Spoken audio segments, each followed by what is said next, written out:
Deathworld by Harry Harrison. Deathworld. Illustrator H. R. Van Dongen. Epigraph. Some planet in the galaxy must, by definition, be the toughest, meanest, nastiest of all. If Pyrrus wasn't it, it was an awfully good approximation.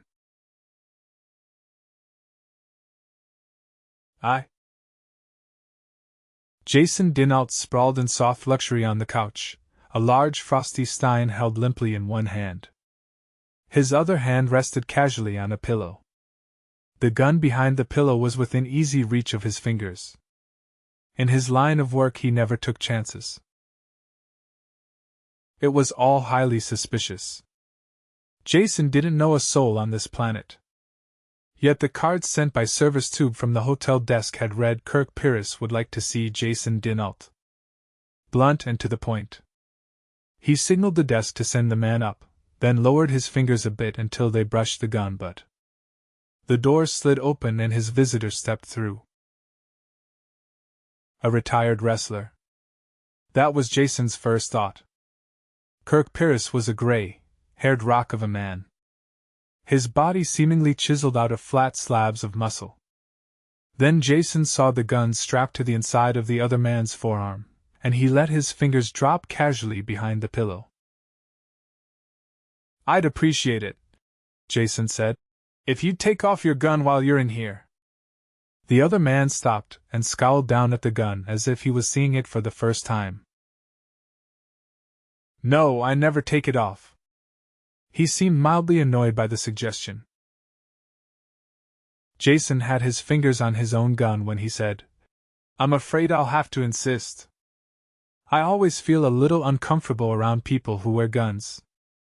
He kept talking to distract attention while he pulled out his gun. Fast and smooth. He could have been moving in slow motion for all the difference it made. Pyrrus stood rock still while the gun came out, while it swung in his direction. Not until the very last instant did he act. When he did, the motion wasn't visible. First his gun was in the arm holster, then it was aimed between Jason's eyes. It was an ugly, heavy weapon with a pitted front orifice that showed plenty of use. And Jason knew if he swung his own weapon up a fraction of an inch more he would be dead. He dropped his arm carefully, and flipped his own gun back in the holster with the same ease he had drawn it. "Now," the stranger said, "if we're through playing, let's get down to business. I have a proposition for you." Jason downed a large mouthful from the mug and bridled his temper. He was fast with a gun. His life had depended on it more than once, and this was the first time he had been outdrawn. It was the offhand, unimportant manner it had been done that irritated him. "I'm not prepared to do business," he said acidly. "I've come to Cassilia for a vacation, get away from work." "Let's not fool each other, dinAlt," said impatiently. "You've never worked at an honest job in your entire life. You're a professional gambler, and that's why I'm here to see you." Jason forced down his anger and threw the gun to the other end of the couch so he wouldn't be tempted to commit suicide. He had hoped no one knew him on Cassilia and was looking forward to a big kill at the casino. He would worry about that later. This lifter type seemed to know all the answers. Let him plot the course for a while and see where it led. "All right, what do you want?" Dropped into a chair that creaked ominously under his weight, and dug an envelope out of one pocket. He flipped through it quickly and dropped a handful of gleaming Galactic Exchange notes onto the table. Jason glanced at them, then sat up suddenly. "What are they, forgeries?" he asked, holding one up to the light. "They're real enough," told him. "I picked them up at the bank. Exactly 27 bills, or 27 million credits. I want you to use them as a bankroll when you go to the casino tonight. Gamble with them and win. They looked real enough, and they could be checked. Jason fingered them thoughtfully while he examined the other man. I don't know what you have in mind, he said. But you realize I can't make any guarantees. I gamble, but I don't always win. You gamble, and you win when you want to, Kirk said grimly. We looked into that quite carefully before I came to you. If you mean to say that I cheat. Carefully, Jason grabbed his temper again and held it down. There was no future in getting annoyed. Kirk continued in the same level voice, ignoring Jason's growing anger. Maybe you don't call it cheating, frankly I don't care. As far as I'm concerned you could have your suit lined with aces and electromagnets in your boots. As long as you won. I'm not here to discuss moral points with you. I said I had a proposition. We have worked hard for that money, but it still isn't enough. To be precise, we need 3 billion credits. The only way to get that sum is by gambling, with these 27 million as bankroll. And what do I get out of it? Jason asked the question coolly, as if any bit of the fantastic proposition made sense. Everything above the 3 billion you can keep, that should be fair enough. You're not risking your own money, but you stand to make enough to keep you for life if you win.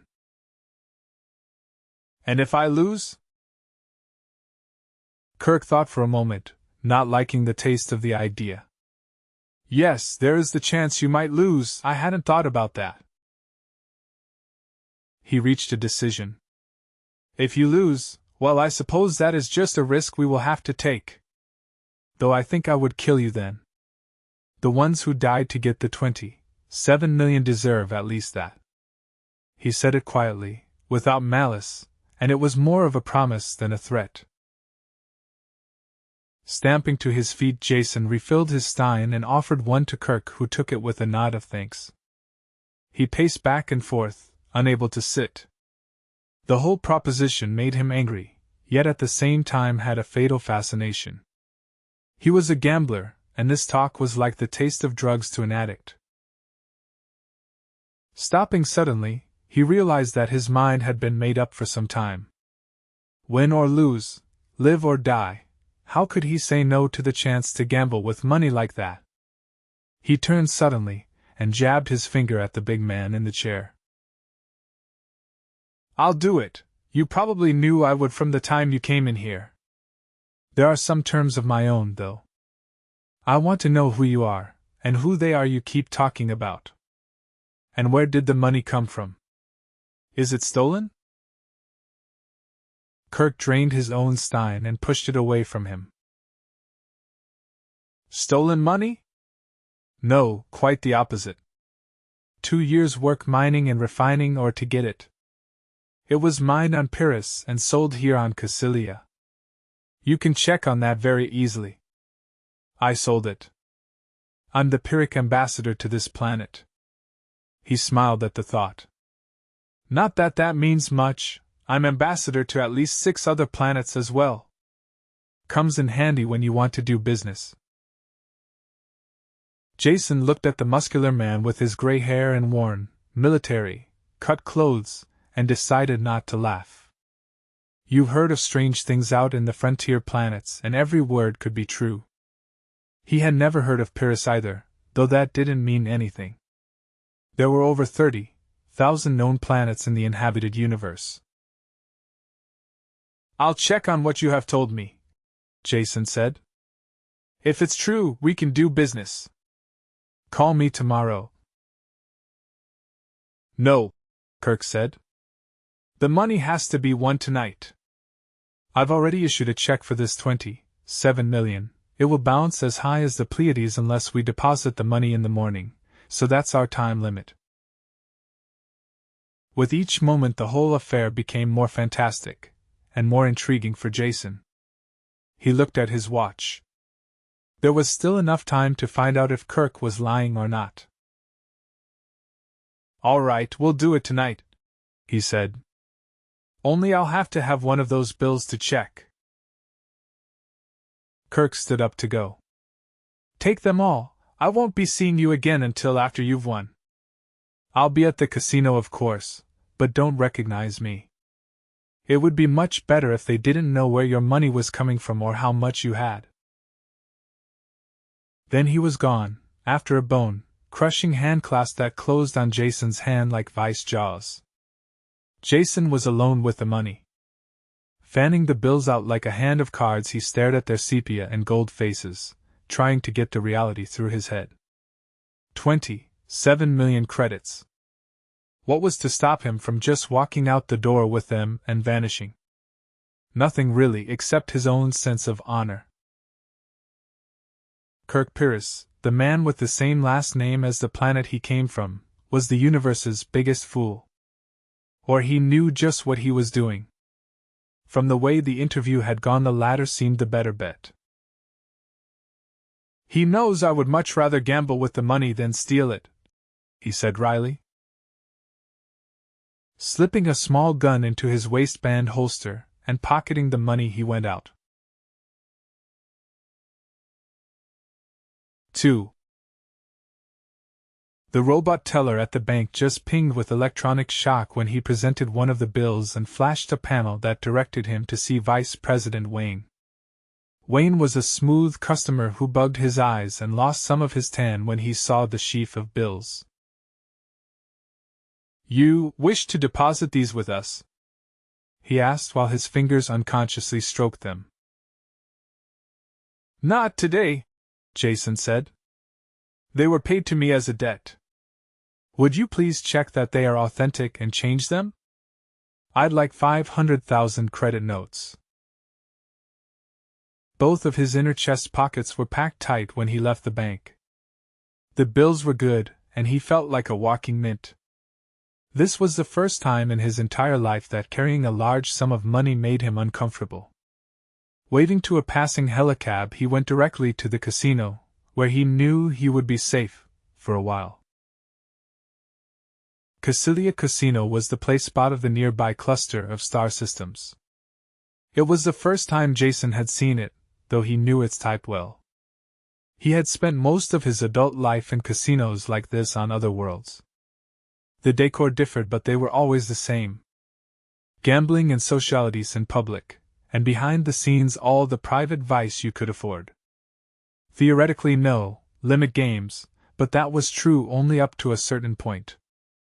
When the house was really hurt, the honest games stopped being square, and the big winner had to watch his step very carefully.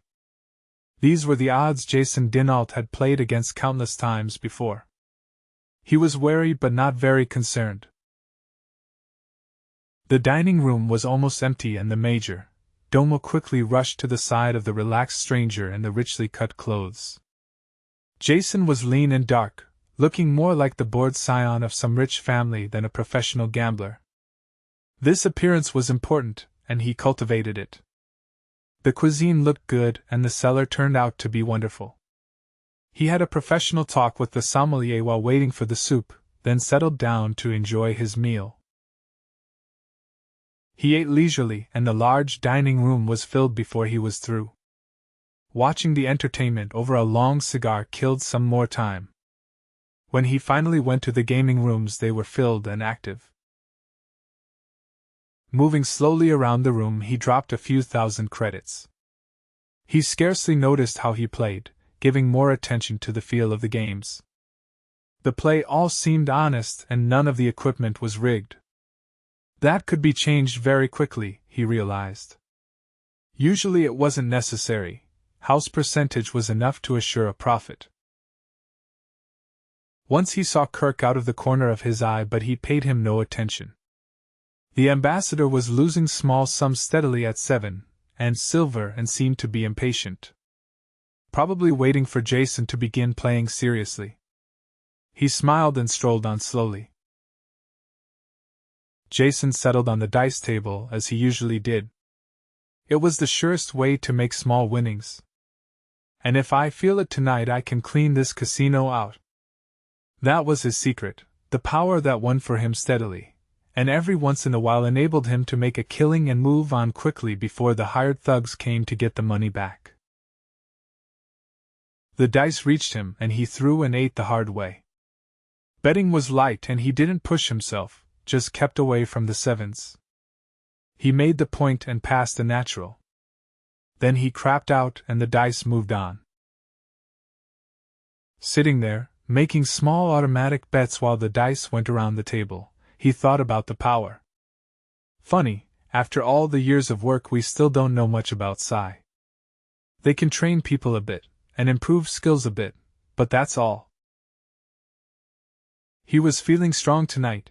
He knew that the money in his pocket gave him the extra lift that sometimes helped him break through. With his eyes half closed he picked up the dice, and let his mind gently caress the pattern of sunken dots. Then they shot out of his hand and he stared at a 7. It was there. Stronger than he had felt it in years. The stiff weight of those million credit notes had done it. The world all around was sharp, cut clear, and the dice was completely in his control. He knew to the 10th credit how much the other players had in their wallets, and was aware of the cards in the hands of the players behind him. Slowly, carefully, he built up the stakes.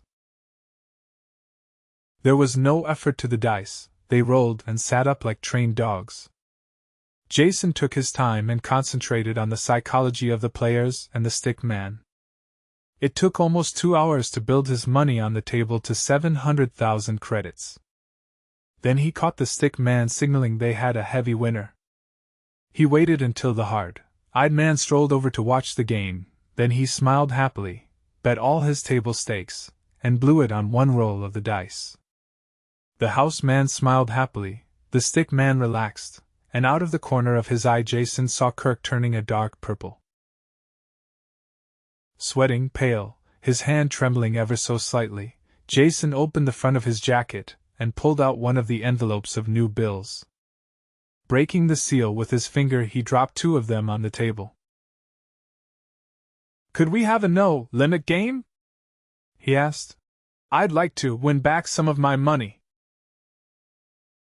The stick man had trouble controlling his smile now. He glanced across at the house man, who nodded a quick yes. They had a sucker, and they meant to clean him. He had been playing from his wallet all evening. Now he was cracking into a sealed envelope to try for what he had lost. A thick envelope, too, and probably not his money. Not that the house cared in the least. To them money had no loyalties. The play went on with the casino in a very relaxed mood. Which was just the way Jason wanted it. He needed to get as deep into them as he could before someone realized they might be on the losing end. The rough stuff would start, and he wanted to put it off as long as possible. It would be hard to win smoothly then, and his psi power might go as quickly as it had come. That had happened before.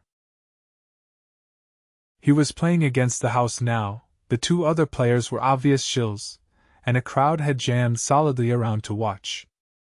After losing and winning a bit, he hit a streak of naturals and his pile of gold chips tottered higher and higher. There was nearly $1 billion there, he estimated roughly. The dice were still falling true, though he was soaked with sweat from the effort. Betting the entire stack of chips, he reached for the dice. The stick man reached faster and hooked them away. "House calls for new dice," he said flatly. Jason straightened up and wiped his hands, glad of the instant's relief. This was the 3rd time the house had changed dice to try and break his winning streak. It was their privilege. The hard-eyed casino man opened his wallet as he had done before and drew out a pair at random. Stripping off their plastic cover, he threw them the length of the table to Jason. They came up a natural 7 and Jason smiled. When he scooped them up, the smile slowly faded. The dice were transparent, finely made, evenly weighted on all sides, and crooked. The pigment on the dots of 5 sides of each die was some heavy metal compound, probably lead. The sixth side was a ferrous compound. They would roll true unless they hit a magnetic field. That meant the entire surface of the table could be magnetized. He could never have spotted the difference if he hadn't looked at the dice with his mind. But what could he do about it? Shaking them slowly, he glanced quickly around the table. There was what he needed. An ashtray with a magnet in its base to hold it to the metal edge of the table. Jason stopped shaking the dice and looked at them quizzically, then reached over and grabbed the ashtray. He dropped the base against his hand. As he lifted the ashtray, there was a concerted gasp from all sides. The dice were sticking there, upside down, boxcars showing. "Are these what you call honest dice?" he asked. The man who had thrown out the dice reached quickly for his hip pocket. Jason was the only one who saw what happened next. He was watching that hand closely, his own fingers near his gun, but as the man dived into his pocket, a hand reached out of the crowd behind him. From its square, cut size, it could have belonged to only one person. The thick thumb and index finger clamped swiftly around the houseman's wrist, then they were gone. The man screamed shrilly and held up his arm, his hand dangling limp as a glove from the broken wrist bones.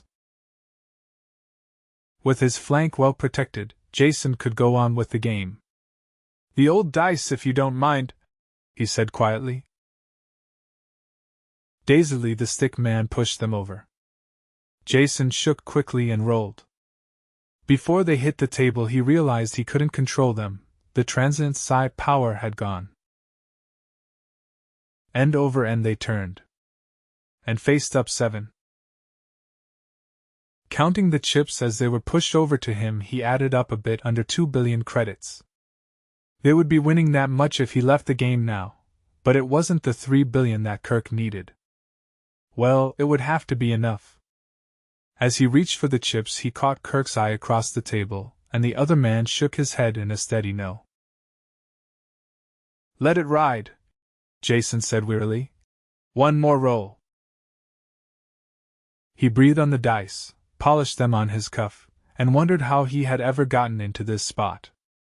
Billions riding on a pair of dice. That was as much as the annual income of some planets.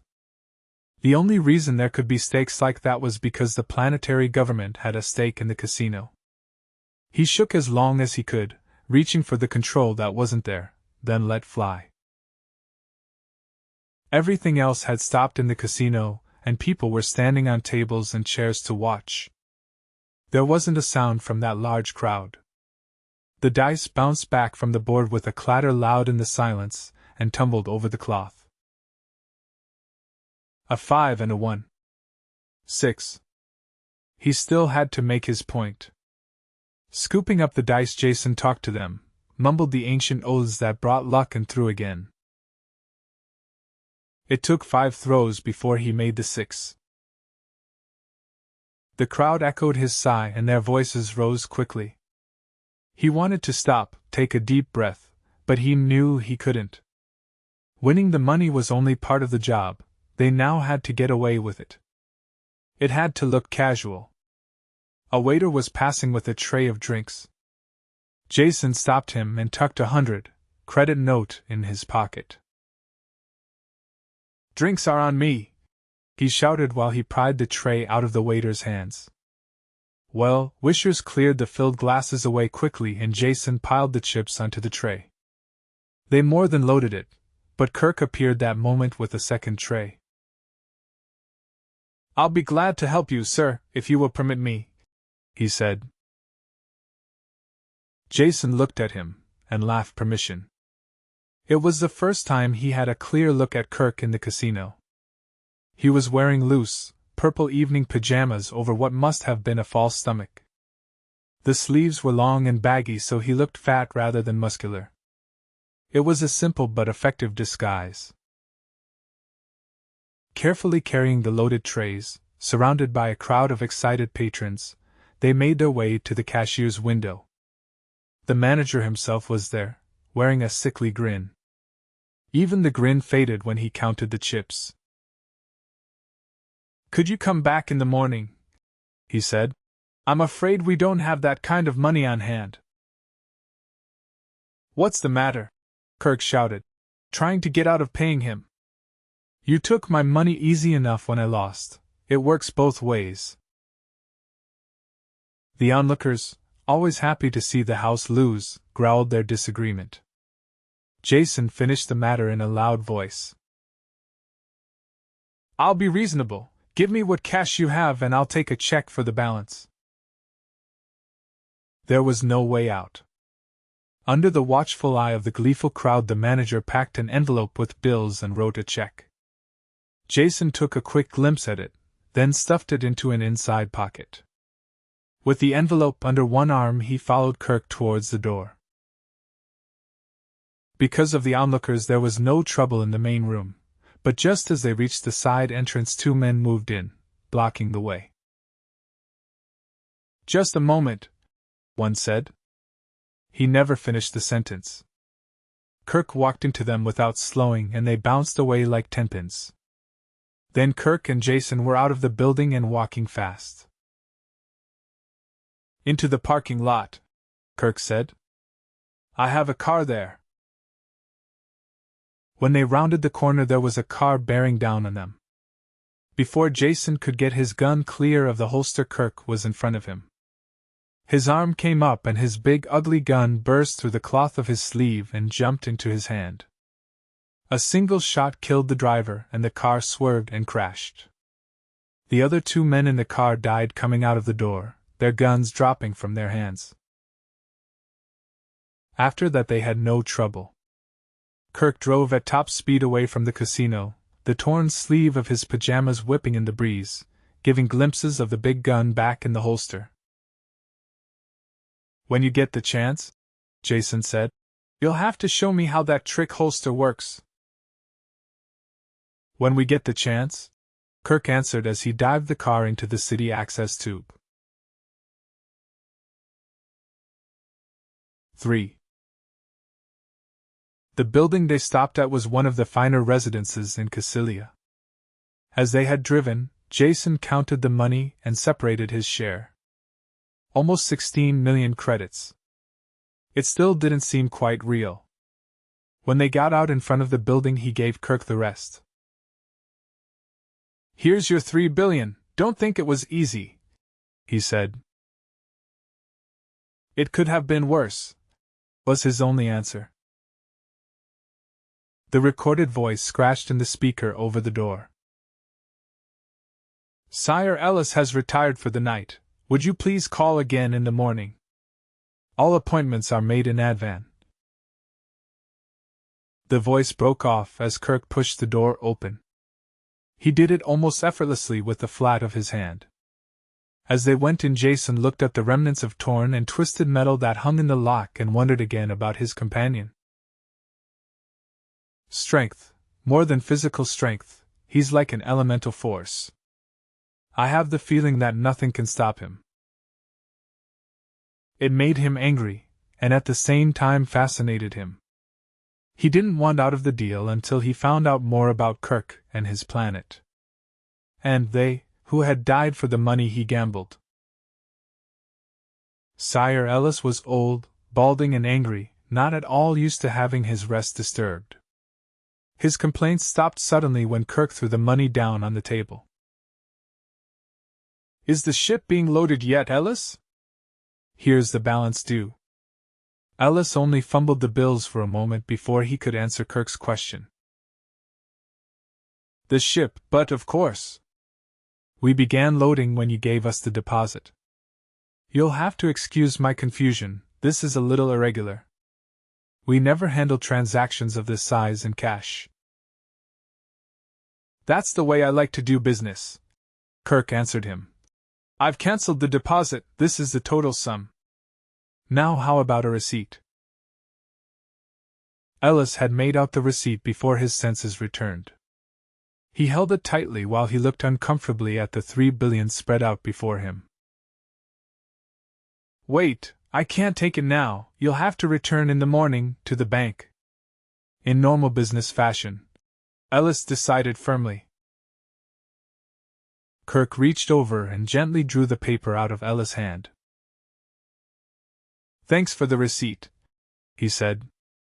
"I won't be here in the morning, so this will be satisfactory. And if you're worried about the money, I suggest you get in touch with some of your plant guards or private police. You'll feel a lot safer." When they left through the shattered door, Ellis was frantically dialing numbers on his screen. Kirk answered Jason's next question before he could ask it.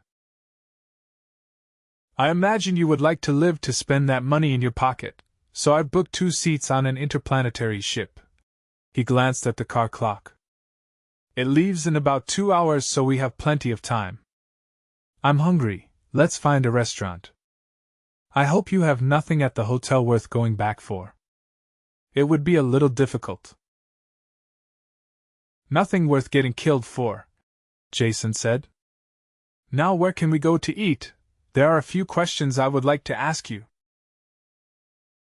They circled carefully down to the transport levels until they were sure they hadn't been followed. Kirk nosed the car into a darkened loading dock where they abandoned it. "We can always get another car," he said, "and they probably have this one spotted. Let's walk back to the freightway. I saw a restaurant there as we came by." Dark and looming shapes of overland freight carriers filled the parking lot. They picked their way around the man-high wheels and into the hot and noisy restaurant. The drivers and early morning workers took no notice of them as they found a booth in the back and dialed a meal. Kirk chiseled a chunk of meat off the slab in front of him and popped it cheerfully into his mouth. "Asked your questions?" he said. "I'm feeling much better already." "What's in this ship you arranged for tonight? What kind of a cargo was I risking my neck for?" "I thought you were risking your neck for money," Kirk said dryly. "But be assured it was in a good cause. That cargo means the survival of a world. Guns, ammunition, mines, explosives, and such." Jason choked over a mouthful of food. "Gun, running! What are you doing, financing a private war? And how can you talk about survival with a lethal cargo like that? Don't try and tell me they have a peaceful use. Who are you killing?" Most of the big man's humor had vanished. He had that grim look Jason knew well. "Yes, peaceful would be the right word. Because that is basically all we want. Just to live in peace. And it is not who are we killing, it is what we are killing." Jason pushed his plate away with an angry gesture. "You're talking in riddles," he said. "What you say has no meaning." "It has meaning enough," Kirk told him. "But only on one planet in the universe. Just how much do you know about Pyrrus?" "Absolutely nothing." For a moment Kirk sat wrapped in memory, scowling distantly. Then he went on. "Mankind doesn't belong on Pyrrus, yet has been there for almost 300 years now. The age expectancy of my people is 16 years. Of course, most adults live beyond that, but the high child mortality brings the average down. It is everything that a humanoid world should not be. The gravity is nearly twice Earth normal. The temperature can vary daily from Arctic to tropic. The climate, well, you have to experience it to believe it. Like nothing you've seen anywhere else in the galaxy." "I'm frightened," Jason said dryly. "What do you have, methane or chlorine reactions? I've been down on planets like that." Kirk slammed his hand down hard on the table. The dishes bounced and the table legs creaked. "Laboratory reactions," he growled. "They look great on a bench, but what happens when you have a world filled with those compounds? In an wink of galactic time, all the violence is locked up in nice, stable compounds. The atmosphere may be poisonous for an oxygen breather, but taken by itself it's as harmless as weak beer. There is only one setup that is pure poison as a planetary atmosphere. Plenty of H2O, the most universal solvent you can find, plus free oxygen to work on. Water and oxygen! Jason broke in. You mean Earth, or a planet like Cassilia here? That's preposterous. Not at all. Because you were born in this kind of environment, you accept it as right and natural. You take it for granted that metals corrode, coastlines change, and storms interfere with communication. These are normal occurrences on oxygen, water worlds. On Pyrrus, these conditions are carried to the nth degree. The planet has an axial tilt of almost 42 degrees, so there is a tremendous change in temperature from season to season. This is one of the prime causes of a constantly changing ice cap. The weather generated by this is spectacular, to say the least. If that's all, Jason said, I don't see why.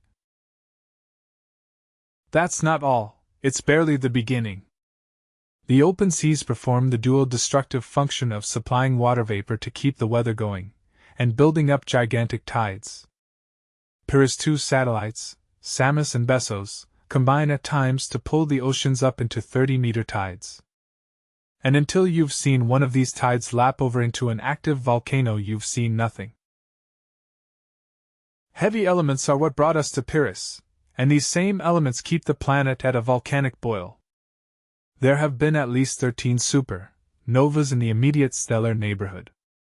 Heavy elements can be found on most of their planets, of course, as well as completely unbreathable atmospheres. Long-term mining and exploitation can't be done by anything but a self-sustaining colony.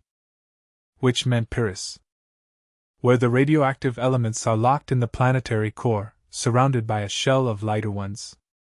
While this allows for the atmosphere men need, it also provides unceasing volcanic activity as the molten plasma forces its way to the surface.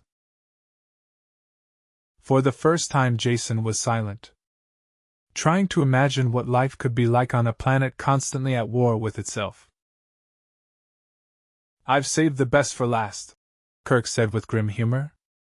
Now that you have an idea of what the environment is like, think of the kind of life forms that would populate it. I doubt if there is one off-world species that would live a minute. Plants and animals on Pyrrhus are tough. They fight the world and they fight each other. Hundreds of thousands of years of genetic weeding out have produced things that would give even an electronic brain nightmares. Armor-plated, poisonous, claw-tipped and fanged-mouthed. That describes everything that walks, flaps or just sits and grows. Ever see a plant with teeth that bite? I don't think you want to. You'd have to be on Pyrrhus, and that means you would be dead within seconds of leaving the ship. Even I'll have to take a refresher course before I'll be able to go outside the landing buildings. The unending war for survival keeps the life forms competing and changing. Death is simple, but the ways of dealing it too numerous to list. Unhappiness rode like a weight on Kirk's broad shoulders. After long moments of thought, he moved visibly to shake it off. Returning his attention to his food and mopping the gravy from his plate, he voiced part of his feelings. I suppose there is no logical reason why we should stay and fight this endless war. Except that Pyrrhus is our home. The last piece of gravy, soaked bread vanished, and he waved the empty fork at Jason. Be happy you're an off-worlder and will never have to see it. That's where you're wrong, Jason said as calmly as he could. You see, I'm going back with you. 4.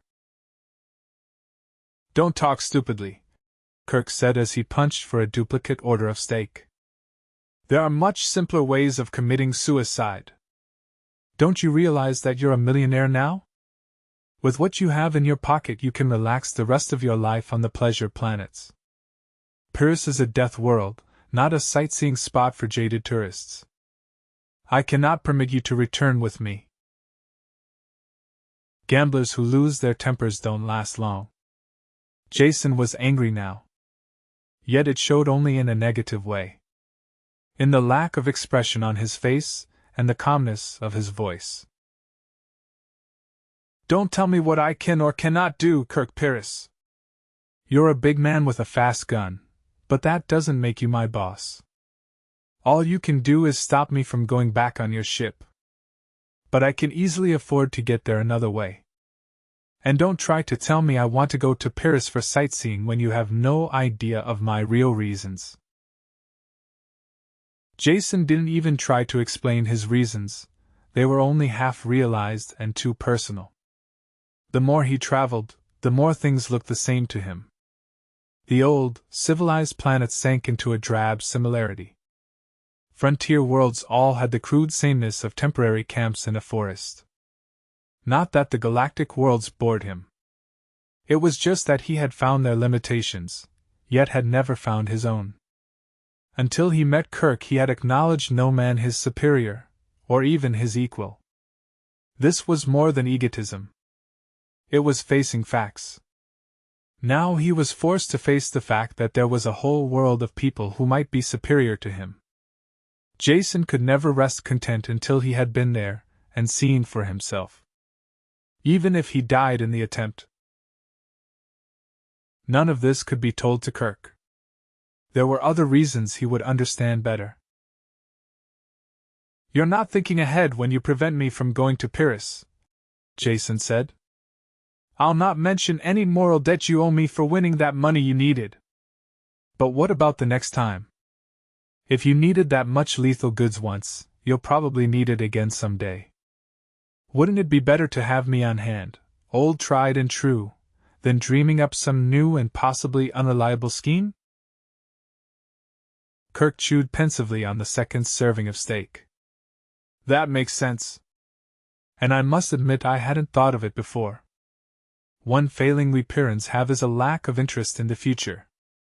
Staying alive day by day is enough trouble. So we tend to face emergencies as they arrive and let the dim future take care of itself. You can come. I hope you will still be alive when we need you. As Pyrran ambassador to a lot of places, I officially invite you to our planet. All expenses paid. On the condition you obey completely all our instructions regarding your personal safety.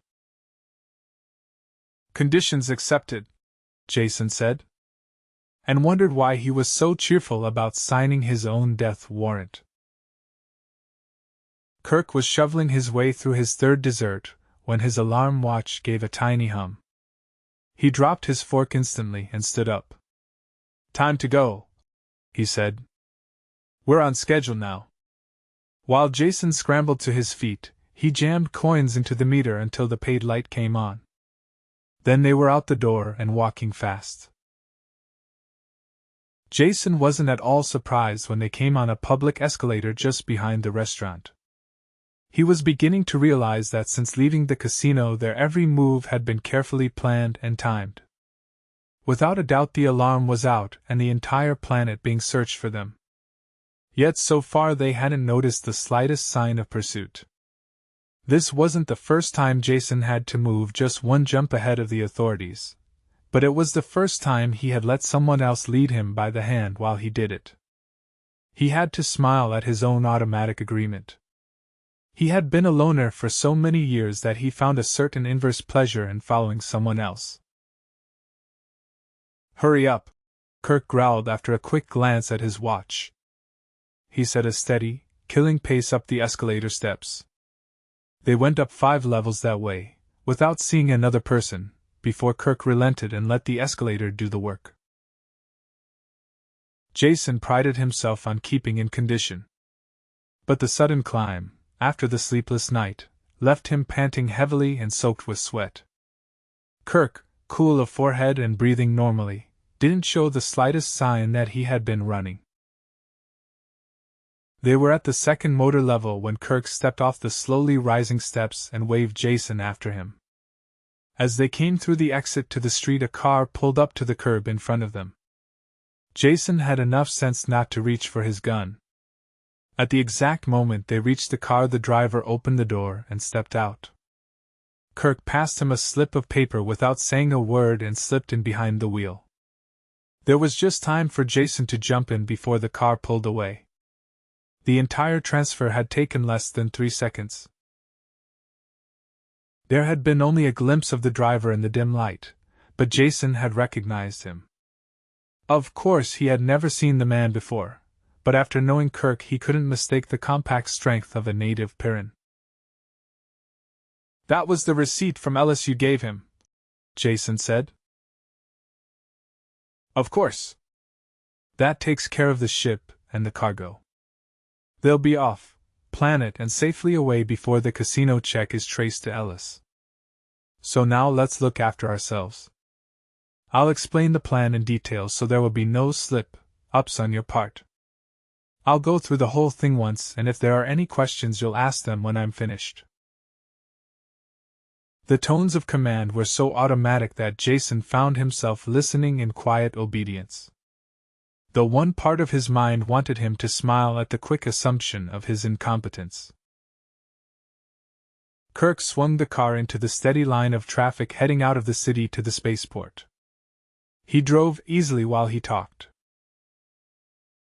"There is a search on in the city, but we're well ahead of that. I'm sure the Caecilians don't want to advertise their bad sportsmanship, so there won't be anything as crude as a roadblock. But the port will be crawling with every agent they have. They know once the money gets off planet it is gone forever. When we make a break for it, they will be sure we still have the goods. So there will be no trouble with the munition ship getting clear." Jason sounded a little shocked. "You mean you're setting us up as clay pigeons to cover the take off of the ship?" "You could put it that way. But since we have to get off planet anyway, there is no harm in using our escape as a smokescreen. Now shut up until I've finished, like I told you. One more interruption and I'd dump you by the road." Jason was sure he would. He listened intently and quietly as Kirk repeated word for word what he had said before, then continued. "The official car gate will probably be wide open with the traffic through it. And a lot of the agents will be in plain clothes. We might even get onto the field without being recognized, though I doubt it. It is of no importance. We will drive through the gate and to the take-off pad. The Pride of Darkon, for which we hold tickets, will be sounding its 2-minute siren and unhooking the gangway. By the time we get to our seats, the ship will take off." "That's all very fine," Jason said. "But what will the guards be doing all this time?" "Shooting at us and each other. We will take advantage of the confusion to get aboard." This answer did nothing to settle Jason's mind, but he let it slide for the moment. "All right, say we do get aboard. Why don't they just prevent take-off until we have been dragged out and stood against a wall?" Kirk spared him a contemptuous glance before he returned his eyes to the road. "I said the ship was the Pride of Darkon. If you had studied this system at all, you would know what that means.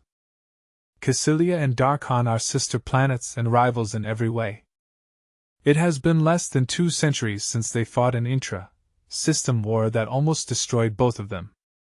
Now they exist in an armed-to-the-teeth neutrality that neither dare violate. The moment we set foot aboard the ship, we are on Darkon territory. There is no extradition agreement between the planets. Caecilia may want us, but not badly enough to start another war." That was all the explanation there was time for. Kirk swung the car out of the rush of traffic and onto a bridge marked official cars only. Jason had a feeling of nakedness as they rolled under the harsh port lights towards the guarded gate ahead. It was closed. Another car approached the gate from the inside and Kirk slowed their car to a crawl. One of the guards talked to the driver of the car inside the port, then waved to the gate attendant. The barrier gate began to swing inwards and Kirk jammed down on the accelerator. Everything happened at once. The turbine howled, The spinning tires screeched on the road and the car crashed open the gate. Jason had a vanishing glimpse of the open-mouthed guards, then they were skidding around the corner of a building. A few shots popped after them, but none came close. Driving with one hand, Kirk reached under the dash and pulled out a gun that was the twin of the monster strapped to his arm. "Use this instead of your own," he said. "Rocket-propelled explosive slugs. Make a great bang. Don't bother shooting at anyone, I'll take care of that. Just stir up a little action and make them keep their distance. Like this." He fired a single, snap, shot out the side window and passed the gun to Jason almost before the slug hit. An empty truck blew up with a roar, raining pieces on the cars around and sending their drivers fleeing in panic. After that, it was a nightmare ride through a madhouse. Kirk drove with an apparent contempt for violent death. Other cars followed them and were lost in wheel-raising turns. They careened almost the full length of the field, leaving a trail of smoking chaos. Then the pursuit was all behind them, and the only thing ahead was the slim spire of the Pride of Darkhan. The Pride was surrounded by a strong wire fence as suited the begrudged status of her planetary origin. The gate was closed and guarded by soldiers with leveled guns, waiting for a shot at the approaching car. Kirk made no attempt to come near them. Instead, he fed the last reserves of power to the car and headed for the fence. "Cover your face!" he shouted. Jason put his arms in front of his head just as they hit. Torn metal screamed, the fence buckled, wrapped itself around the car, but did not break. Jason flew off the seat and into the padded dash.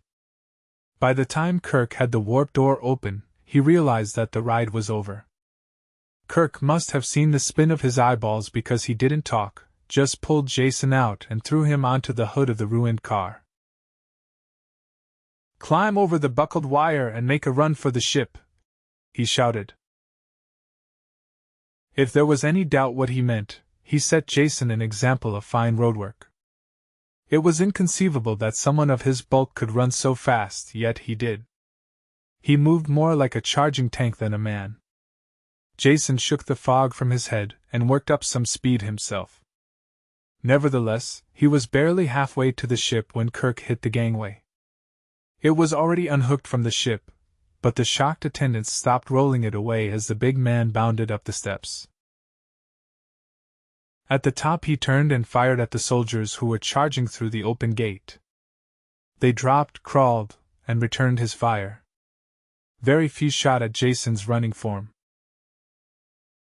The scene in front of Jason cranked over in slow motion. Kirk standing at the top of the ramp, coolly returning the fire that splashed all about. He could have found safety in an instant through the open port behind him. The only reason he stayed there was to cover Jason.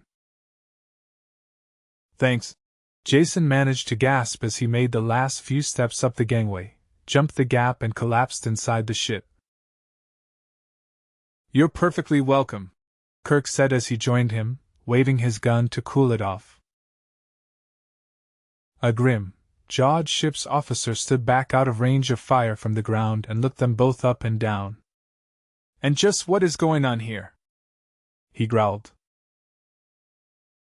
Kirk tested the barrel with a wet thumb, then let the gun slide back into its holster. "We are law-abiding citizens of a different system who have committed no criminal acts. The savages of Cassilia are too barbarous for civilized company. Therefore we are going to Darkhan. Here are our tickets, in whose sovereign territory I believe we are at this moment."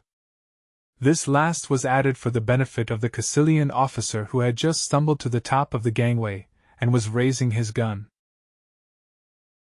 The soldier couldn't be blamed. He saw these badly wanted criminals getting away. Aboard a Darkhan ship as well. Anger got the best of him, and he brought his gun up. "Come out of there, you scum! You're not escaping that easily. Come out slow with your hands up or I'll blast you." It was a frozen moment of time that stretched and stretched without breaking. The pistol covered Kirk and Jason. Neither of them attempted to reach for their own guns. The gun twitched a bit as the ship's officer moved, then steadied back on the two men. The Darkon spaceman hadn't gone far, just a pace across the lock. This was enough to bring him next to a red box set flush with the wall. With a single, swift gesture he flipped up the cover and poised his thumb over the button inside. When he smiled, his lips peeled back to show all of his teeth. He had made up his mind, and it was the arrogance of the Caecilian officer that had been the deciding factor. "Fire a single shot into Darkon territory and I press this button," he shouted. "And you know what this button does, every one of your ships has them as well. Commit a hostile act against this ship and someone will press a button. Every control rod will be blown out of the ship's pile at that instant, and half your filthy city will go up in the explosion." His smile was chiseled on his face, and there was no doubt he would do what he said. "Go ahead, fire. I think I would enjoy pressing this." The take-off siren was hooting now, the closed lock light blinking an angry message from the bridge. Like four actors in a grim drama, they faced each other an instant more. Then the Caecilian officer, growling with unvoiceable frustrated anger, turned and leaped back to the steps. "All passengers board ship. 45 seconds to take off. Clear the port." The ship's officer slammed shut the cover of the box and locked it as he talked. There was barely time to make the acceleration couches before the Pride of Darkon cleared ground.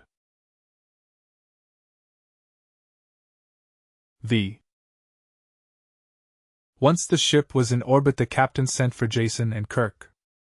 Kirk took the floor and was completely frank about the previous night's activities. The only fact of importance he left out was Jason's background as a professional gambler. He drew a beautiful picture of two lucky strangers whom the evil forces of Caecilia wanted to deprive of their gambling profits. All this fitted perfectly the captain's preconceptions of Caecilia. In the end, he congratulated his officer on the correctness of his actions, and began the preparation of a long report to his government. He gave the two men his best wishes as well as the liberty of the ship. It was a short trip. Jason barely had time to catch up on his sleep before they grounded on Darkon. Being without luggage, they were the first ones through customs. They left the shed just in time to see another ship landing in a distant pit. Kirk stopped to watch it, and Jason followed his gaze. It was a gray, scarred ship, with the stubby lines of a freighter, but sporting as many guns as a cruiser. "Yours, of course," Jason said. Kirk nodded and started towards the ship. One of the locks opened as they came up, but no one appeared. Instead, a remote release folding ladder rattled down to the ground. Kirk swarmed up it, and Jason followed glumly. Somehow, he felt, this was overdoing the no frills and nonsense attitude. Jason was catching on to Pyrrus though. The reception aboard ship for the ambassador was just what he expected. Nothing. Kirk closed the lock himself, and they found couches as the take-off horn sounded. The main jets roared and acceleration smashed down on Jason. It didn't stop. Instead, it grew stronger, squeezing the air out of his lungs and the sight from his eyes. He screamed but couldn't hear his own voice through the roaring in his ears. Mercifully, he blacked out.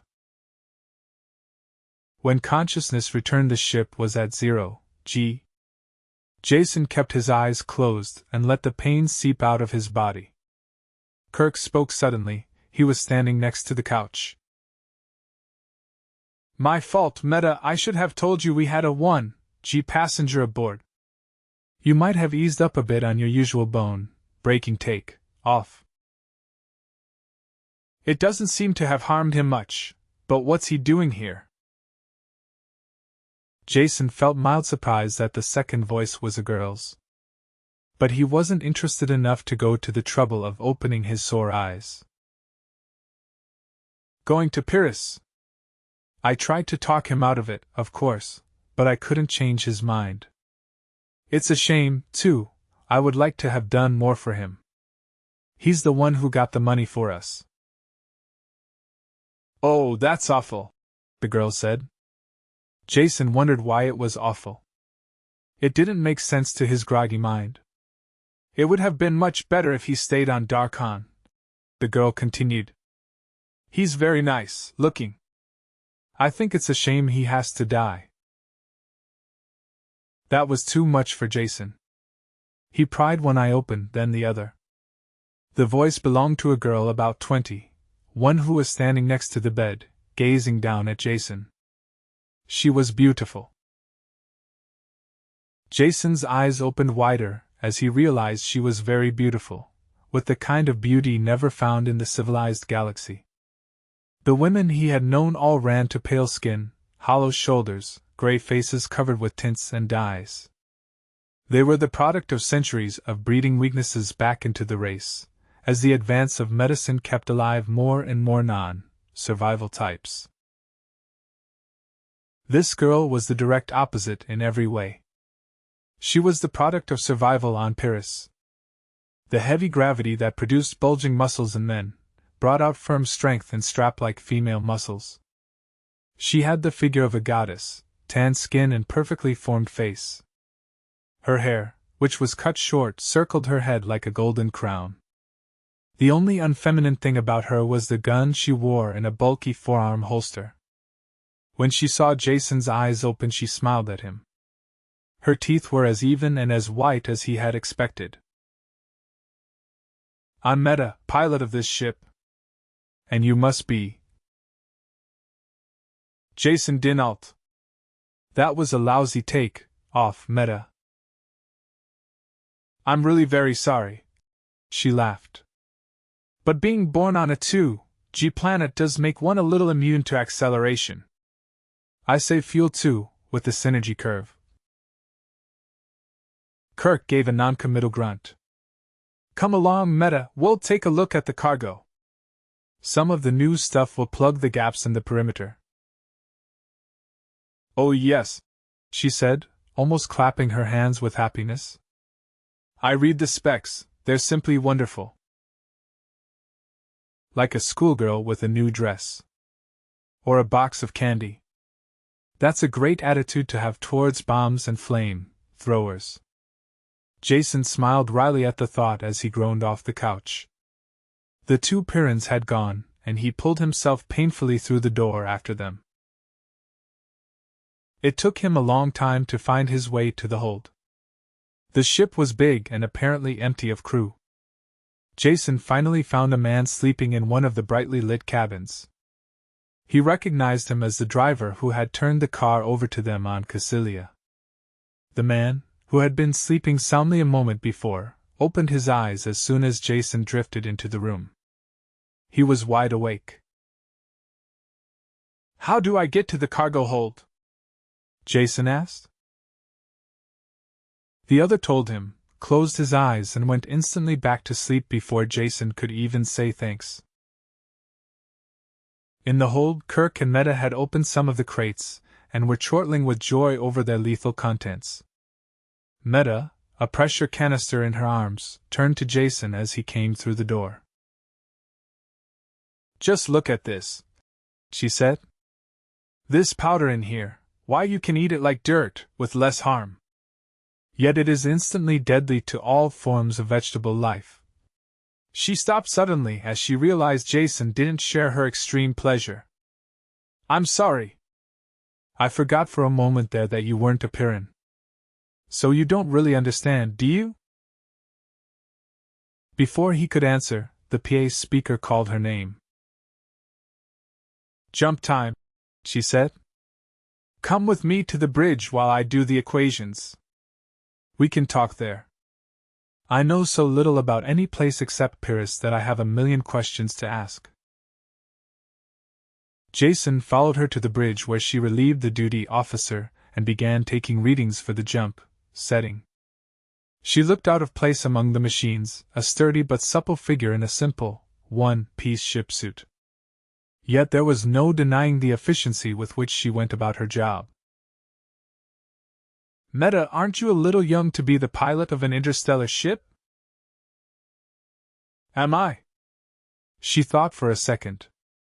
I really don't know how old pilots are supposed to be. I have been piloting for about 3 years now, and I'm almost 20.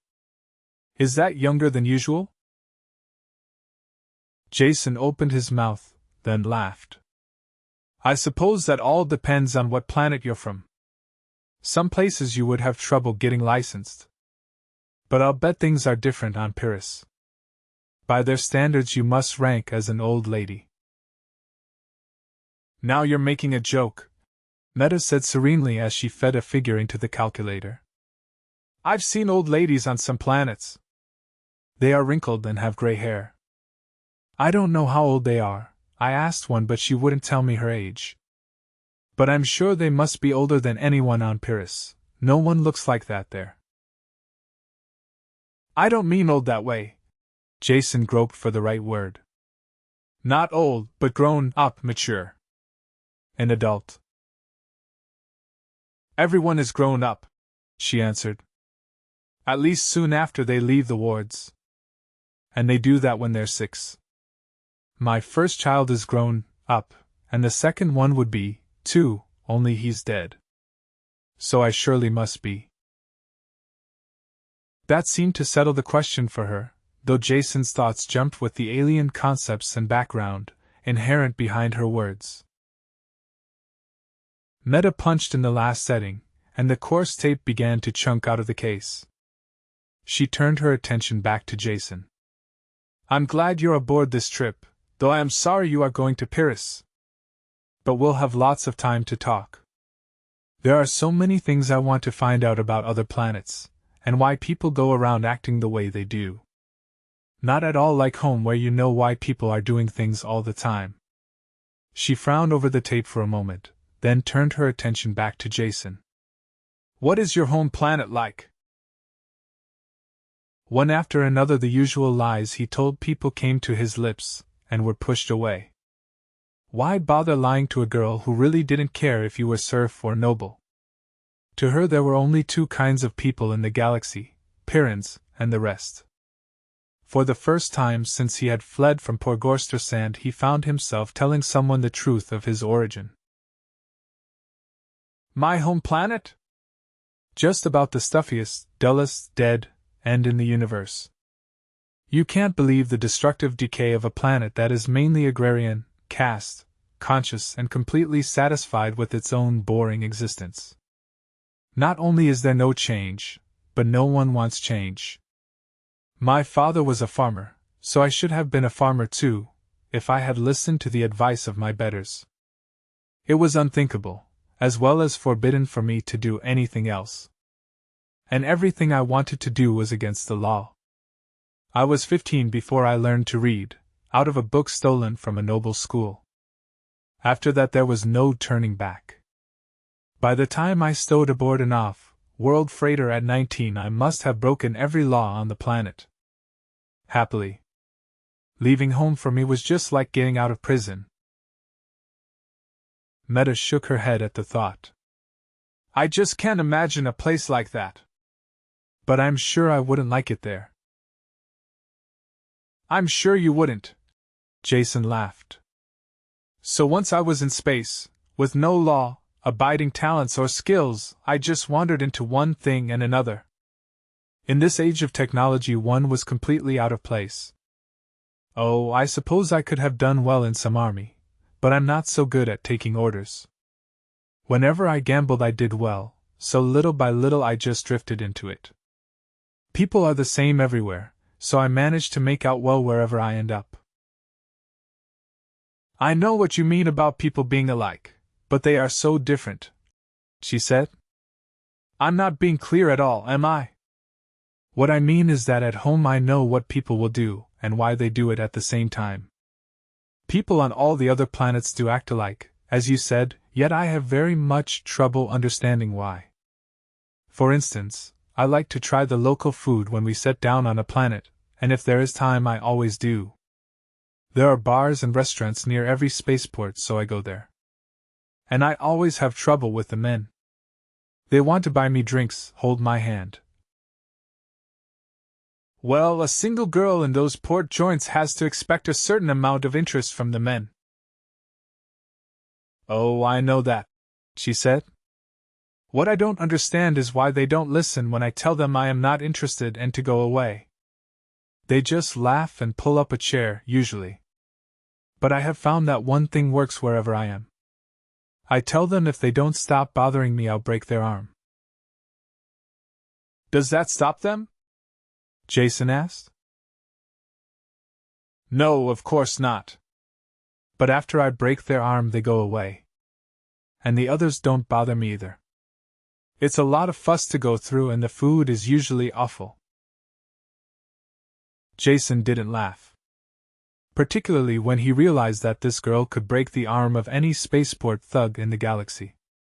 She was a strange mixture of naivete and strength, unlike anyone he had ever met before. Once again he realized that he had to visit the planet that produced people like her and Kirk. Tell me about Pyrrus, he asked. Why is it that you and Kirk assume automatically that I will drop dead as soon as I land? What is the planet like? All the warmth was gone from her face now. I can't tell you. You will have to see for yourself. I know that much after visiting some of the other worlds. Pyrrus is like nothing you galaxy people have ever experienced. You won't really believe it until it is too late. Will you promise me something? No, he answered. At least not until after I hear what it is and decide. Don't leave the ship when we land. You should be safe enough aboard, and I'll be flying a cargo out within a few weeks. I'll promise nothing of the sort. I'll leave when I want to leave. Jason knew there was logic in her words, but his back was up at her automatic superiority. Meta finished the jump settings without another word. There was a tension in the room that prevented them both from talking. It was the next ship day before he saw her again, then it was completely by accident. She was in the astrogation dome when he entered, looking up at the sparkling immensity of the jump sky. For the first time he saw her off-duty, wearing something other than a ship suit. This was a loose, soft robe that accentuated her beauty. She smiled at him. The stars are so wonderful, she said. Come look. Jason came close to her and with an unthinking, almost automatic movement, put his arm around her. Neither did she resent it, for she covered his hand with hers. Then they kissed, and it was just the way he knew it would be. 6. After that they were together constantly. When Meta was on duty he brought her meals to the bridge and they talked. Jason learned little more about her world since, by unspoken agreement, they didn't discuss it. He talked of the many planets he had visited and the people he had known. She was an appreciative listener, and the time went quickly by. They enjoyed each other's company, and it was a wonderful trip. Then it ended. There were 14 people aboard the ship, yet Jason had never seen more than 2 or 3 at a time. There was a fixed rotation of duties that they followed in the ship's operation. When not on duty, the Pyrrans minded their own business in an intense and self-sufficient manner. Only when the ship came out of jump and the PA barked assembly did they all get together. Kirk was giving orders for the landing and questions were snapped back and forth. It was all technical and Jason didn't bother following it. It was the attitude of the Pyrrans that drew his attention. Their talk tended to be faster now, as were their motions. They were like soldiers preparing for battle. Their sameness struck Jason for the first time. Not that they looked alike or did the same things. It was the way they moved and reacted that caused the striking similarity. They were like great stalking cats. walking fast, tense and ready to spring at all times, their eyes never still for an instant. Jason tried to talk to Meta after the meeting, but she was almost a stranger. She answered in monosyllables and her eyes never met his, just brushed over them and went on. There was nothing he could really say, so she moved to leave. He started to put his hand out to stop her, then thought better of it. There would be other times to talk. Kirk was the only one who took any notice of him, and then only to order him to an acceleration couch. Meta's landings were infinitely worse than her take-offs. At least when she landed on Pyrrus.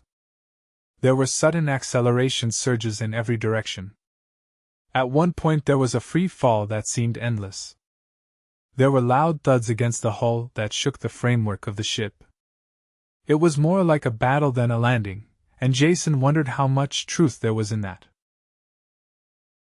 When the ship finally landed, Jason didn't even know it. The constant 2Gs felt like deceleration. Only the descending moan of the ship's engines convinced him they were down.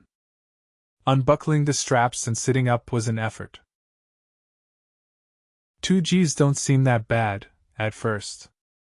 Walking required the same exertion as would carrying a man of his own weight on his shoulders. When Jason lifted his arm to unlatch the door, it was heavy as 2 arms. He shuffled slowly towards the main lock. They were all there ahead of him, 2 of the men rolling transparent cylinders from a nearby room. From their obvious weight, and the way they clanged when they bumped, Jason knew they were made of transparent metal. He couldn't conceive any possible use for them. Empty cylinders 1 meter in diameter, longer than a man. One end solid, the other hinged and sealed. It wasn't until Kirk spun the sealing wheel and opened one of them that their use became apparent. "Get in," Kirk said. "When you're locked inside, you'll be carried out of the ship." "Thank you, no," Jason told him. "I have no particular desire to make a spectacular landing on your planet sealed up like a packaged sausage." "Don't be a fool," was Kirk's snapped answer. "We're all going out in these tubes. We've been away too long to risk the surface without reorientation." Jason did feel a little foolish as he saw the others getting into tubes. He picked the nearest one, slid into it feet first, and pulled the lid closed. When he tightened the wheel in the center, it squeezed down against a flexible seal. Within a minute the CO_2 content in the closed cylinder went up and an air regenerator at the bottom hummed into life. Kirk was the last one in. He checked the seals on all the other tubes first, then jabbed the air lock override release. As it started cycling, he quickly sealed himself in the remaining cylinder. Both inner and outer locks ground slowly open and dim light filtered in through sheets of falling rain. For Jason, the whole thing seemed an anticlimax. All this preparation for absolutely nothing. Long, impatient minutes passed before a lift truck appeared driven by a Pyrrus. He loaded the cylinders onto his truck like so much dead cargo. Jason had the misfortune to be buried at the bottom of the pile, so he could see absolutely nothing when they drove outside. It wasn't until the man, carrying cylinders, had been dumped in a metal, walled room, that Jason saw his first native Pyrrus life. The lift truck driver was swinging a thick outer door shut when something flew in through the entrance and struck against the far wall. Jason's eye was caught by the motion. He looked to see what it was when it dropped straight down towards his face. Forgetful of the metal cylinder wall, he flinched away. The creature struck the transparent metal and clung to it. Jason had the perfect opportunity to examine it in every detail. It was almost too horrible to be believable. As though it were a bearer of death stripped to the very essentials. A mouth that split the head in 2, rows of teeth, serrated and pointed. Leathery, claw-tipped wings, longer claws on the limbs that tore at the metal wall. Terror rose up in Jason as he saw that the claws were tearing gouges in the transparent metal. Wherever the creature's saliva touched, the metal clouded and chipped under the assault of the teeth. Logic said these were just scratches on the thick tube. They couldn't matter. But blind, unreasoning fear sent Jason curling away as far as he could, shrinking inside himself, seeking escape. Only when the flying creature began dissolving did he realize the nature of the room outside. Sprays of steaming liquid came from all sides, raining down until the cylinders were covered. After one last clash of its jaws, the Pyrrhan animal was washed off and carried away. The liquid drained away through the floor and a second and third shower followed. While the solutions were being pumped away, Jason fought to bring his emotions into line. He was surprised at himself. No matter how frightful the creature had been, he couldn't understand the fear it could generate through the wall of the sealed tube. His reaction was all out of proportion to the cause. Even with the creature destroyed and washed out of sight, it took all of his willpower to steady his nerves and bring his breathing back to normal. Meta walked by outside and he realized the sterilization process was finished. He opened his own tube and climbed wearily out. Meta and the others had gone by this time, and only a hawk-faced stranger remained, waiting for him. "I'm Brucko, in charge of the adaptation clinic. Kirk told me who you were. I'm sorry you're here. Now come along, I want some blood samples." "Now I feel right at home," Jason said. "The old Pyrrhan hospitality." Brucko only grunted and stamped out. Jason followed him down a bare corridor into a sterile lab. The double gravity was tiring, a constant drag on sore muscles. While Brucko ran tests on the blood sample, Jason rested. He had almost dozed off into a painful sleep when Brucko returned with a tray of bottles and hypodermic needles. "Amazing," he announced. "Not an antibody in your serum that would be of any use on this planet. I have a batch of antigens here that will make you sick as a beast for at least a day. Take off your shirt." "Have you done this often?" Jason asked. "I mean, juice up an outlander so he can enjoy the pleasures of your world?" Brucko jammed in a needle that felt like it grated on the bone. "Not often at all. Last time was years ago.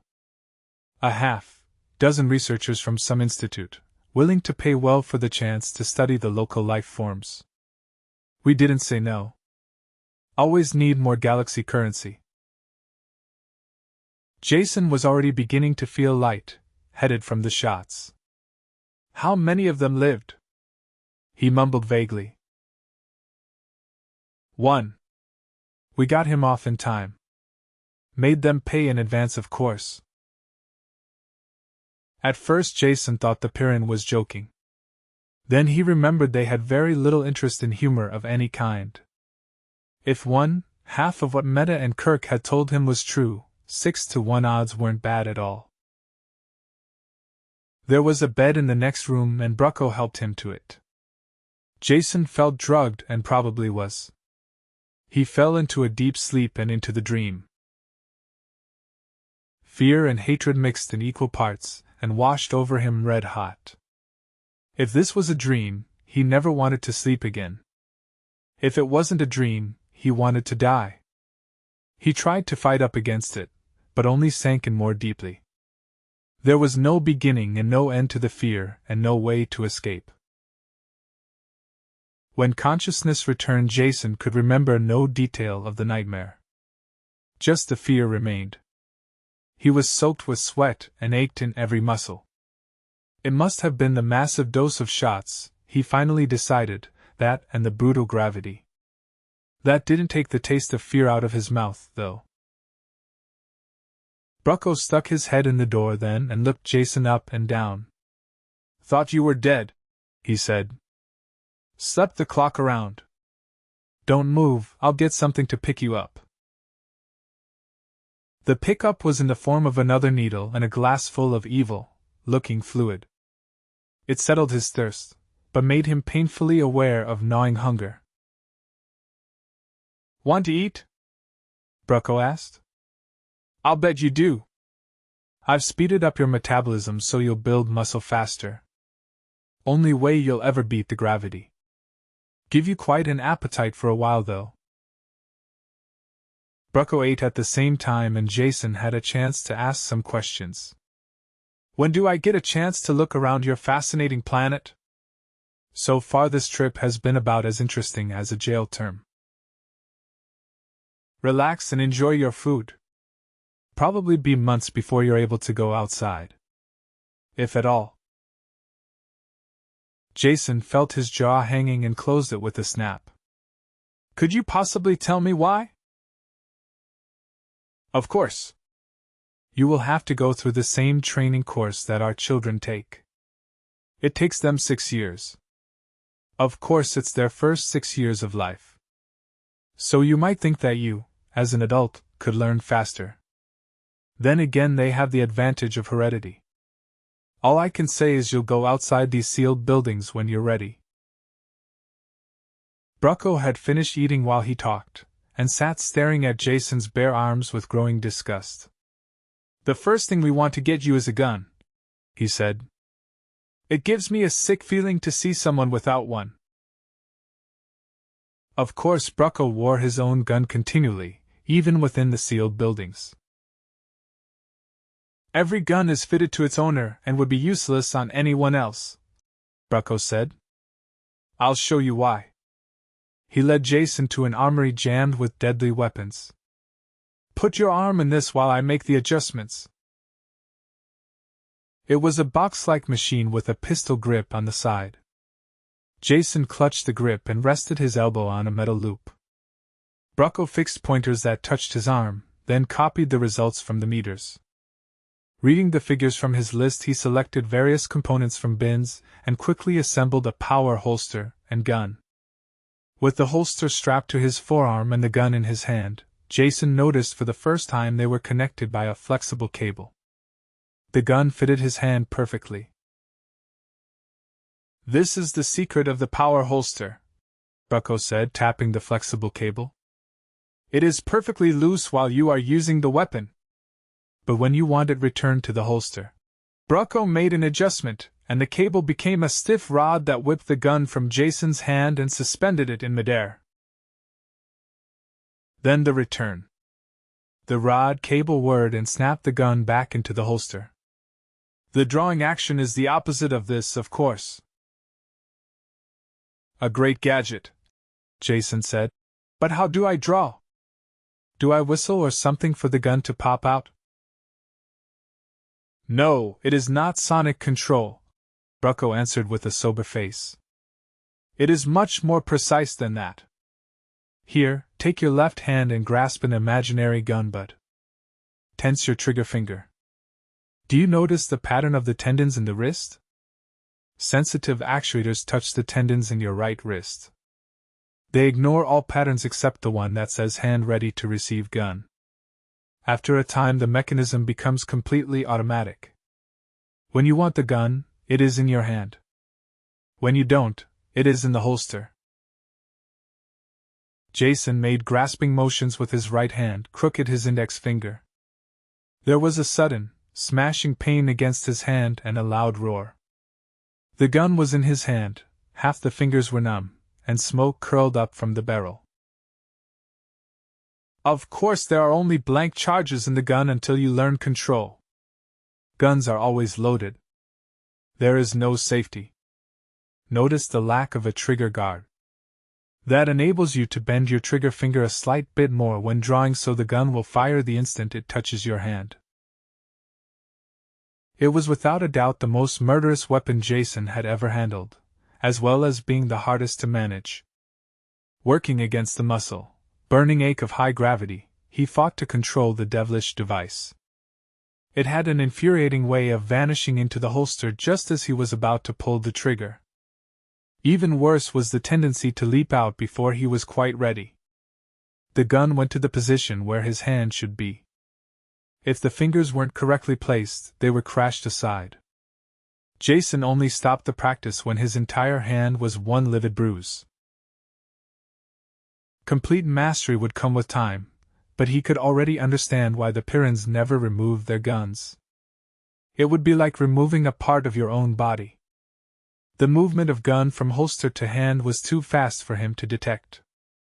It was certainly faster than the neural current that shaped the hand into the gun, holding position. For all apparent purposes, it was like having a lightning bolt in your fingertip. Point the finger and blam, there's the explosion. Brucko had left Jason to practice alone. When his aching hand could take no more, he stopped and headed back towards his own quarters. Turning a corner, he had a quick glimpse of a familiar figure going away from him. Meta! Wait for a second, I want to talk to you. She turned impatiently as he shuffled up, going as fast as he could in the doubled gravity. Everything about her seemed different from the girl he had known on the ship. Heavy boots came as high as her knees, her figure was lost in bulky coveralls of some metallic fabric. The trim waist was bulged out by a belt of canisters. Her very expression was coldly distant. I've missed you, he said. I hadn't realized you were in this building. He reached for her hand, but she moved it out of his reach. What is it you want? She asked. What is it I want? He echoed with barely concealed anger. This is Jason, remember me? We're friends. It is allowed for friends to talk without wanting anything. What happened on the ship has nothing to do with what happens on Pyrrus. She started forward impatiently as she talked.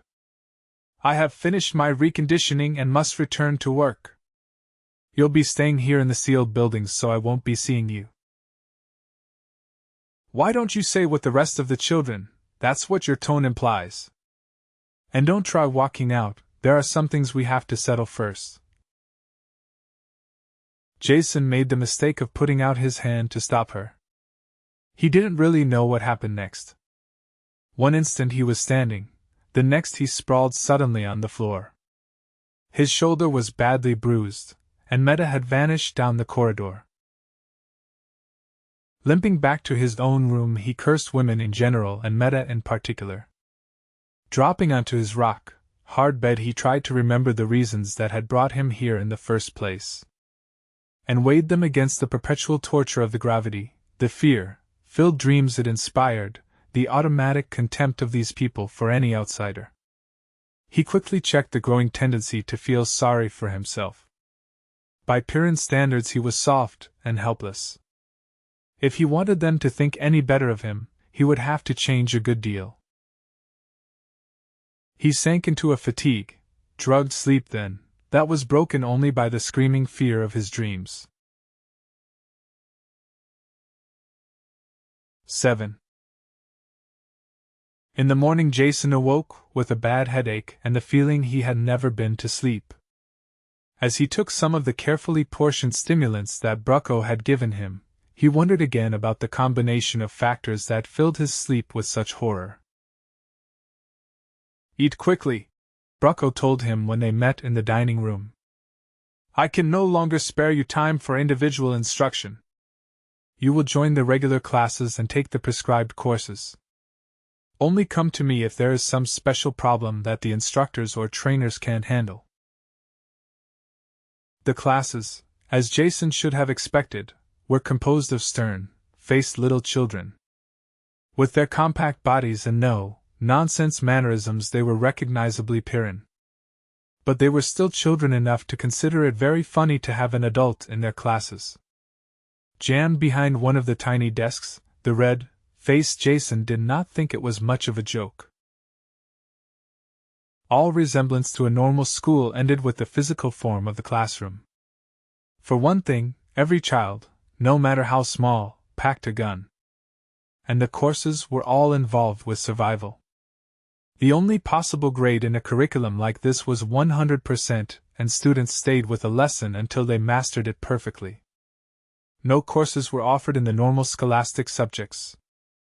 Presumably these were studied after the child graduated survival school and could face the world alone. Which was a logical and cold, cold-hearted way of looking at things. In fact, logical and cold-hearted could describe any Pyrrhan activity. Most of the morning was spent on the operation of one of the medikits that strapped around the waist. This was a poison analyzer that was pressed over a puncture wound. If any toxins were present, the antidote was automatically injected on the site. Simple in operation but incredibly complex in construction. Since all Pyrrhans serviced their own equipment, you could then only blame yourself if it failed. They had to learn the construction and repair of all the devices. Jason did much better than the child students, though the effort exhausted him. In the afternoon he had his first experience with a training machine. His instructor was a 12-year-old boy, whose cold voice didn't conceal his contempt for the soft off-worlder. All the training machines are physical duplicates of the real surface of the planet, corrected constantly as the life forms change. The only difference between them is the varying degree of deadliness. This first machine you will use is of course the one infants are put into. "You're too kind," Jason murmured. "Your flattery overwhelms me." The instructor continued, taking no notice of the interruption. "Infants are put into as soon as they can crawl. It is real in substance, though completely deactivated." Training machine was the wrong word, Jason realized as they entered through the thick door. This was a chunk of the outside world duplicated in an immense chamber. It took very little suspension of reality for him to forget the painted ceiling and artificial sun high above and imagine himself outdoors at last. The scene seemed peaceful enough, though clouds banking on the horizon threatened a violent Pyrrhan storm. "You must wander around and examine things," the instructor told Jason. "Whenever you touch something with your hand, you will be told about it. Like this." The boy bent over and pushed his finger against a blade of the soft grass that covered the ground. Immediately a voice barked from hidden speakers. "Poison grass. Boots to be worn at all times." Jason kneeled and examined the grass. The blade was tipped with a hard, shiny hook. He realized with a start that every single blade of grass was the same. The soft green lawn was a carpet of death. As he straightened up, he glimpsed something under a broad, leafed plant. A crouching, scale-covered animal, whose tapered head terminated in a long spike. "What's that in the bottom of my garden?" he asked. "You certainly give the babies pleasant playmates." Jason turned and realized he was talking to the air. The instructor was gone. He shrugged and petted the scaly monstrosity. "Horn devil," the impersonal voice said from midair. "Clothing and shoes no protection. Kill it." A sharp crack shattered the silence as Jason's gun went off. The horn devil fell on its side, keyed to react to the blank charge. "Well, I am learning," Jason said, and the thought pleased him. The words "kill it" had been used by Brucko while teaching him to use the gun. Their stimulus had reached an unconscious level. He was aware of wanting to shoot only after he had heard the shot. His respect for Pyrrhan training techniques went up. Jason spent a thoroughly unpleasant afternoon wandering in the child's garden of horror. Death was everywhere, while all the time the disembodied voice gave him stern advice in simple language. So he could do unto, rather than being done in. He had never realized that violent death could come in so many repulsive forms. Everything here was deadly to man, from the smallest insect to the largest plant. Such singleness of purpose seemed completely unnatural. Why was this planet so alien to human life? He made a mental note to ask Brucko. Meanwhile he tried to find one life form that wasn't out for his blood. He didn't succeed. After a long search he found the only thing that when touched didn't elicit deadly advice. This was a chunk of rock that projected from a meadow of poison grass. Jason sat on it with a friendly feeling and pulled his feet up. An oasis of peace. Some minutes passed while he rested his gravity-weary body. "Rot fungus, do not touch!" The voice blasted at twice its normal volume, and Jason leaped as if he had been shot. The gun was in his hand, nosing about for a target. Only when he bent over and looked closely at the rock where he had been sitting, did he understand. There were flaky gray patches that hadn't been there when he sat down. "Oh, you tricky devils!" he shouted at the machine. "How many kids have you frightened off that rock after they thought they had found a little piece?" He resented the snide bit of conditioning, but respected it at the same time. Pyrrans learned very early in life that there was no safety on this planet, except that which they provided for themselves. While he was learning about Pyrrus, he was gaining new insight into the Pyrrans as well. 8. Days turned into weeks in the school, cut off from the world outside. Jason almost became proud of his ability to deal death. He recognized all the animals and plants in the nursery room and had been promoted to a trainer where the beasts made sluggish charges at him. His gun picked off the attackers with dull regularity. The constant daily classes were beginning to bore him as well. Though the gravity still dragged at him, his muscles were making great efforts to adjust. After the daily classes, he no longer collapsed immediately into bed. Only the nightmares got worse. He had finally mentioned them to Brucko, who mixed up a sleeping potion that took away most of their effect. The dreams were still there, but Jason was only vaguely aware of them upon awakening. By the time Jason had mastered all the gadgetry that kept the Pyrrans alive, he had graduated to a most realistic trainer that was only a hair-breadth away from the real thing. The difference was just in quality. The insect poisons caused swelling and pain instead of instant death. Animals could cause bruises and tear flesh, but stopped short of ripping off limbs. You couldn't get killed in this trainer, but could certainly come very close to it. Jason wandered through this large and rambling jungle with the rest of the 5-year-olds.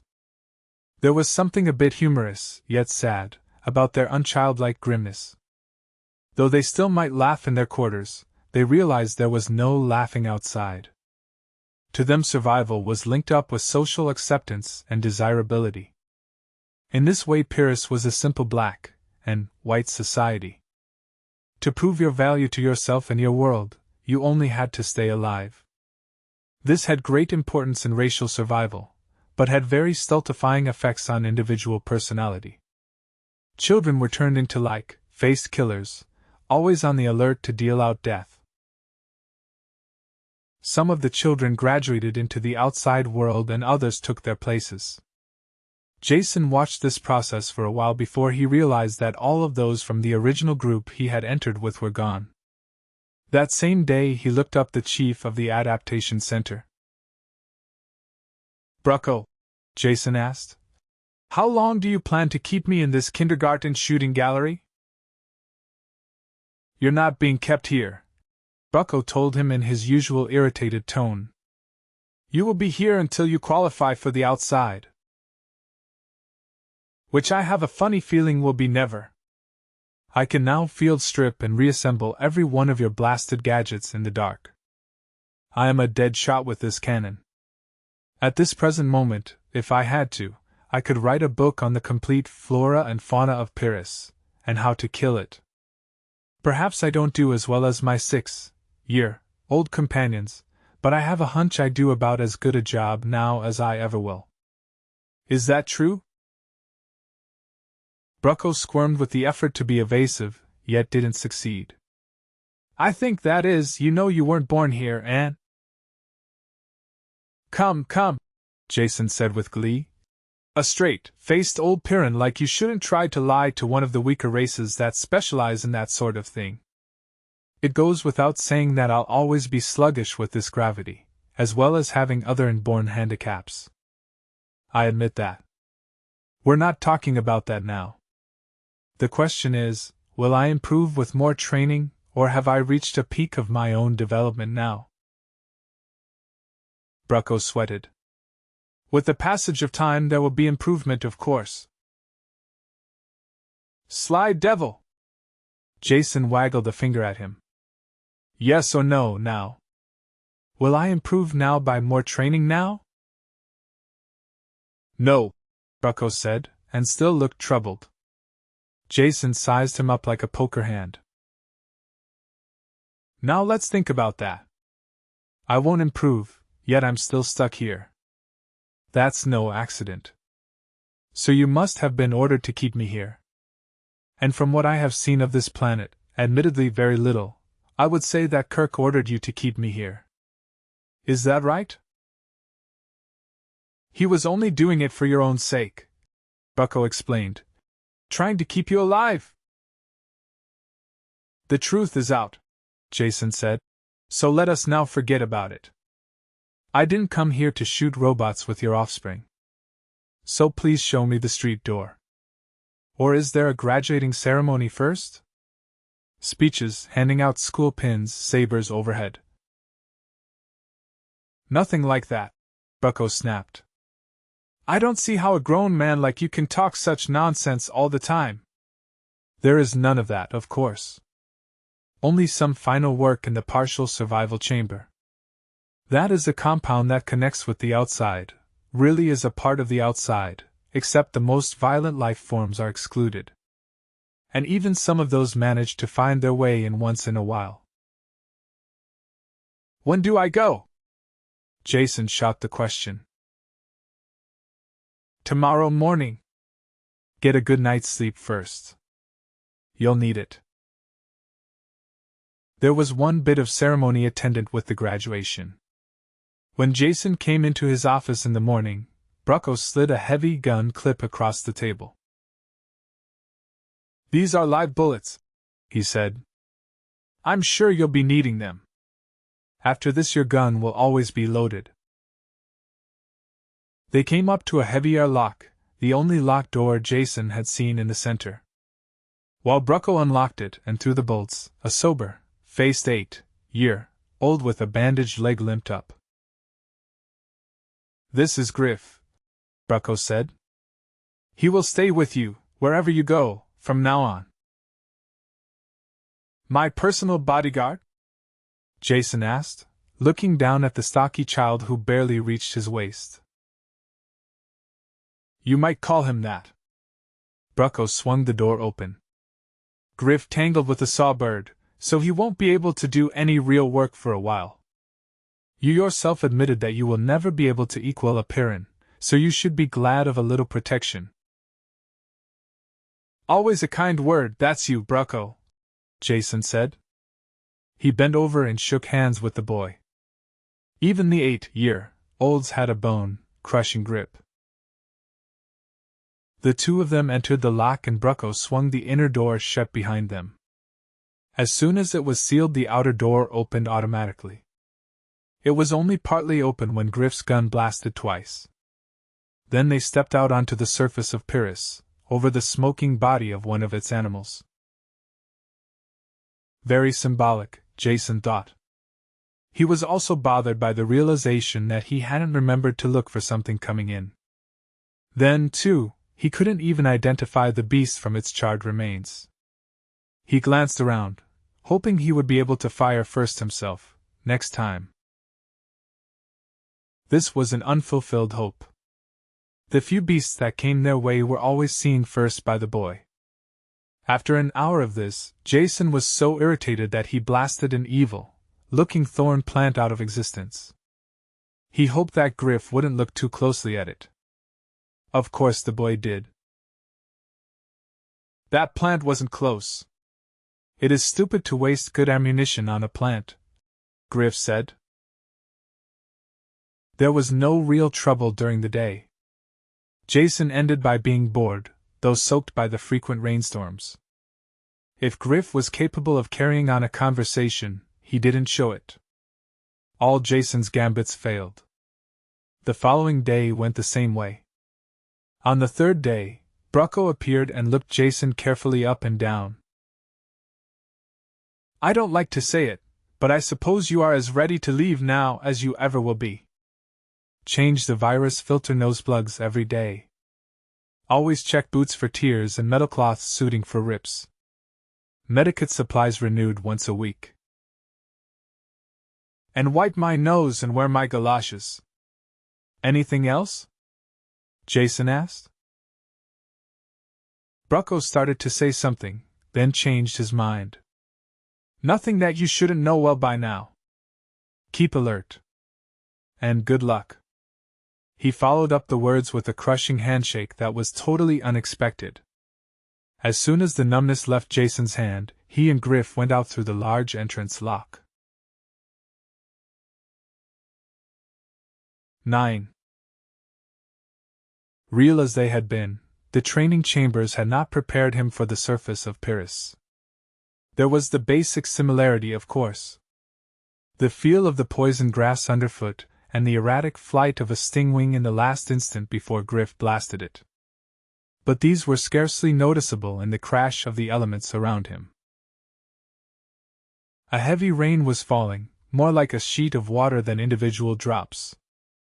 Gusts of wind tore at it, hurling the deluge into his face.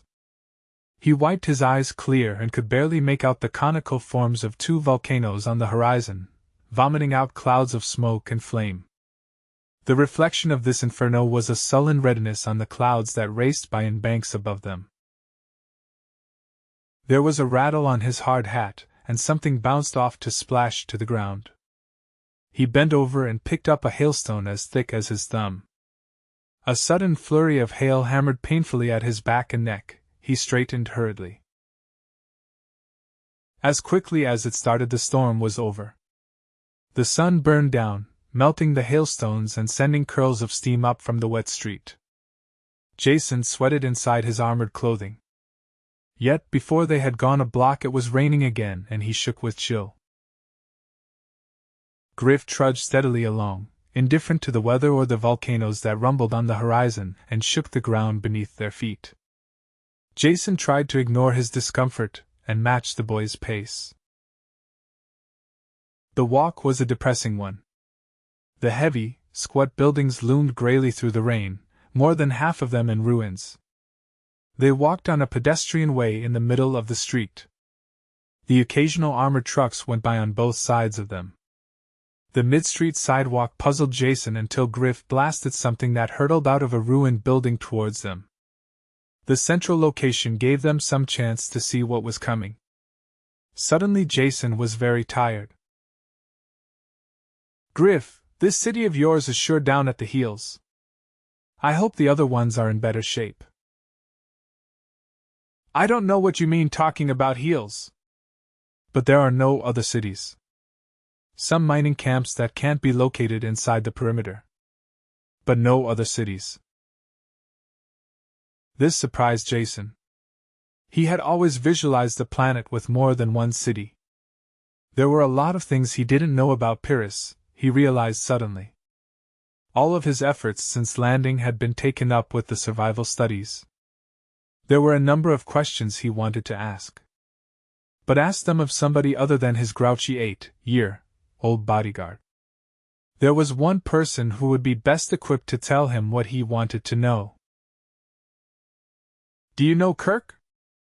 he asked the boy. "Apparently he's your ambassador to a lot of places, but his last name—" "Sure, everybody knows Kirk. But he's busy, you shouldn't see him." Jason shook a finger at him. "Minder of my body you may be. But minder of my soul you are not. What do you say I call the shots and you go along to shoot the monsters? Okay?" They took shelter from a sudden storm of fist-sized hailstones. Then, with ill grace, Griff led the way to one of the larger, central buildings. There were more people here and some of them even glanced at Jason for a minute, before turning back to their business. Jason dragged himself up 2 flights of stairs before they reached a door marked CO, Ordination and Supply. "Kirk in here?" Jason asked. "Sure," the boy told him. "He's in charge." "Fine. Now you get a nice cold drink, or your lunch, or something, and meet me back here in a couple of hours. I imagine Kirk can do as good a job of looking after me as you can." The boy stood doubtfully for a few seconds, then turned away. Jason wiped off some more sweat and pushed through the door. There were a handful of people in the office beyond. None of them looked up at Jason or asked his business. Everything has a purpose on Pyrrus. If he came there, he must have had a good reason. No one would ever think to ask him what he wanted. Jason, used to the petty officialdom of 1,000 worlds, waited for a few moments before he understood. There was only one other door. He shuffled over and opened it. Kirk looked up from a desk strewed about with papers and ledgers. "I was wondering when you would show up," he said. "A lot sooner if you hadn't prevented it," Jason told him as he dropped wearily into a chair. "It finally dawned on me that I could spend the rest of my life in your blood-thirsty nursery school if I didn't do something about it. So here I am. Ready to return to the civilized worlds, now that you've seen enough of Pyrrus?"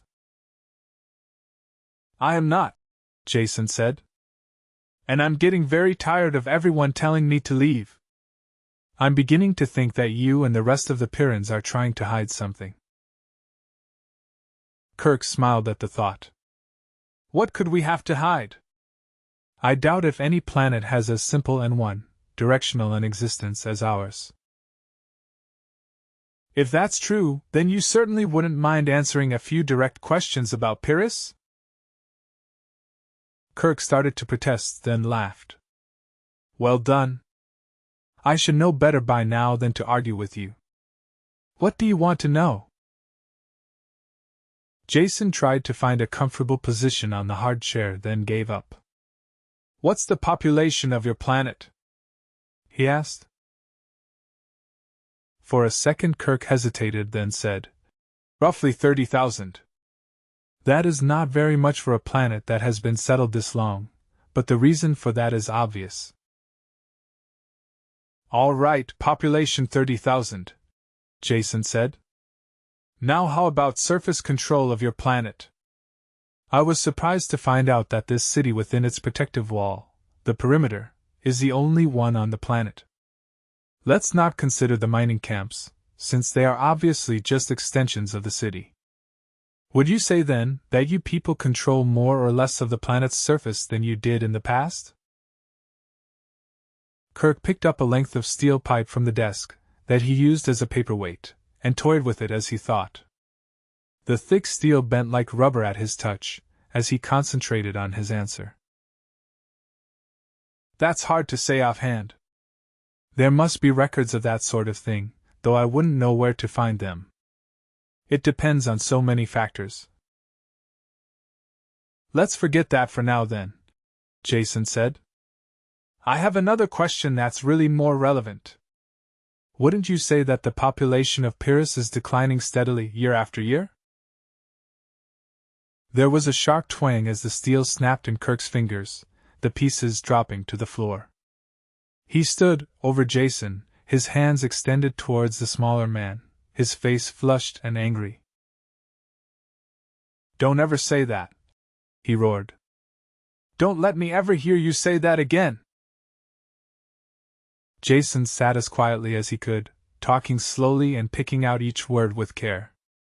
His life hung in the balance. "Don't get angry, Kirk. I meant no harm. I'm on your side, remember? I can talk to you because you've seen much more of the universe than the Pyrrans who have never left the planet. You are used to discussing things. You know that words are just symbols. We can talk and know you don't have to lose your temper over mere words." Kirk slowly lowered his arms and stepped away. Then he turned and poured himself a glass of water from a bottle on the desk. He kept his back turned to Jason while he drank. Very little of the sweat that Jason wiped from his sopping face was caused by the heat in the room. "I'm sorry I lost my temper," Kirk said, dropping heavily into his chair. "Doesn't usually happen. Been working hard lately, must have got my temper on edge." He made no mention of what Jason had said. "Happens to all of us," Jason told him. "I won't begin to describe the condition my nerves were in when I hit this planet. I'm finally forced to admit that everything you said about Pyrrus is true. It is the most deadly spot in the system. And only native-born Pyrrans could possibly survive here. I can manage to fumble along a bit after my training, but I know I would never stand a chance on my own. You probably know I have an 8-year-old as a bodyguard. Gives a good idea of my real status here." Anger suppressed, Kirk was back in control of himself now. His eyes narrowed in thought. "Surprises me to hear you say that. Never thought I would hear you admit that anyone could be better than you at anything. Isn't that why you came here? To prove that you were as good as any native-born Pyrran?" "Score one for your side," Jason admitted. "I didn't think it showed that much. And I'm glad to see your mind isn't as muscle-bound as your body. Yes, I'll admit that was probably my main reason for coming, that and curiosity." Kirk was following his own train of thoughts, and puzzled where they were leading him. "You came here to prove that you were as good as any native-born Pyrran. Yet now you admit that any 8-year-old can outdraw you. That just doesn't stack up with what I know about you. If you give with one hand, you must be taking back with the other. In what way do you still feel your natural superiority?" Jason thought a long time before answering. "I'll tell you," he finally said. "But don't snap my neck for it. I'm gambling that your civilized mind can control your reflexes. Because I have to talk about things that are strictly taboo on Pyrrus. In your people's eyes I'm a weakling because I come from off-world. Realize, though, that this is also my strength. I can see things that are hidden from you by long association. You know, the old business of not being able to see the forest for the trees in the way." Kirk nodded agreement, and Jason went on. "To continue the analogy further, I landed from an airship, and at first all I could see was the forest. To me certain facts are obvious. I think that you people know them too, only you keep your thoughts carefully repressed. They are hidden thoughts that are completely taboo. I am going to say one of them out loud now and hope you can control yourself well enough to not kill me." Kirk's great hands tightened on the arms of his chair, the only sign that he had heard. Jason talked quietly, as smoothly and easily as a lancet probing into a brain. "Human beings are losing the war on Pyrrus. There is no chance they can win. They could leave for another planet, but that wouldn't be victory. Yet, if they stay and continue this war, they only prolong a particularly bloody form of racial suicide. With each generation the population drops. Until eventually the planet will win." One arm of Kirk's plastic and steel chair tore loose under the crushing grasp of his fingers. He didn't notice it. The rest of his body was rock still and his eyes fixed on Jason.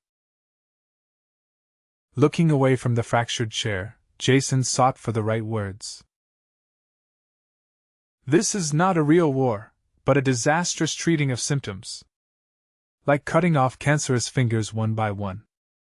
The only result can be ultimate death. None of you seem to realize that. All you see are the trees. It has never occurred to you that you could treat the causes of this war and end it forever." Kirk dropped the arm of the chair clattering to the floor.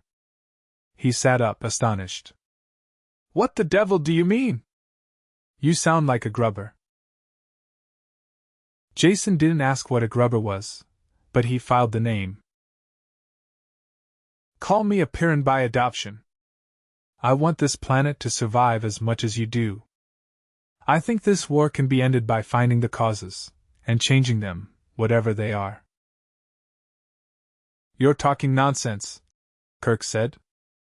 This is just an alien world that must be battled. The causes are obvious facts of existence. No, they're not, Jason insisted. Consider for a second. When you are away for any length of time from this planet, you must take a refresher course. To see how things have changed for the worse while you were gone. Well, that's a linear progression. If things get worse when you extend into the future, then they have to get better if you extend into the past. It is also good theory, though I don't know if the facts will bear me out, to say that if you extend it far enough into the past you will reach a time when mankind and Pyrrus were not at war with each other. Kirk was beyond speech now, only capable of sitting and listening while Jason drove home the blows of inescapable logic. There is evidence to support this theory. Even you will admit that if I am no match for Pyrran life, am surely well versed in it. And all Pyrran flora and fauna I've seen have one thing in common. They're not functional. None of their immense armory of weapons is used against each other. Their toxins don't seem to operate against Pyrran life. They are good only for dispensing death to Homo sapiens. And that is a physical impossibility. In the 300 years that men have been on this planet, the life forms couldn't have naturally adapted in this manner. But they have done it! Kirk bellowed. You are so right, Jason told him calmly. And if they have done it, there must be some agency at work. Operating how, I have no idea. But something has caused the life on Pyrrus to declare war, and I'd like to find out what that something is. What was the dominant life form here when your ancestors landed? I'm sure I wouldn't know, Kirk said. You're not suggesting, are you, that there are sentient beings on Pyrrus other than those of human descent? Creatures who are organizing the planet to battle us? I'm not suggesting it, you are. That means you're getting the idea. I have no idea what caused this change, but I would sure like to find out. Then see if it can be changed back. Nothing promised, of course. You'll agree, though, that it is worth investigating. Fist smacking into his palm, his heavy footsteps shaking the building, Kirk paced back and forth the length of the room. He was at war with himself. New ideas fought old beliefs. It was so sudden, and so hard not to believe. Without asking permission, Jason helped himself to some chilled water from the bottle, and sank back into the chair, exhausted. Something whizzed in through the open window, tearing a hole in the protective screen. Kirk blasted it without changing stride, without even knowing he had done it. The decision didn't take long. Geared to swift activity, the big Pyrran found it impossible not to decide quickly. The pacing stopped and a finger stabbed at Jason. I don't say you have convinced me, but I find it impossible to find a ready answer to your arguments. So until I do, we will have to operate as if they are true. Now what do you plan to do? What can you do? Jason ticked the points off on his fingers. 1. I'll need a place to live and work that is well protected. So instead of spending my energies on just remaining alive, I can devote some study to this project. 2. I want someone to help me, and act as a bodyguard at the same time. And someone, please, with a little more scope of interest than my present watchdog. I would suggest Meta for the job. Meta? Kirk was surprised. She is a space pilot and defense screen operator. What good could she possibly be on a project like this? The most good possible. She has had experience on other worlds and can shift her point of view, at least a bit. And she must know as much about this planet as any other educated adult, and can answer any questions I ask. Jason smiled. In addition to which she is an attractive girl, whose company I enjoy. Kirk grunted. I was wondering if you would get around to mentioning that last reason. The others make sense though, so I'm not going to argue. I'll round up a replacement for her and have Meta sent here. There are plenty of sealed buildings you can use. After talking to one of the assistants from the outer office, Kirk made some calls on the screen. The correct orders were quickly issued. Jason watched it all with interest. Pardon me for asking, he finally said. But are you the dictator of this planet? You just snap your fingers and they all jump. I suppose it looks that way, Kirk admitted. But that is just an illusion. No one is in complete charge on Pyrrus, either is there anything resembling a democratic system. After all, our total population is about the size of an army division. Everyone does the job they are best qualified for. Various activities are separated into departments with the most qualified person in charge. I run coordination and supply, which is about the loosest category. We fill in the gaps between departments and handle procuring from off-planet. Meta came in then and talked to Kirk. She completely ignored Jason's presence.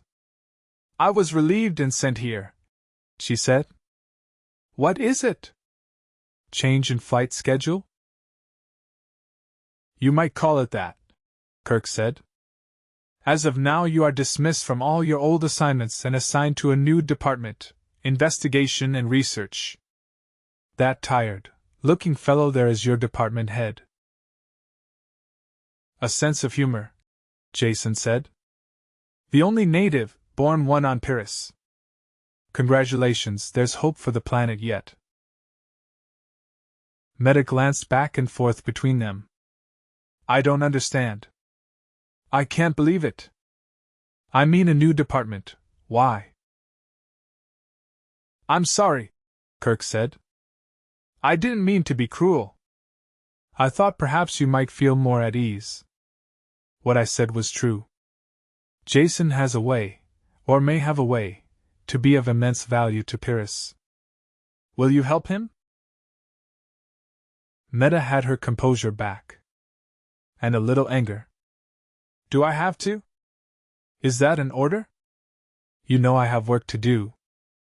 I'm sure you will realize it is more important than something a person from off-planet might imagine. He can't really understand. Yes. It's an order. The snap was back in Kirk's voice. Meta flushed at the tone. Perhaps I can explain, Jason broke in. After all, the whole thing is my idea. But first I would like your cooperation. Will you take the clip out of your gun and give it to Kirk? Meta looked frightened, but Kirk nodded in solemn agreement. Just for a few minutes, Meta. I have my gun so you will be safe here. I think I know what Jason has in mind, and from personal experience I'm afraid he is right. Reluctantly, Meta passed over the clip and cleared the charge in the gun's chamber. Only then did Jason explain. I have a theory about life on Pyrrus, and I'm afraid I'll have to shatter some illusions when I explain.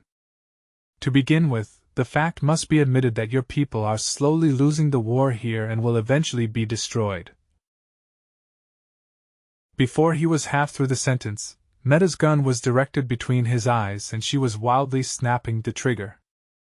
There was only hatred and revulsion in her expression. Kirk took her by the shoulders and sat her in his chair, before anything worse happened. It took a while before she could calm down enough to listen to Jason's words. It is not easy to have the carefully built-up falsehoods of a lifetime shattered. Only the fact that she had seen something of other worlds enabled her to listen at all. The light of unreason was still in her eyes when he had finished, telling her the things he and Kirk had discussed. She sat tensely, pushed forward against Kirk's hands, as if they were the only things that stopped her from leaping at Jason. Maybe that is too much to assimilate at one sitting, Jason said. So let's put it in simpler terms. I believe we can find a reason for this unrelenting hatred of humans. Perhaps we don't smell right. Maybe I'll find an essence of crushed Pyrrhon bugs that will render us immune when we rub it in. I don't know yet. But whatever the results, we must make the investigation. Kirk agrees with me on that. Meta looked at Kirk and he nodded agreement. Her shoulders slumped in sudden defeat. She whispered the words.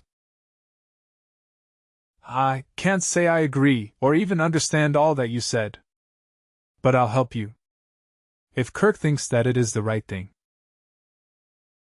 I do, he said. Now, do you want the clip back for your gun? Not planning to take any more shots at Jason. That was foolish of me, she said coldly while she reloaded the gun. I don't need a gun. If I had to kill him, I could do it with my bare hands.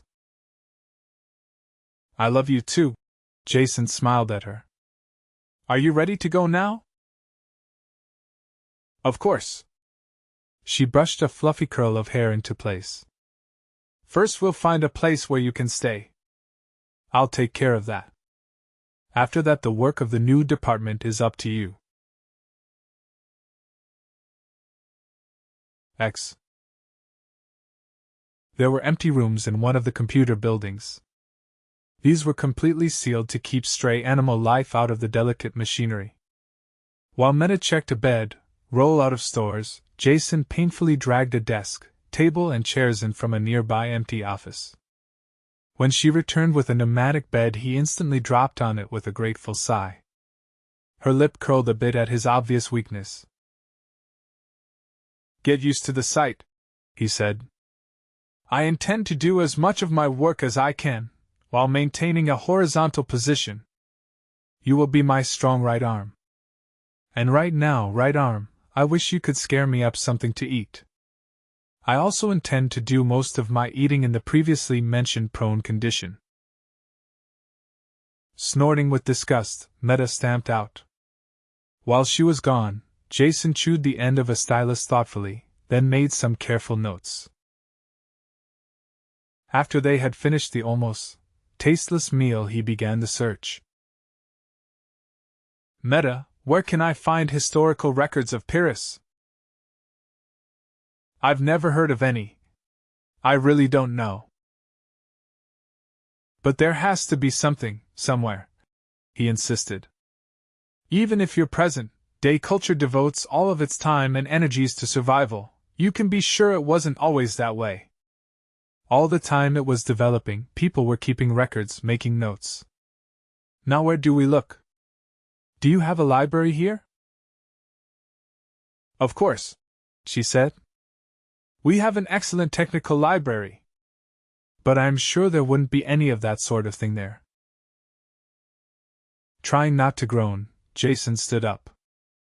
Let me be the judge of that. Just lead the way. Operation of the library was completely automatic. A projected index gave the call number for any text that had to be consulted. The tape was delivered to the charge desk 30 seconds after the number had been punched. Return tapes were dropped through a hopper and refiled automatically. The mechanism worked smoothly. Wonderful, Jason said, pushing away from the index. A tribute to technological ingenuity. Only it contains nothing of any value to us. Just reams of textbooks. What else should be in a library? Meta sounded sincerely puzzled. Jason started to explain, then changed his mind. Later we will go into that, he said. Much later. Now we have to find a lead. Is it possible that there are any tapes, or even printed books, that aren't filed through this machine? It seems unlikely, but we could ask Polly. He lives here somewhere and is in charge of the library, filing new books and tending the machinery. The single door into the rear of the building was locked, and no amount of pounding could rouse the caretaker. If he's alive, this should do it, Jason said. He pressed the out of order button on the control panel. It had the desired effect. Within 5 minutes the door opened and Polly dragged himself through it. Death usually came swiftly on Pyrrus. If wounds slowed a man down, the ever-ready forces of destruction quickly finished the job. Polly was the exception to this rule. Whatever had attacked him originally had done an efficient job. Most of the lower part of his face was gone. His left arm was curled and useless. The damage to his body and legs had left him with the bare capability to stumble from one spot to the next. Yet he still had one good arm as well as his eyesight. He could work in the library and relieve a fully fit man. How long he had been dragging the useless husk of a body around the building, no one knew.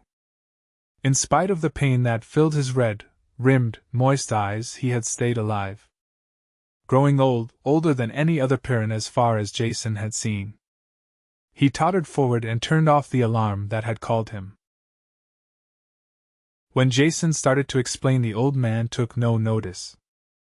Only after the librarian had rummaged a hearing aid out of his clothes did Jason realize he was deaf as well. Jason explained again what he searched for.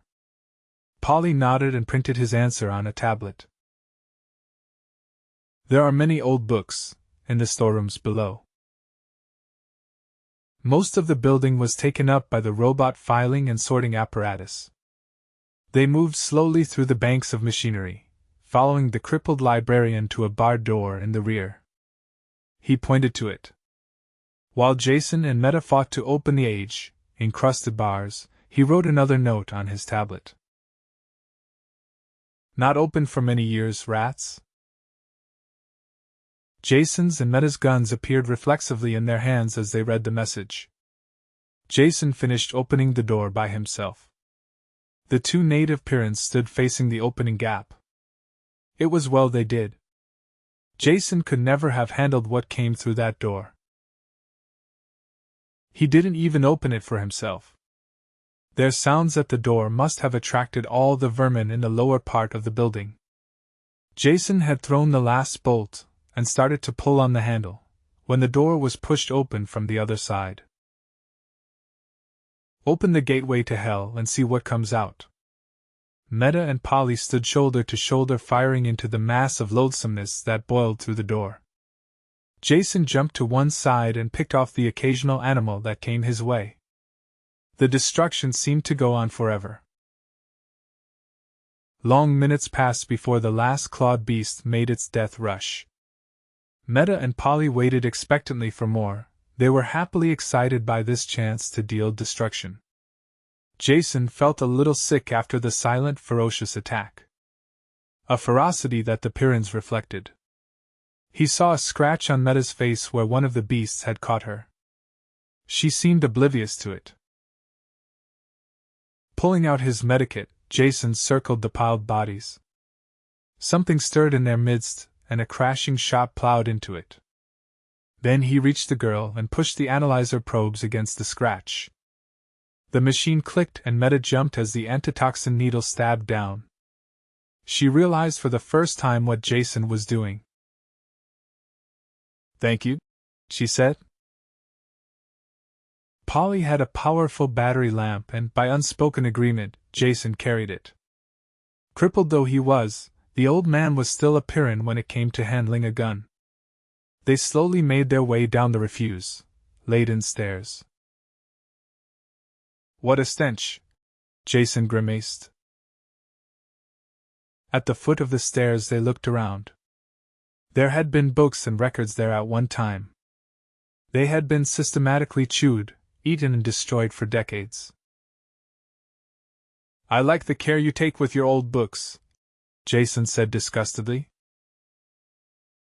"They could have been of no importance," Meta said coolly, "or they would be filed correctly in the library upstairs." Jason wandered gloomily through the rooms. Nothing remained of any value. Fragments and scraps of writing and printing. Never enough in one spot to bother collecting. With the toe of one armored boot, he kicked angrily at a pile of debris, ready to give up the search. There was a glint of rusty metal under the dirt. "Hold this!" He gave the light to Meta and began scratching aside the rubble. A flat metal box with a dial lock built into it was revealed. "Why, that's a log box!" Meta said, surprised. "That's what I thought," Jason said. 11. Resealing the cellar, they carried the box back to Jason's new office. Only after spraying with decontaminant did they examine it closely. Meta picked out engraved letters on the lid.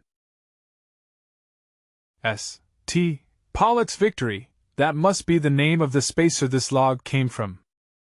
But I don't recognize the class, or whatever it is the initials S.T. stand for.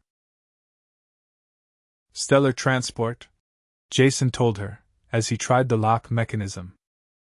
"I've heard of them, but I've never seen one. They were built during the last wave of galactic expansion. Really nothing more than gigantic metal containers, put together in space. After they were loaded with people, machinery and supplies, they would be towed to whatever planetary system had been chosen. These same tugs and one-shot rockets would break the S.T.S. in for a landing. Then leave them there. The hull was a ready source of metal and the colonists could start right in building their new world. And they were big. All of them held at least 50,000 people." Only after he said it did he realize the significance of his words. Meta's deadly stare drove it home. There were now less people on Pyrrus than had been in the original settlement. And human population, without rigid birth controls, usually increased geometrically. Jason dinAlt suddenly remembered Meta's itchy trigger finger. "But we can't be sure how many people were aboard this one," he said hurriedly. "Or even if this is the log of the ship that settled Pyrrus. Can you find something to pry this open with? The lock is corroded into a single lump." Meta took her anger out on the box. Her fingers managed to force a gap between lid and bottom. She wrenched at it. Rusty metal screeched and tore. The lid came off in her hands and a heavy book thudded to the table. The cover legend destroyed all doubt. Log of S.T. Pollock's Victory. Outward bound, Satani to Pyrrus. 55,000 settlers aboard. Meta couldn't argue now. She stood behind Jason with tight, clenched fists, and read over his shoulder as he turned the brittle, yellowed pages. He quickly skipped through the opening part that covered the sailing preparations and trip out. Only when he had reached the actual landing did he start reading slowly. The impact of the ancient words leaped out at him. "Here it is," Jason shouted. "Proof positive that we're on the right trail. Even you will have to admit that. Read it right here. Second day since the tugs left, we are completely on our own now. The settlers still haven't grown used to this planet, though we have orientation talks every night. As well as the morale agents who I have working 20 hours a day. I suppose I really can't blame the people. They all lived in the underways of Setani and I doubt if they saw the sun once a year. This planet has weather with a vengeance, worse than anything I've seen on 100 other planets. Was I wrong during the original planning stages not to insist on settlers from one of the agrarian worlds? People who could handle the outdoors. These citified Satanians are afraid to go out in the rain. But of course they have adapted completely to their native 1.5 gravity, so the 2G here doesn't bother them much. That was the factor that decided us. Anyway, too late now to do anything about it. Or about the unending cycle of rain, snow, hail, hurricanes and such. Answer will be to start the mines going, sell the metals and build completely enclosed cities. The only thing on this forsaken planet that isn't actually against us are the animals. A few large predators at first, but the guards made short work of them. The rest of the wildlife leaves us alone. Glad of that. They have been fighting for existence so long that I have never seen a more deadly-looking collection. Even the little rodents no bigger than a man's hand are armored like tanks. I don't believe a word of it, Meta broke in. That can't be Pyrrus he's writing about. Her words died away as Jason wordlessly pointed to the title on the cover. He continued scanning the pages, flipping them quickly. A sentence caught his eye and he stopped. Jamming his finger against the place, he read aloud. And troubles keep piling up. First Harpalo with his theory that the volcanism is so close to the surface that the ground keeps warm and the crops grow so well. Even if he is right, what can we do? We must be self-dependent if we intend to survive. And now this other thing. It seems that the forest fire drove a lot of new species our way. Animals, insects, and even birds have attacked the people. Note for Har, check if possible seasonal migration might explain attacks. There have been 14 deaths from wounds and poisoning. We'll have to enforce the rules for insect lotion at all times. And I suppose build some kind of perimeter defense to keep the larger beasts out of the camp. This is a beginning, Jason said. At least now we are aware of the real nature of the battle we're engaged in. It doesn't make Pyrrus any easier to handle, or make the life forms less dangerous, to know that they were once better disposed towards mankind. All this does is point the way. Something took the peaceful life forms, shook them up, and turned this planet into one big death trap for mankind. That something is what I want to uncover. 12. Further reading of the log produced no new evidence. There was a good deal more information about the early animal and plant life and how deadly they were, as well as the first defenses against them. Interesting historically, but of no use whatsoever in countering the menace. The captain apparently never thought that life forms were altering on Pyrrus, believing instead that dangerous beasts were being discovered. He never lived to change his mind. The last entry in the log, less than 2 months after the first attack, was very brief. And in a different handwriting. Captain Kurkowski died today, of poisoning following an insect bite. His death is greatly mourned. The why of the planetary revulsion had yet to be uncovered. Kirk must see this book, Jason said. He should have some idea of the progress being made. Can we get transportation, or do we walk to City Hall? Walk, of course, Meta said. Then you bring the book. At 2Gs I find it very hard to be a gentleman and carry the packages. They had just entered Kirk's outer office when a shrill screaming burst out of the phone screen. It took Jason a moment to realize that it was a mechanical signal, not a human voice. What is it? He asked. Kirk burst through the door and headed for the street entrance. Everyone else in the office was going the same way. Meta looked confused, leaning towards the door, then looking back at Jason. What does it mean? Can't you tell me? He shook her arm. Sector alarm. A major breakthrough of some kind at the perimeter. Everyone but other perimeter guards has to answer. Well, go then, he said. Don't worry about me. I'll be all right. His words acted like a trigger release. Meta's gun was in her hand and she was gone before he had finished speaking. Jason sat down wearily in the deserted office. The unnatural silence in the building began to get on his nerves. He shifted his chair over to the phone screen and switched it on to receive. The screen exploded with color and sound. At first Jason could make no sense of it at all. Just a confused jumble of faces and voices. It was a multi-channel set designed for military use. A number of images were carried on the screen at one time, rows of heads or hazy backgrounds where the user had left the field of view. Many of the heads were talking at the same time, and the babble of their voices made no sense whatsoever. After examining the controls and making a few experiments, Jason began to understand the operation. Though all stations were on the screen at all times, their audio channels could be controlled.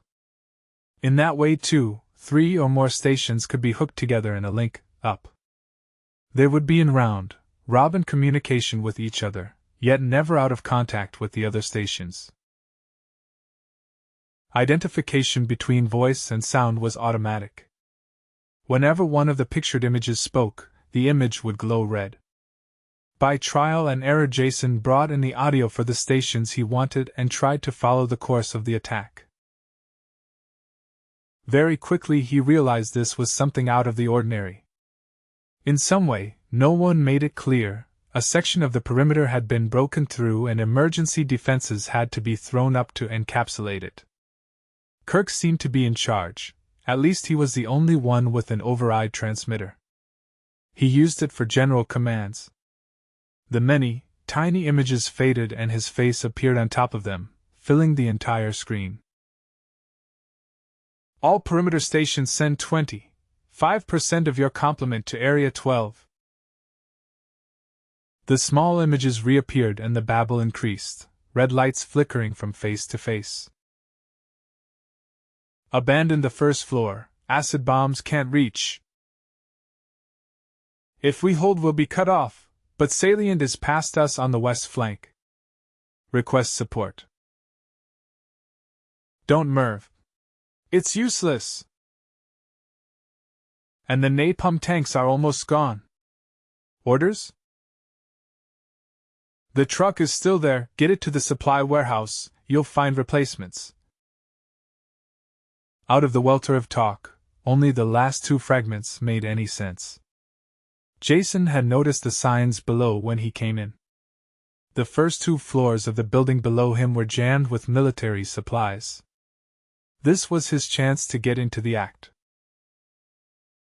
Just sitting and watching was frustrating, particularly when it was a desperate emergency.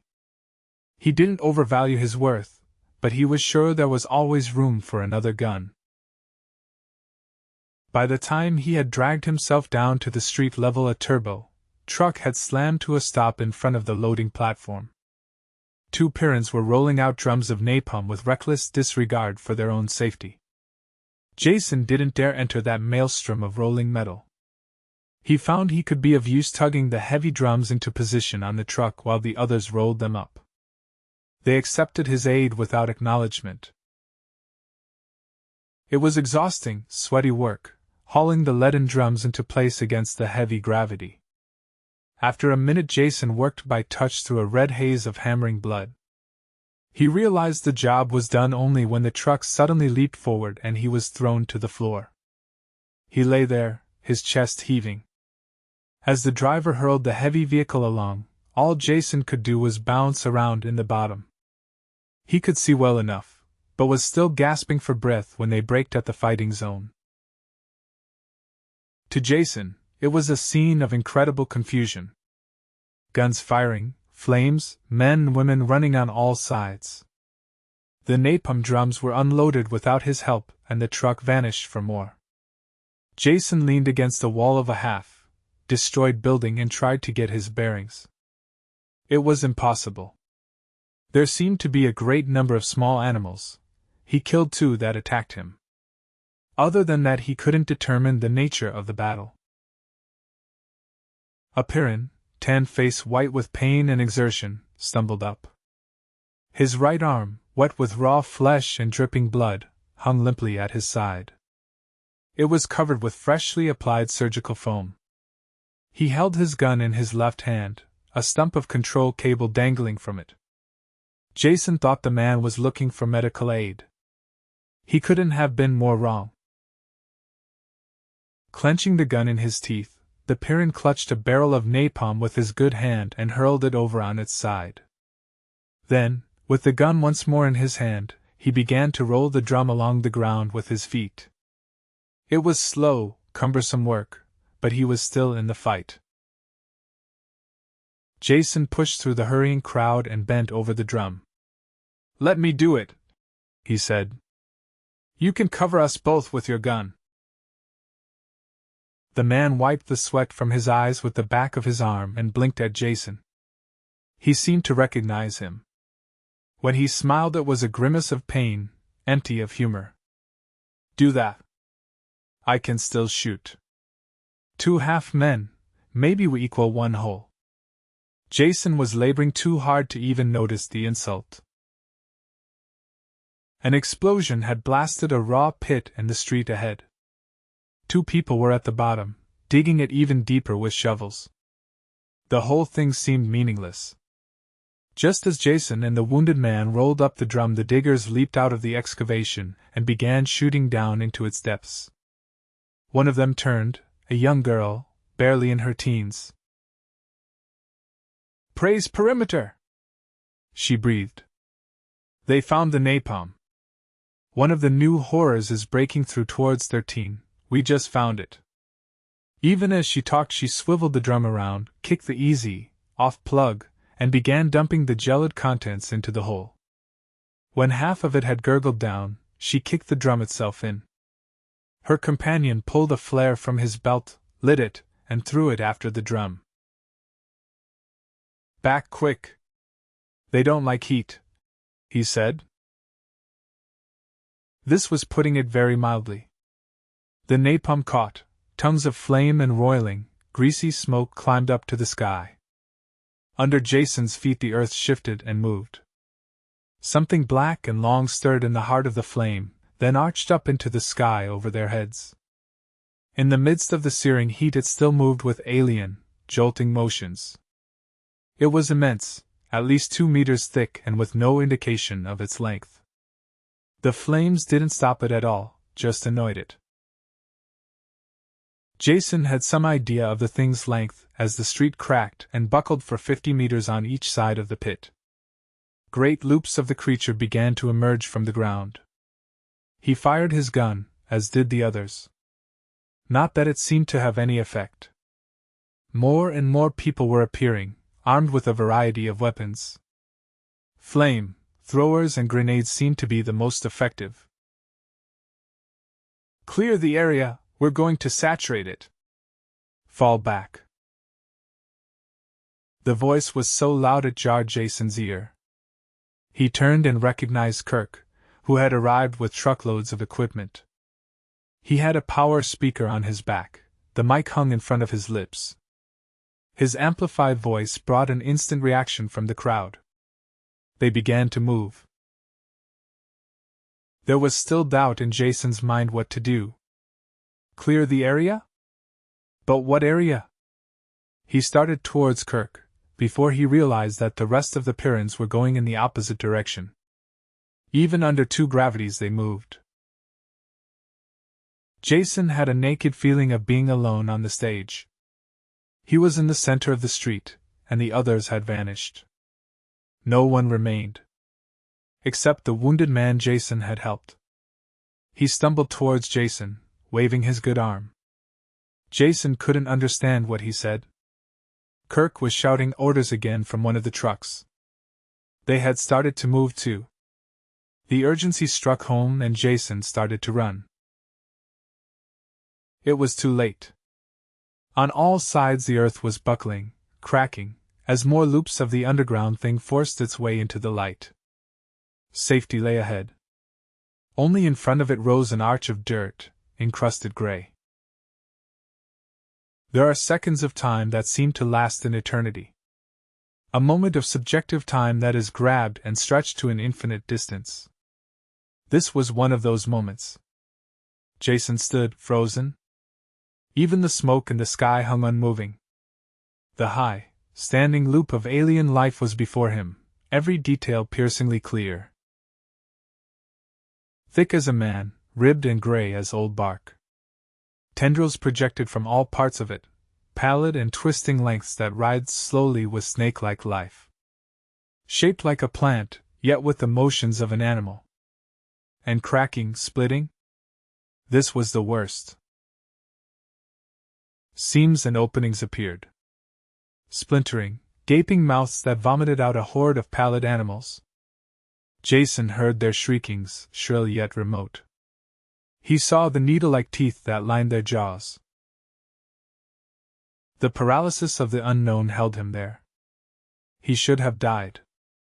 Kirk was thundering at him through the power speaker. Others were firing into the attacking creature. Jason knew nothing. Then he was shot forward, pushed by a rock, hard shoulder. The wounded man was still there, trying to get Jason clear. Gun clenched in his jaws, he dragged Jason along with his good arm towards the creature. The others stopped firing. They saw his plan, and it was a good one. A loop of the thing arched into the air, leaving an opening between its body and the ground. The wounded Pyrrus planted his feet and tightened his muscles. One-handed, with a single thrust, he picked Jason off the ground and sent him hurtling under the living arch. Moving tendrils brushed fire along his face, then he was through, rolling over and over on the ground. The wounded Pyrrus leaped after him. It was too late. There had been a chance for one person to get out. The Pyrrus could have done it easily. Instead, he had pushed Jason first. The thing was aware of movement when Jason brushed its tendrils. It dropped and caught the wounded man under its weight. He vanished from sight as the tendrils wrapped around him and the animals swarmed over. His trigger must have pulled back to full automatic because the gun kept firing a long time after he should have been dead. Jason crawled. Some of the fanged animals ran towards him, but were shot. He knew nothing about this. Then rude hands grabbed him up and pulled him forward. He slammed into the side of a truck and Kirk's face was in front of his, flushed and angry. One of the giant fists closed on the front of Jason's clothes and he was lifted off his feet, shaken like a limp bag of rags. He offered no protest and could not have even if Kirk had killed him. When he was thrown to the ground, someone picked him up and slid him into the back of the truck. He did not lose consciousness as the truck bounced away, yet he could not move. In a moment the fatigue would go away and he would sit up. That was all he was, just a little tired. Even as he thought this, he passed out. 13. Just like old times, Jason said when Brucko came into the room with a tray of food. Without a word, Brucko served Jason and the wounded men in the other beds, then left. Thanks, Jason called after his retreating back. A joke, a twist of a grin, like it always was. Sure. But even as he grinned and his lips shaped a joke, Jason felt them like a veneer on the outside.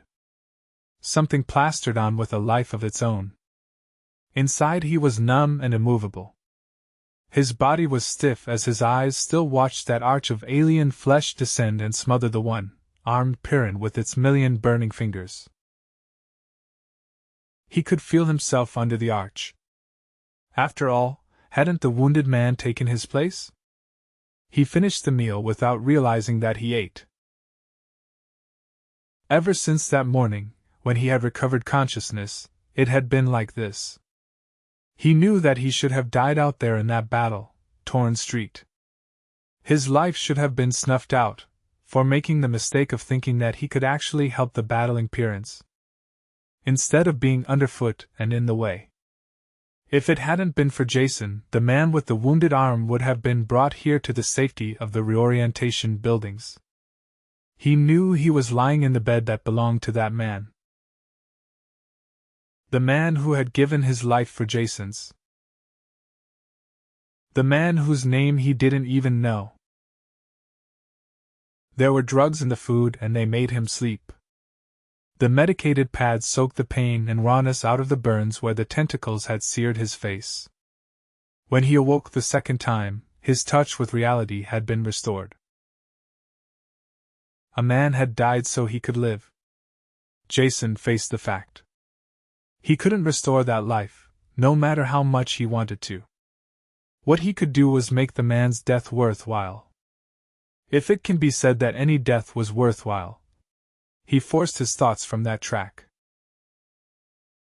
Jason knew what he had to do. His work was even more important now. If he could solve the riddle of this deadly world, he could repay in part the debt he owed. Sitting up made his head spin, and he held to the edge of the bed until it slowed down.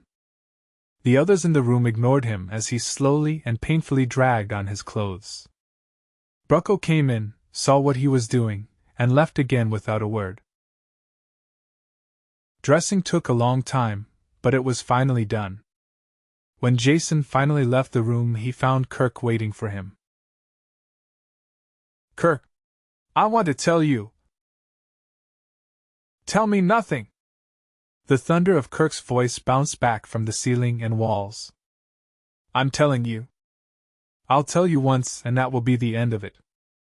You're not wanted on Pyrrus, Jason dinAlt. Either you nor your precious off-world schemes are wanted here. I let you convince me once with your twisted tongue. Helped you at the expense of more important work. I should have known what the result of your logic would be. Now I've seen. Wealth died so you could live. He was twice the man you will ever be." "Wealth? Was that his name?" Jason asked stumblingly. "I didn't know." "You didn't even know." Kirk's lips pulled back from his teeth in a grimace of disgust. "You didn't even know his name, yet he died that you might continue your miserable existence." Kirk spat, as if the words gave a vile flavor to his speech, and stamped towards the exit lock. Almost as an afterthought, he turned back to Jason. "You'll stay here in the sealed buildings until the ship returns in 2 weeks. Then you will leave this planet and never come back. If you do, I'll kill you instantly." "With pleasure." He started through the lock. "Wait!" Jason shouted. "You can't decide like that." "You haven't even seen the evidence I've uncovered," asked Meta. The lock thumped shut and Kirk was gone. The whole thing was just too stupid. Anger began to replace the futile despair of a moment before. He was being treated like an irresponsible child, the importance of his discovery of the log completely ignored. Jason turned and saw for the first time that Bucko was standing there. "Did you hear that?" Jason asked him. "Yes. And I quite agree. You can consider yourself lucky." "Lucky?" Jason was the angry one now. "Lucky to be treated like a moronic child, with contempt for everything I do." "I said lucky," Bucko snapped. Welf was Kirk's only surviving son. Kirk had high hopes for him, was training him to take his place eventually. He turned to leave, but Jason called after him. "Wait. I'm sorry about Welf. I can't be any sorrier knowing that he was Kirk's son. But at least it explains why Kirk is so quick to throw me out, as well as the evidence I have uncovered. The log of the ship." "I know, I've seen it," Bucko said. "Meta brought it in. Very interesting historical document." "That's all you can see it as, an historical document? The significance of the planetary change escapes you?" "It doesn't escape me," Bucko answered briefly. "But I cannot see that it has any relevancy today. The past is unchangeable, and we must fight in the present. That is enough to occupy all our energies." Jason felt too exhausted to argue the point anymore. He ran into the same stone wall with all the Pyrrans. Theirs was a logic of the moment. The past and the future unchangeable, unknowable, and uninteresting. "How is the perimeter battle going?" he asked, wanting to change the subject. "Finished. Or in the last stages at least," Brucko was almost enthusiastic as he showed Jason some stereos of the attackers. He did not notice Jason's repressed shudder. This was one of the most serious breakthroughs in years, but we caught it in time. I hate to think what would have happened if they hadn't been detected for a few weeks more. What are those things? Jason asked. Giant snakes of some kind? Don't be absurd, Brucko snorted. He tapped the stereo with his thumbnail. Roots. That's all. Greatly modified, but still roots. They came in under the perimeter barrier, much deeper than anything we've had before. Not a real threat in themselves as they have very little mobility. Die soon after being cut. The danger came from their being used as access tunnels. They're bored through and through with animal runs, and 2 or 3 species of beasts live in a sort of symbiosis inside. Now we know what they are, we can watch for them. The danger was they could have completely undermined the perimeter and come in from all sides at once. Not much we could have done then. The edge of destruction. Living on the lip of a volcano. The Pyrrans took satisfaction from any day that passed without total annihilation. There seemed no way to change their attitude. Jason let the conversation die there. He picked up the log of the Pollux victory from Brucko's quarters and carried it back to his room. The wounded Pyrrans there ignored him as he dropped onto the bed and opened the book to the first page. For 2 days he did not leave his quarters. The wounded men were soon gone, and he had the room to himself. Page by page he went through the log, until he knew every detail of the settlement of Pyrrus. His notes and cross-references piled up. He made an accurate map of the original settlement, superimposed over a modern one. They didn't match at all. It was a dead end. With one map held over the other, what he had suspected was painfully clear. The descriptions of terrain and physical features in the log were accurate enough. The city had obviously been moved since the first landing.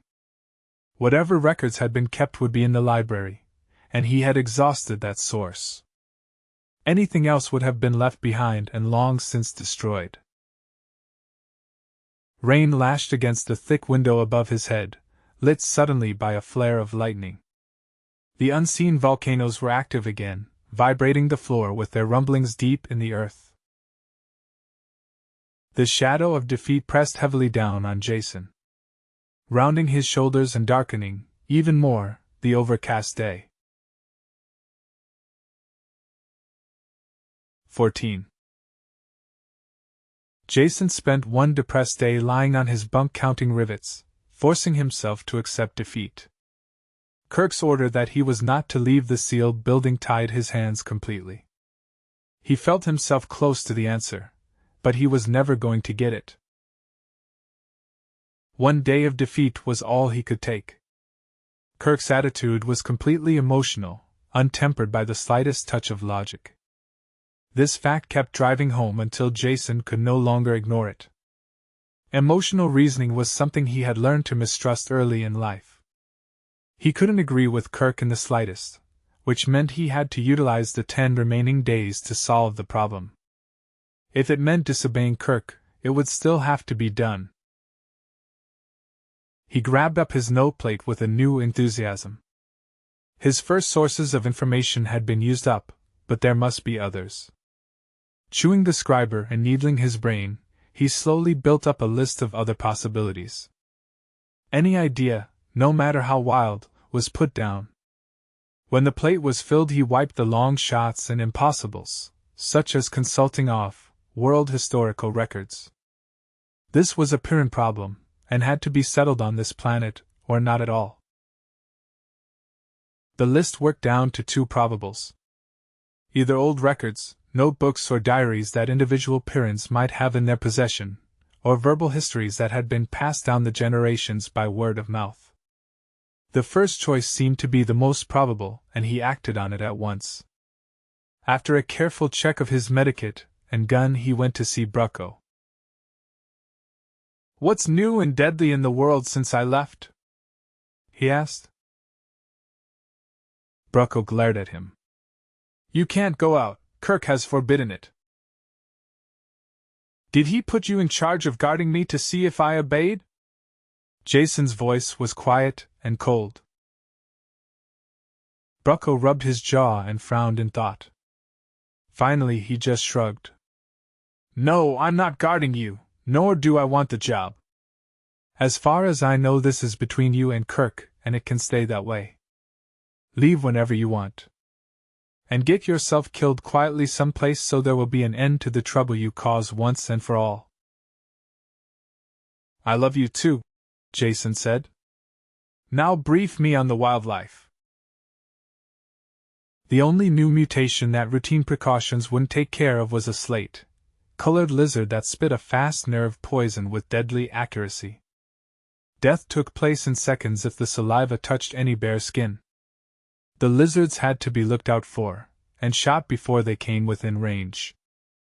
An hour of lizard blasting in a training chamber made him proficient in the exact procedure. Jason left the sealed buildings quietly, and no one saw him go. He followed the map to the nearest barracks, shuffling tiredly through the dusty streets. It was a hot, quiet afternoon, broken only by rumblings from the distance, and the occasional crack of his gun.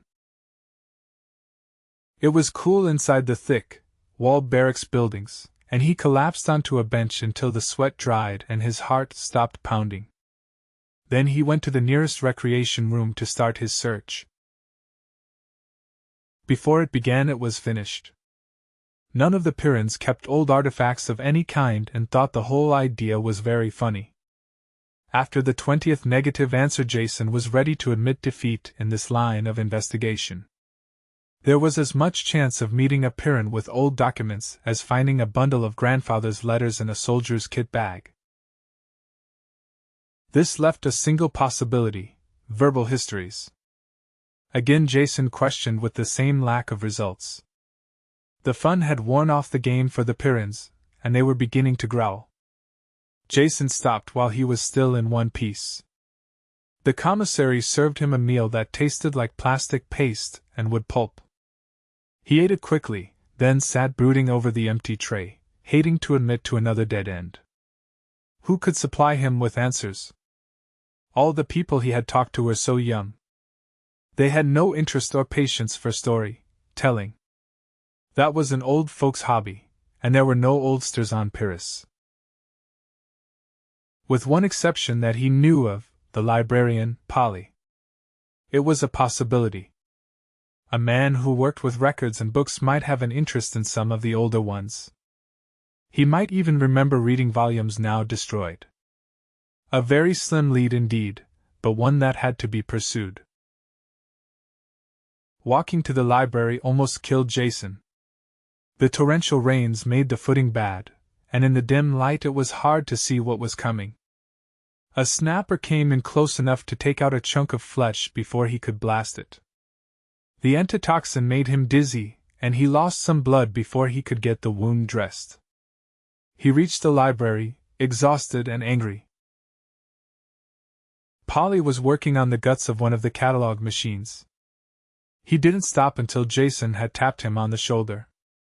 Switching on his hearing aid, the Pyrran stood quietly, crippled and bent, waiting for Jason to talk. Have you any old papers or letters that you have kept for your personal use? A shake of the head, no. What about stories, you know, about great things that have happened in the past, that someone might have told you when you were young? Negative. Results negative. Every question was answered by a shake of Polly's head, and very soon the old man grew irritated and pointed to the work he hadn't finished. Yes, I know you have work to do, Jason said. But this is important. Polly shook his head an angry no and reached to turn off his hearing aid. Jason groped for a question that might get a more positive answer. There was something tugging at his mind, a word he had heard and made a note of, to be investigated later. Something that Kirk had said. That's it. It was right there, on the tip of his tongue. Just a second, Polly, just one more question. What is a grubber? Have you ever seen one or know what they do, or where they can be found? The words were cut off as Polly whirled and lashed the back of his good arm into Jason's face. Though the man was aged and crippled, the blow almost fractured Jason's jaw, sending him sliding across the floor. Through a daze he saw Polly hobbling towards him, making thick bubbling noises in his ruined throat, what remained of his face twisted and working with anger. This was no time for diplomacy. Moving as fast as he could, with the high, G-foot slapping shuffle, Jason headed for the sealed door. He was no match for any Pyrrhus in hand combat, young and small or old and crippled. The door thunked open, as he went through, and barely closed in Polly's face. Outside the rain had turned to snow and Jason trudged wearily through the slush, rubbing his sore jaw and turning over the only fact he had. Grubber was a key, but to what? And who did he dare ask for more information? Kirk was the man he had talked to best, but not anymore. That left only Meta as a possible source. He wanted to see her at once, but sudden exhaustion swept through him. It took all of his strength to stumble back to the school buildings. In the morning he ate and left early. There was only a week left. It was impossible to hurry, and he cursed as he dragged his double-weight body to the assignment center. Meta was on night perimeter duty and should be back to her quarters soon. He shuffled over there, and was lying on her bunk when she came in. "Get out," she said in a flat voice. "Or do I throw you out?" "Patience, please," he said as he sat up. "Just resting here until you came back. I have a single question, and if you will answer it for me I'll go, and stop bothering you." "What is it?" she asked, tapping her foot with impatience. But there was also a touch of curiosity in her voice. Jason thought carefully before he spoke. "Now please don't shoot me. You know I'm an off-worlder with a big mouth, and you have heard me say some awful things without taking a shot at me. Now I have another one. Will you please show your superiority to the other people of the galaxy by holding your temper and not reducing me to component atoms?" His only answer was a tap of the foot, so he took a deep breath and plunged in. "What is a grubber?" For a long moment she was quiet, unmoving. Then she curled her lips back in disgust. "You find them most repulsive topics." "That may be so," he said, "but it still doesn't answer my question. It's, well, the sort of thing people just don't talk about." "I do," he assured her. "Well, I don't. It's the most disgusting thing in the world, and that's all I'm going to say. Talk to Cranon, but not to me." She had him by the arm while she talked, and he was half dragged to the hall. The door slammed behind him and he muttered, "Lady Wrestler," under his breath. His anger ebbed away as he realized that she had given him a clue in spite of herself. Next step, find out who or what Cranon was. Assignment Center listed a man named Cranon, and gave his shift number and work location. It was close by and Jason walked there. A large, cubicle, and windowless building, with the single word food next to each of the sealed entrances. The small entrance he went through was a series of automatic chambers that cycled him through ultrasonics, ultraviolet, anti-bio spray, rotating brushes and 3 final rinses. He was finally admitted, damper but much cleaner, to the central area.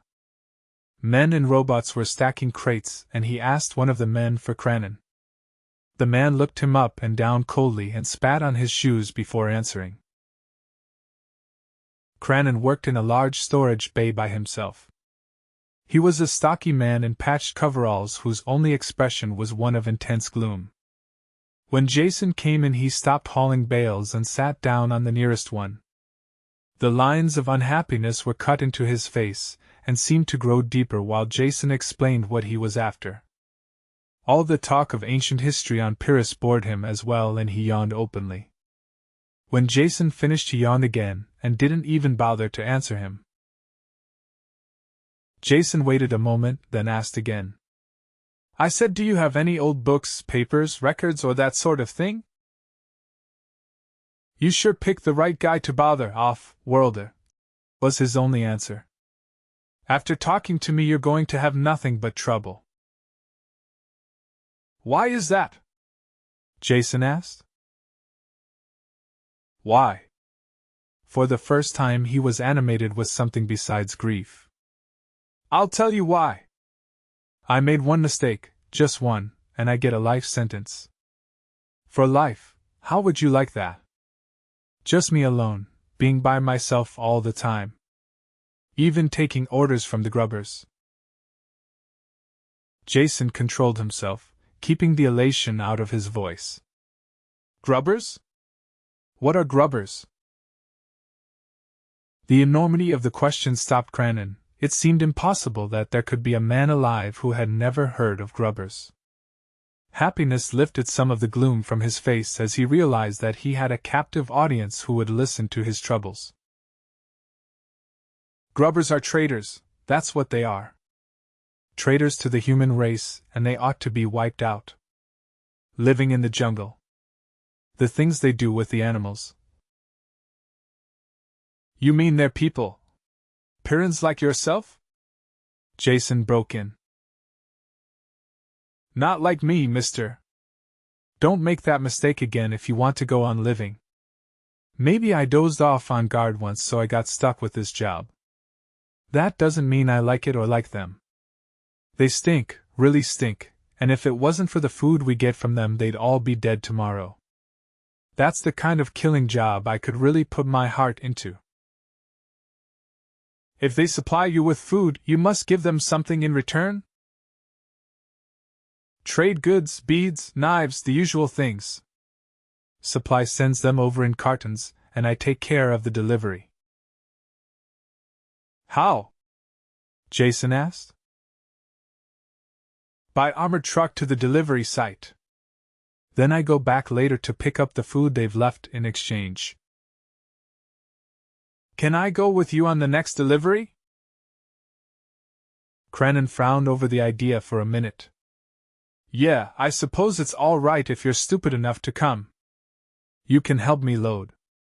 They're between harvests now, so the next trip won't be for 8 days.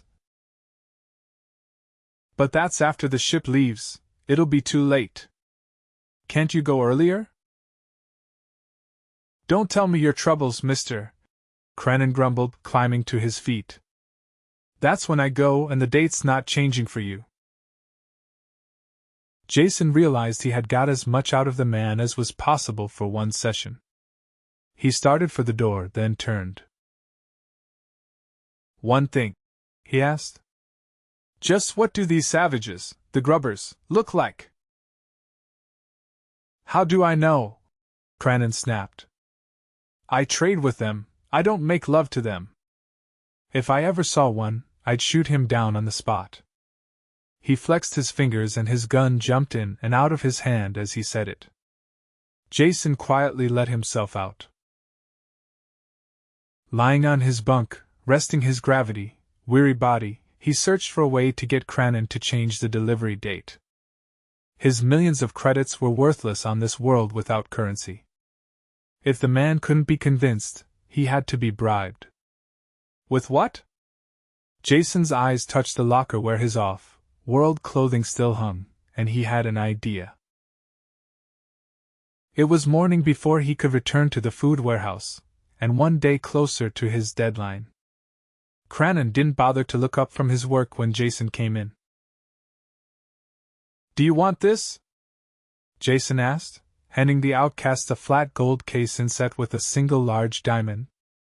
Cranon grunted and turned it over in his hands. A toy, he said. What is it good for? Well, when you press this button you get a light. A flame appeared through a hole in the top. Cranon started to hand it back. What do I need a little fire for? Here, keep it. Wait a second, Jason said. That's not all it does. When you press the jewel in the center, one of these comes out. A black pellet the size of his fingernail dropped into his palm. A grenade, made of solid uranite. Just squeeze it hard and throw.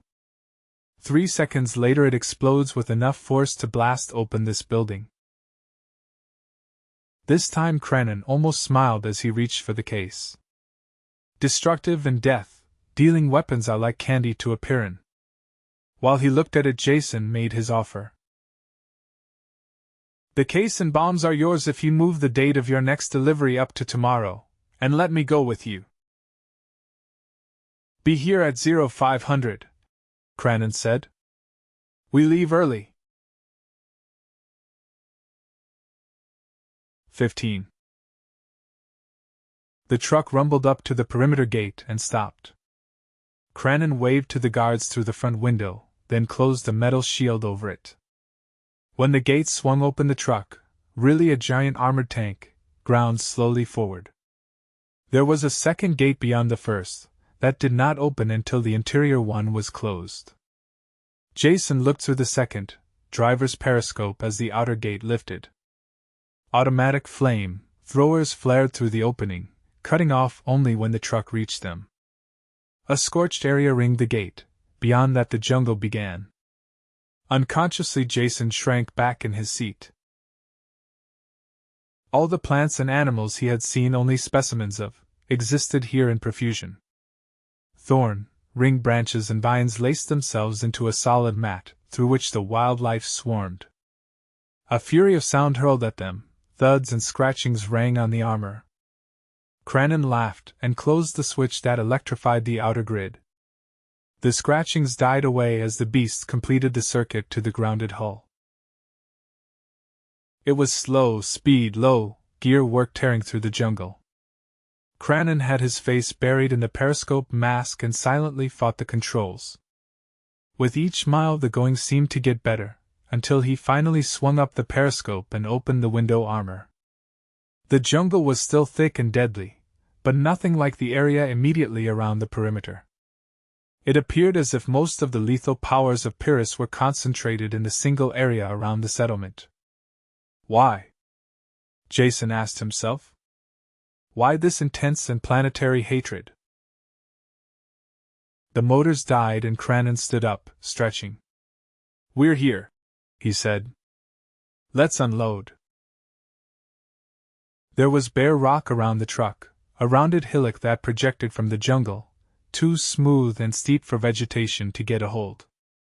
Cranon opened the cargo hatches and they pushed out the boxes and crates. When they finished, Jason slumped down, exhausted, onto the pile. Get back in, we're leaving, Cranon said. You are, I'm staying right here. Cranon looked at him coldly. Get in the truck or I'll kill you. No one stays out here. For one thing, you couldn't live an hour alone. But worse than that, the grubbers would get you. Kill you at once, of course, but that's not important. But you have equipment that we can't allow into their hands. You want to see a grubber with a gun? While the Pyrrhon talked, Jason's thoughts had rushed ahead. He hoped that Cranon was as thick of head as he was fast of reflex. Jason looked at the trees, let his gaze move up through the thick branches. Though Cranon was still talking, he was automatically aware of Jason's attention. When Jason's eyes widened and his gun jumped into his hand, Cranon's own gun appeared and he turned in the same direction. There, in the top! Jason shouted, and fired into the tangle of branches. Cranon fired too. As soon as he did, Jason hurled himself backwards, curled into a ball, rolling down the inclined rock. The shots had covered the sounds of his movements, and before Cranon could turn back, the gravity had dragged him down the rock into the thick foliage. Crashing branches slapped at him, but slowed his fall. When he stopped moving, he was lost in the tangle. Crannon's shots came too late to hit him. Lying there, tired and bruised, Jason heard the Pyrrhon cursing him out. He stamped around on the rock, fired a few shots, but knew better than to enter the trees. Finally he gave up and went back to the truck. The motor gunned into life and the treads clanked and scraped down the rock and back into the jungle. There were muted rumblings and crashes that slowly died away. Then Jason was alone. Up until that instant he hadn't realized quite how alone he would be. Surrounded by nothing but death, the truck already vanished from sight. He had to force down an overwhelming desire to run after it. What was done was done. This was a long chance to take, but it was the only way to contact the grubbers. They were savages, but still they had come from human stock. And they hadn't sunk so low as to stop the barter with the civilized Pyrrhons. He had to contact them, befriend them. Find out how they had managed to live safely on this madhouse world. If there had been another way to lick the problem, he would have taken it. He didn't relish the role of martyred hero.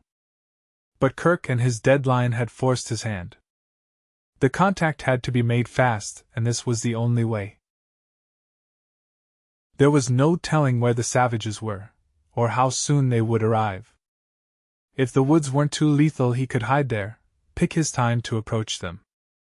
If they found him among the supplies, they might skewer him on the spot with a typical Pyrrhon reflex. Walking warily, he approached the line of trees. Something moved on a branch, but vanished as he came near. None of the plants near a thick trunk tree looked poisonous, so he slipped behind it. There was nothing deadly in sight, and it surprised him. He let his body relax a bit, leaning against the rough bark. Something soft and choking fell over his head. His body was seized in a steel grip. The more he struggled, the tighter it held him until the blood thundered in his ears and his lungs screamed for air. Only when he grew limp did the pressure let up. His first panic ebbed a little when he realized that it wasn't an animal that attacked him. He knew nothing about the grubbers, but they were human, so he still had a chance. His arms and legs were tied, the power holster ripped from his arm. He felt strangely naked without it. The powerful hands grabbed him again, and he was hurled into the air, to fall face down across something warm and soft. Fear pressed in again. It was a large animal of some kind. And all Pyrrhon animals were deadly. When the animal moved off, carrying him, panic was replaced by a feeling of mounting elation. The grubbers had managed to work out a truce of some kind with at least one form of animal life. He had to find out how. If he could get that secret, and get it back to the city, it would justify all his work and pain. It might even justify Welf's death if the age-old war could be slowed or stopped. Jason's tightly bound limbs hurt terribly at first, but grew numb with the circulation shut off. The jolting ride continued endlessly. He had no way of measuring the time. A rainfall soaked him, then he felt his clothes steaming as the sun came out. The ride was finally over. He was pulled from the animal's back and dumped down. His arms dropped free as someone loosed the bindings. The returning circulation soaked him in pain as he lay there, struggling to move. When his hands finally obeyed him, he lifted them to his face and stripped away the covering, a sack of thick fur. Light blinded him as he sucked in breath after breath of clean air. Blinking against the glare, he looked around. He was lying on a floor of crude planking, the setting sun shining into his eyes through the doorless entrance of the building. There was a plowed field outside, stretching down the curve of hill to the edge of the jungle. It was too dark to see much inside the hut. Something blocked the light of the doorway, a tall animal-like figure. On second look, Jason realized it was a man with long hair and thick beard. He was dressed in furs, even his legs were wrapped in fur leggings. His eyes were fixed on his captive, while one hand fondled an axe that hung from his waist. "Who are you? Why want?" the bearded man asked suddenly. Jason picked his words slowly, wondering if this savage shared the same trigger temper as the city dwellers. "My name is Jason. I come in peace. I want to be your friend." "Lies!" the man grunted, and pulled the axe from his belt. "Junkman tricks. I saw why hide. Wait to kill me. Kill you first." He tested the edge of the blade with a horny thumb, then raised it. "Wait," Jason said desperately. "You don't understand." The axe swung down. "I'm from off-world and—" A solid thunk shook him as the axe buried itself in the wood next to his head. At the last instant the man had twitched it aside. He grabbed the front of Jason's clothes and pulled him up until their faces touched. "Stru?" he shouted. "I from off-world?" His hand opened and Jason dropped back before he could answer. The savage jumped over him, towards the dim rear of the hut. "Reese must know of this," he said as he fumbled with something on the wall. Light sprang out. All Jason could do was stare. The hairy, fur-covered savage was operating a communicator. The callous, dirt-encrusted fingers deftly snapped open the circuits, dialed a number. 16. It made no sense. Jason tried to reconcile the modern machine with the barbarian, and couldn't. Who was he calling? The existence of one communicator meant there was at least another. Was Reese a person or a thing? With a mental effort he grabbed hold of his thoughts and braked them to a stop. There was something new here, factors he hadn't counted on. He kept reassuring himself there was an explanation for everything, once you had your facts straight. Jason closed his eyes, shutting out the glaring rays of the sun where it cut through the treetops, and reconsidered his facts. They separated evenly into two classes, those he had observed for himself, and those he had learned from the city dwellers. This last class of facts he would hold, to see if they fitted with what he learned. There was a good chance that most, or all, of them would prove false. "Get up," the voice jarred into his thoughts. "We're leaving." His legs were still numb, and hardly usable. The bearded man snorted in disgust and hauled him to his feet, propping him against the outer wall. Jason clutched the knobby bark of the logs when he was left alone. He looked around, soaking up impressions. It was the first time he had been on a farm since he had run away from home. A different world with a different ecology, but the similarity was apparent enough to him. A new, sown field stretched down the hill in front of the shack, plowed by a good farmer. Even, well-cast furrows that followed the contour of the slope. Another, larger log building was next to this one, probably a barn. There was a snuffling sound behind him and Jason turned quickly, and froze. His hand called for the missing gun and his finger tightened down on a trigger that wasn't there. It had come out of the jungle and padded up quietly behind him. It had 6 thick legs with clawed feet that dug into the ground. The 2-meter-long body was covered with matted yellow and black fur, all except the skull and shoulders. These were covered with overlapping horny plates. Jason could see all this because the beast was that close. He waited to die. The mouth opened, a frog-like division of the hairless skull, revealing double rows of jagged teeth. "Here, Fido," the bearded man said, coming up behind Jason and snapping his fingers at the same time. The thing bounded forward, brushing past the dazed Jason, and rubbed his head against the man's leg. "Nice doggy," the man said, his fingers scratching under the edge of the carapace where it joined the flesh. The bearded man had brought 2 of the riding animals out of the barn, saddled and bridled. Jason barely noticed the details of smooth skin and long legs as he swung up on one. His feet were quickly lashed to the stirrups. When they started, the skull-headed beast followed them.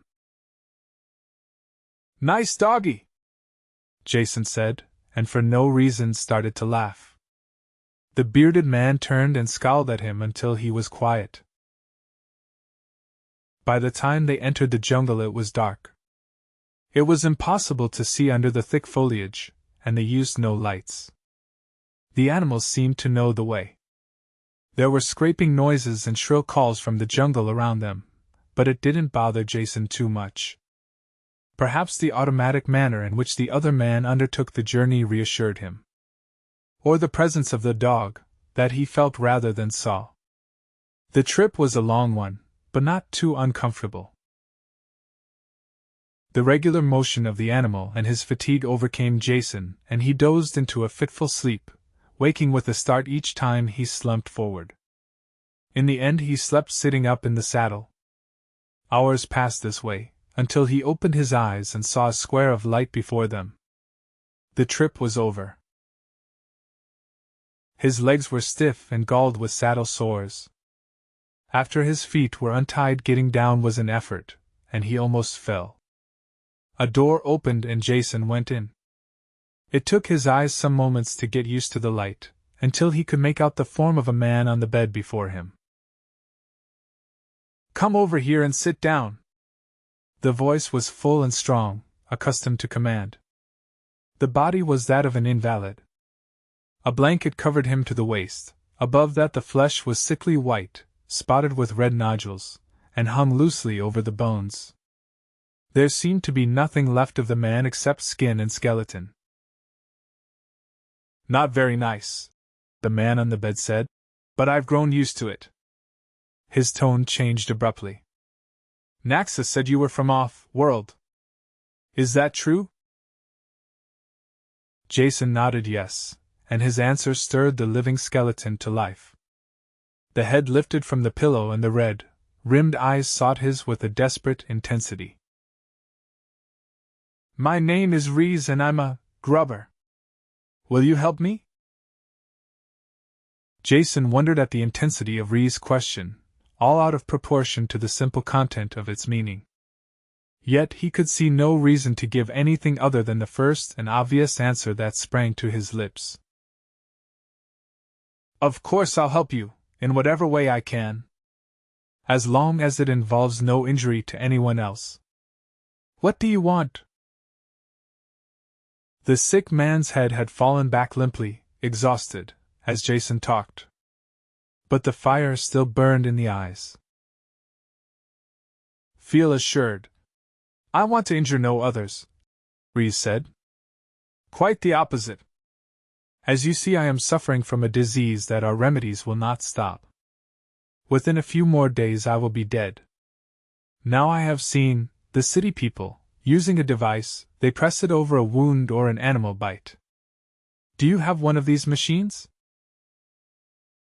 "That sounds like a description of the medikit." Jason touched the button at his waist that dropped the medikit into his hand. "I have mine here. It analyzes and treats most." "Would you use it on me?" Reese broke in, his voice suddenly urgent. "I'm sorry," Jason said. "I should have realized." He stepped forward and pressed the machine over one of the inflamed areas on Reese's chest. The operation light came on and the thin shaft of the analyzer probe slid down. When it withdrew, the device hummed, then clicked 3 times as 3 separate hypodermic needles lanced into the skin. Then the light went out. "Is that all?" Reese asked, as he watched Jason stow the medikit back in his belt. Jason nodded, then looked up and noticed the wet marks of tears on the sick man's face. Rees became aware at the same time and brushed at them angrily. When a man is sick, he growled, the body and all its senses become traitor. I don't think I have cried since I was a child, but you must realize it's not myself I'm crying for. It's the untold thousands of my people who have died for lack of that little device you treat so casually. Surely you have medicines, doctors of your own? Herb doctors and witch doctors, Rees said, consigning them all to oblivion with a chop of his hand. The few hard, working and honest men are hampered by the fact that the faith healers can usually cure better than their strongest potion. The talking had tired Rees. He stopped suddenly and closed his eyes. On his chest, the inflamed areas were already losing their angry color as the injections took effect. Jason glanced around the room, looking for clues to the mystery of these people. Floor and walls were made of wood lengths fitted together, free of paint or decoration. They looked simple and crude, fit only for the savages he had expected to meet. Or were they crude? The wood had a sweeping, flame-like grain. When he bent close he saw that wax had been rubbed over the wood to bring out this pattern. Was this the act of savages, or of artistic men seeking to make the most of simple materials? The final effect was far superior to the drab paint and riveted steel rooms of the city-dwelling Pyrrus. Wasn't it true that both ends of the artistic scale were dominated by simplicity? The untutored aborigine made a simple expression of a clear idea, and created beauty. At the other extreme, the sophisticated critic rejected elaboration and decoration and sought the truthful clarity of uncluttered art. At which end of the scale was he looking now? These men were savages, he had been told that. They dressed in furs and spoke a slurred and broken language, at least Naxa did. Rees admitted he preferred faith healers to doctors. But if all this were true, where did the communicator fit into the picture? Or the glowing ceiling that illuminated the room with a soft light? Rees opened his eyes and stared at Jason, as if seeing him for the first time. Who are you? He asked. And what are you doing here? There was a cold menace in his words and Jason understood why. The city Pyrrans hated that grubbers, and without a doubt, the feeling was mutual. Naxa's axe had proved that. Naxa had entered silently while they talked, and stood with his fingers touching the haft of this same axe. Jason knew his life was still in jeopardy, until he gave an answer that satisfied these men. He couldn't tell the truth. If they once suspected he was spying among them to aid the city people, it would be the end. Nevertheless, he had to be free to talk about the survival problem. The answer hit him as soon as he had stated the problem. All this had only taken an instant to consider, as he turned back to face the invalid, and he answered at once, trying to keep his voice normal and unconcerned. I'm Jason dinAlt, an ecologist, so you see I have the best reasons in the universe for visiting this planet. What is an ecologist? Rees broke in. There was nothing in his voice to indicate whether he meant the question seriously, or as a trap. All traces of the ease of their earlier conversation were gone. His voice had the deadliness of a stingwing's poison. Jason chose his words carefully. Simply stated, it is that branch of biology that considers the relations between organisms and their environment. How climatic and other factors affect the life forms, and how the life forms in turn affect each other and the environment. That much Jason knew was true, but he really knew very little more about the subject, so he moved on quickly. I heard reports of this planet, and finally came here to study it firsthand. I did what work I could in the shelter of the city, but it wasn't enough. The people there think I'm crazy, but they finally agreed to let me make a trip out here. What arrangements have been made for your return? Naxa snapped. None, Jason told him. They seemed quite sure that I would be killed instantly, and had no hope of me coming back. In fact, they refused to let me go and I had to break away. This answer seemed to satisfy Rees and his face cracked into a mirthless smile. They would think that those junk men can't move a meter outside their own walls without an armor-plated machine as big as a barn. What did they tell you about us? Again Jason knew a lot depended on his answer. This time he thought carefully before speaking. Well, perhaps I'll get that axe in the back of my neck for saying this, but I have to be honest. You must know what they think. They told me you were filthy and ignorant savages who smelled. And you, well, had curious customs you practiced with the animals. In exchange for food, they traded you beads and knives. Both Pyrrhus broke into a convulsion of laughter at this. Rees stopped soon, from weakness, but Naxa laughed himself into a coughing fit and had to splash water over his head from a gourd jug. That I believe well enough, Rees said. It sounds like the stupidity they would talk. Those people know nothing of the world they live in. I hope the rest of what you said is true, but even if it is not, you are welcome here. You are from off-world that I know. No junkman would have lifted a finger to save my life. You are the first off-world my people have ever known, and for that you are doubly welcome. We will help you in any way we can. My arm is your arm. These last words had a ritual sound to them, and when Jason repeated them, Naxa nodded at the correctness of this. At the same time, Jason felt that they were more than empty ritual. Interdependence meant survival on Pyrrhus, and he knew that these people stood together to the death against the mortal dangers around them. He hoped the ritual would include him in that protective sphere. That is enough for tonight, Rees said. The spotted sickness had weakened me, and your medicine has turned me to jelly. You will stay here, Jason. There is a blanket, but no bed at least for now. Enthusiasm had carried Jason this far, making him forget the 2G exertions of the long day. Now fatigue hit him a physical blow. He had dim memories of refusing food and rolling in the blanket on the floor. After that, oblivion. 17.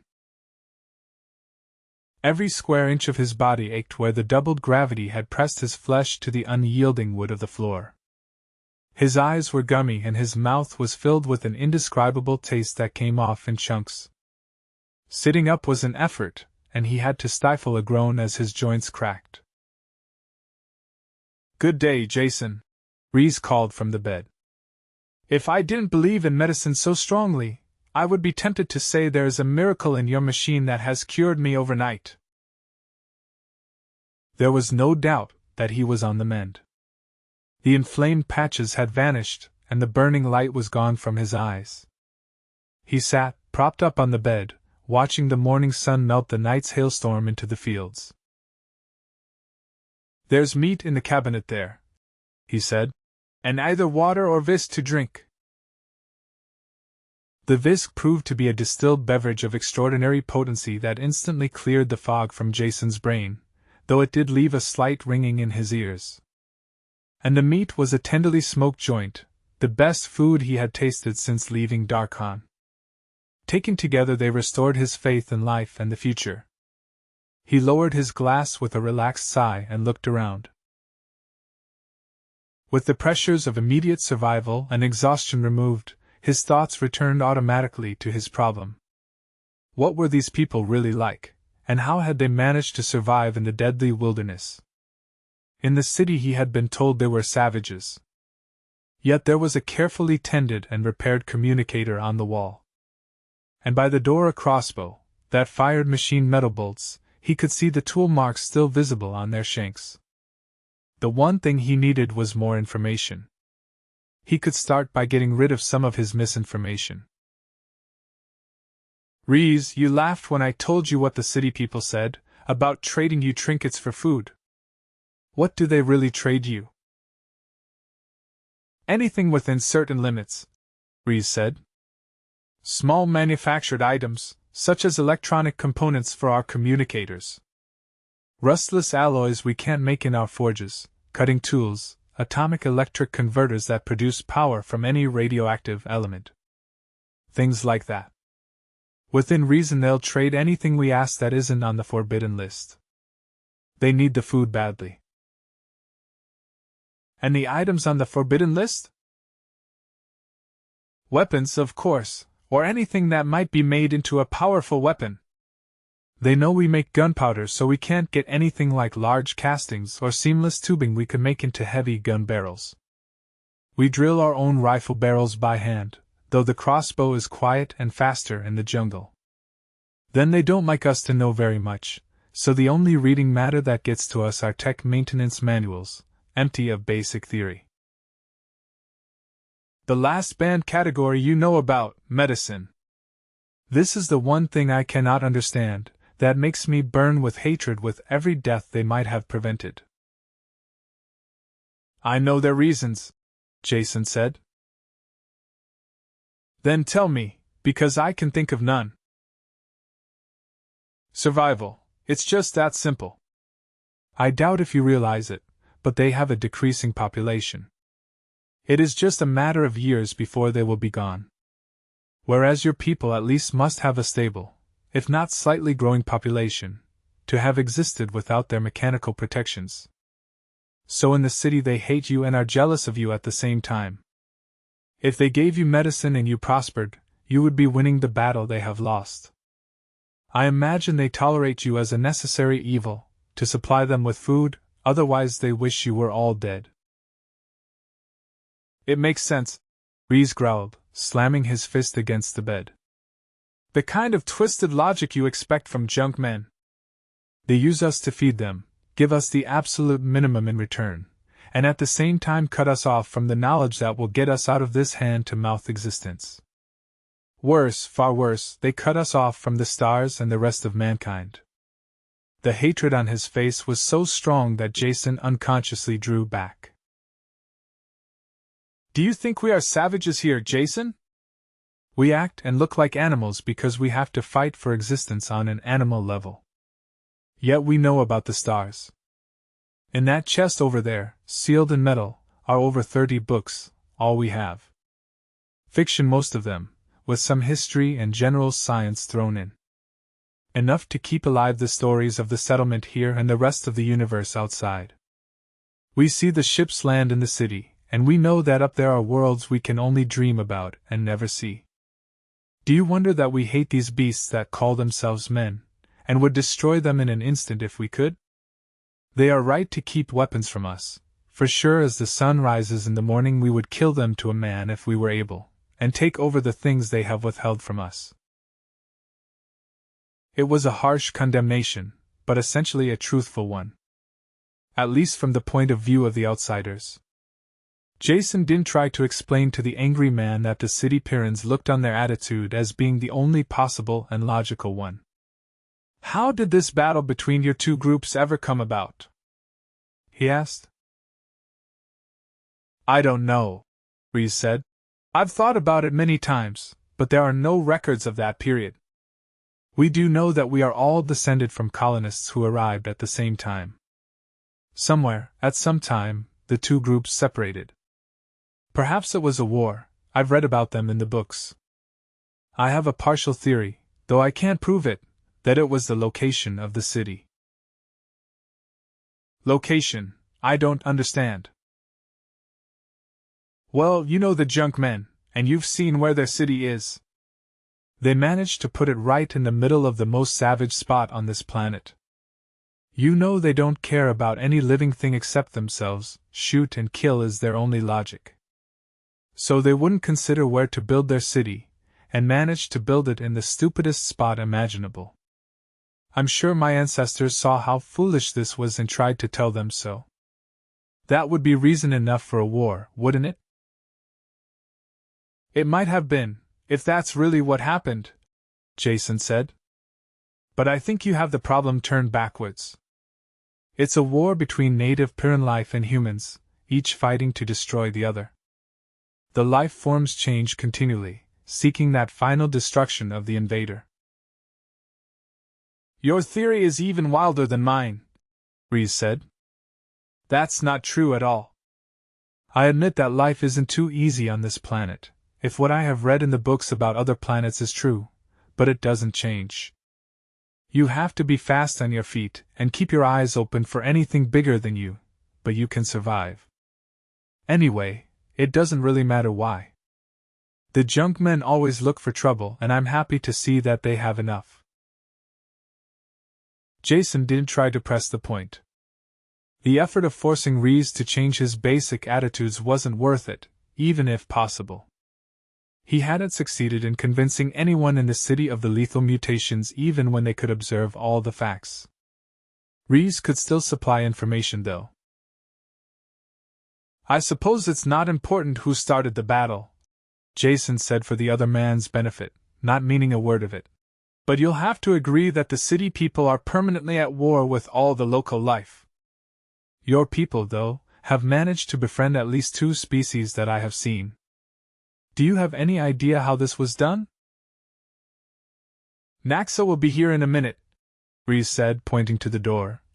As soon as he's taken care of the animals. Ask him. He's the best talker we have. Talker? Jason asked. I had the opposite idea about him. He didn't talk much, and what he did say was, well, a little hard to understand at times. Not that kind of talking, Reese broke in impatiently. The talkers look after the animals. They train the dogs and Dorims, and the better ones like Naxa are always trying to work with other beasts. They dress crudely, but they have to. I've heard them say that the animals don't like chemicals, metal or tanned leather, so they wear untanned furs for the most part. But don't let the dirt fool you, it has nothing to do with his intelligence. Dorims? Are those your carrying beasts, the kind we rode coming here? Reese nodded. Dorims are more than pack animals, they're really a little bit of everything. The large males pull the plows and other machines, while the younger animals are used for meat. If you want to know more, ask Naxa, you'll find him in the barn. I'd like to do that, Jason said, standing up. Only I feel undressed without my gun. Take it, by all means, it's in that chest by the door. Only watch out what you shoot around here. Naxa was in the rear of the barn, filing down one of the spade-like toenails of a Dorim. It was a strange scene. The fur-dressed man with the great beast, and the contrast of a beryllium, copper file and electroluminescent plates lighting the work. The Dorim opened its nostrils and pulled away when Jason entered. Naxa patted its neck and talked softly until it quieted and stood still, shivering slightly. Something stirred in Jason's mind, with the feeling of a long and used muscle being stressed. A hauntingly familiar sensation. Good morning, Jason said. Naxa grunted something and went back to his filing. Watching him for a few minutes, Jason tried to analyze this new feeling. It itched and slipped aside when he reached for it, escaping him. Whatever it was, it had started when Naxa had talked to the Dorim. Could you call one of the dogs in here, Naxa? I'd like to see one closer up. Without raising his head from his work, Naxa gave a low whistle. Jason was sure it couldn't have been heard outside of the barn. Yet within a minute one of the Pyrrhus dogs slipped quietly in. The talker rubbed the beast's head, mumbling to it, while the animal looked intently into his eyes. The dog became restless when Naxa turned back to work on the Dorim. It prowled around the barn, sniffing, then moved quickly towards the open door. Jason called it back. At least he meant to call it. At the last moment he said nothing. Nothing aloud. On sudden impulse he kept his mouth closed, only he called the dog with his mind. Thinking the words "come here," directing the impulse at the animal with all the force and direction he had ever used to manipulate dice. As he did it, he realized it had been a long time since he had even considered using his psi powers. The dog stopped and turned back towards him. It hesitated, looking at Naxa, then walked over to Jason. Seen this closely, the beast was a nightmare hound. The hairless protective plates, tiny red, rimmed eyes, and countless saliva, dripping teeth did little to inspire confidence. Yet Jason felt no fear. There was a rapport between man and animal that was understood. Without conscious thought, he reached out and scratched the dog along the back, where he knew it itched. "Didn't know you're a talker," Naxa said. As he watched them, there was friendship in his voice for the first time. "I didn't know either, until just now," Jason said. He looked into the eyes of the animal before him, scratched the ridged and ugly back, and began to understand. The talkers must have well-developed psi facilities, that was obvious now. There is no barrier of race or alien form when two creatures share each other's emotions. Empathy first, so there would be no hatred or fear. After that, direct communication. The talkers might have been the ones who first broke through the barrier of hatred on Pyrrus and learned to live with the native life. Others could have followed their example. This might explain how the community of grubbers had been formed. Now that he was concentrating on it, Jason was aware of the soft flow of thoughts around him. The consciousness of the Dorim was matched by other like patterns from the rear of the barn. He knew without going outside that more of the big beasts were in the field back there. "This is all new to me," Jason said. "Have you ever thought about it, Naxa? What does it feel like to be a talker? I mean, do you know why it is you can get the animals to obey you while other people have no luck at all?" Thinking of this sort troubled Naxa. He ran his fingers through his thick hair and scowled as he answered. "Never thought about it. Just do it. Just get to know the beasts real good, then why can guess what they're going to do. That's all." It was obvious that Naxa had never thought about the origin of his ability to control the animals. And if he hadn't, probably no one else had. They had no reason to. They simply accepted the powers of talkers as one of the facts of life. Ideas slipped towards each other in his mind, like the pieces of a puzzle joining together. He had told Kirk that the native life of Pyrrus had joined in battle against mankind. He didn't know why. Well, he still didn't know why, but he was getting an idea of the how. "About how far are we from the city?" Jason asked. "Do you have an idea how long it would take us to get there by Dorim?" "Half a day there, half back." "Why?" "I want to go." "I don't want to get into the city, not yet. But I would like to get close to it," Jason told him. "See what Rees say," was Naxa's answer. Rees granted instant permission without asking any questions. They saddled up and left at once, in order to complete the round trip before dark. They had been traveling less than an hour before Jason knew they were going in the direction of the city. With each minute the feeling grew stronger. Naxa was aware of it too, stirring in the saddle with unvoiced feelings. They had to keep touching and reassuring their mounts, which were growing skittish and restless. "This is far enough," Jason said. Naxa gratefully pulled to a stop. The wordless thought beat through Jason's mind, filling it. He could feel it on all sides, only much stronger ahead of them in the direction of the unseen city. Naxa and the Dorims reacted in the same way, restlessly uncomfortable, not knowing the cause. One thing was obvious now. The Pyrran animals were sensitive to psi radiation, probably the plants and lower life forms as well. Perhaps they communicated by it, since they obeyed the men who had a strong control of it. And in this area was a wash of psi radiation such as he had never experienced before. Though his personal talents specialized in psychokinesis, the mental control of inanimate matter, he was still sensitive to most mental phenomena. Watching a sports event, he had many times felt the unanimous accord of many minds expressing the same thought. What he felt now was like that. Only terribly different. A crowd exulted at some success on the field, or groaned at a failure. The feeling fluxed and changed as the game progressed. Here the wash of thought was unending, strong and frightening. It didn't translate into words very well.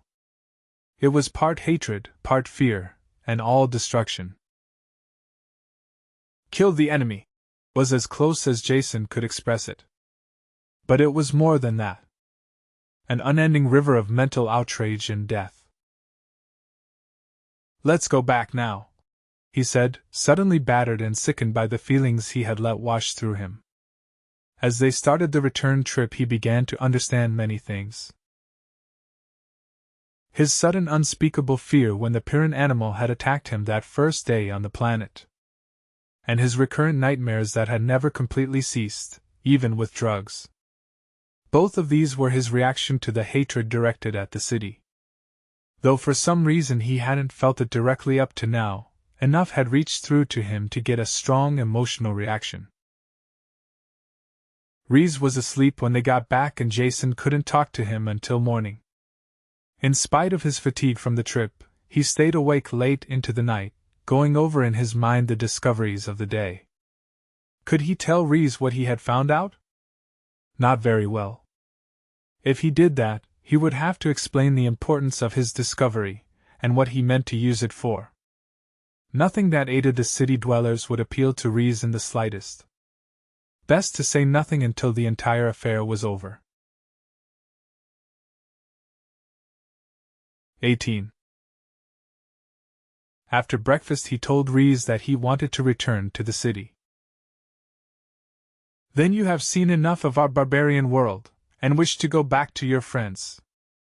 To help them wipe us out, perhaps? Reese said it lightly, but there was a touch of cold malice behind his words. I hope you don't really think that, Jason told him. You must realize that the opposite is true.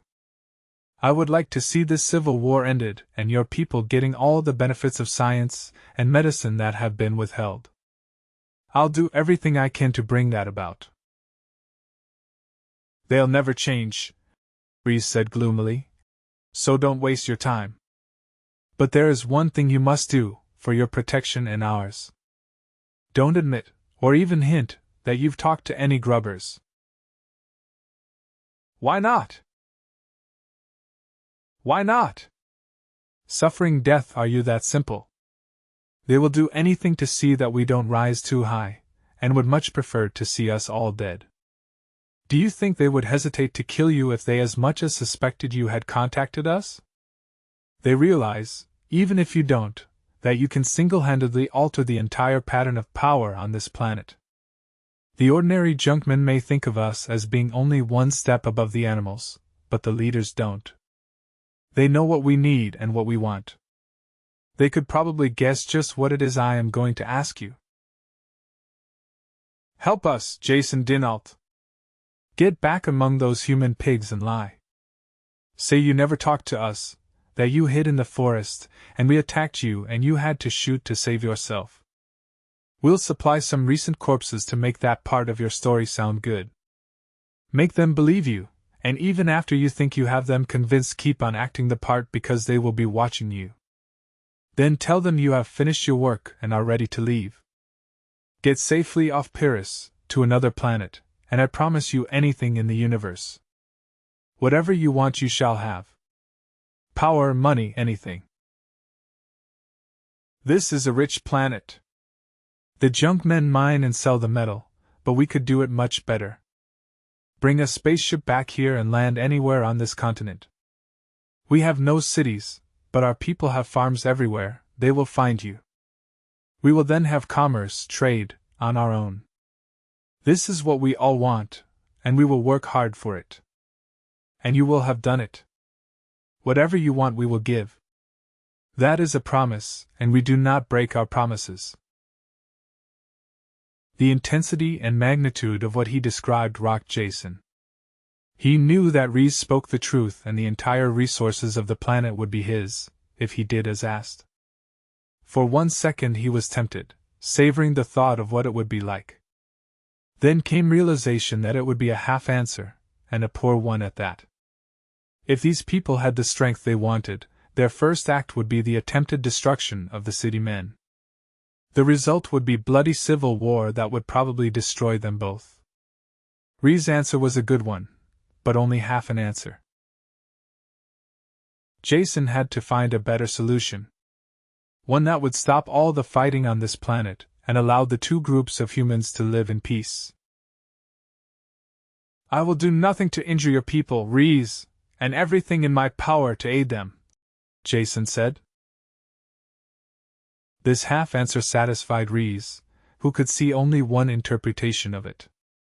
He spent the rest of the morning on the communicator, arranging for the food supplies that were being brought to the trading site. The supplies are ready and we have sent the signal, he said. The truck will be there tomorrow, and you will be waiting for it. Everything is arranged as I told you. You'll leave now with Naxa. You must reach the meeting spot before the trucks.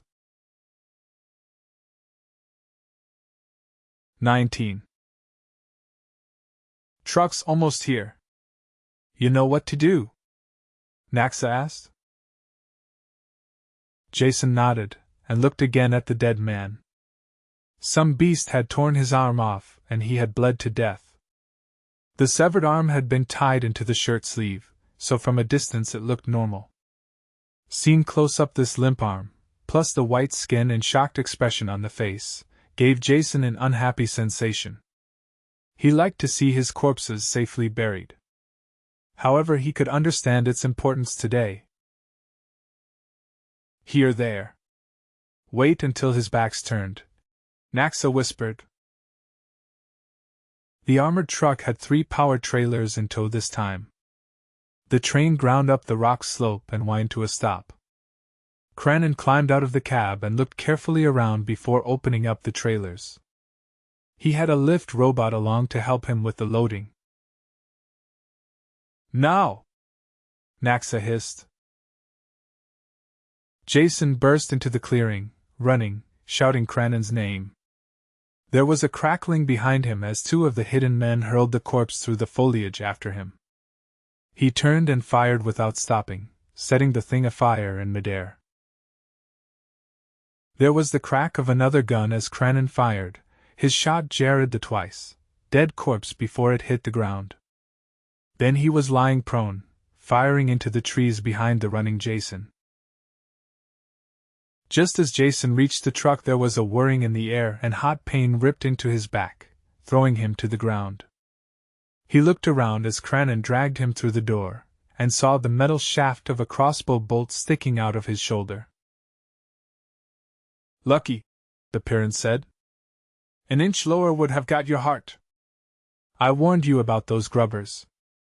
You're lucky to get off with only this. He lay next to the door and snapped shots into the now quiet wood. Taking out the bolt hurt much more than it had going in.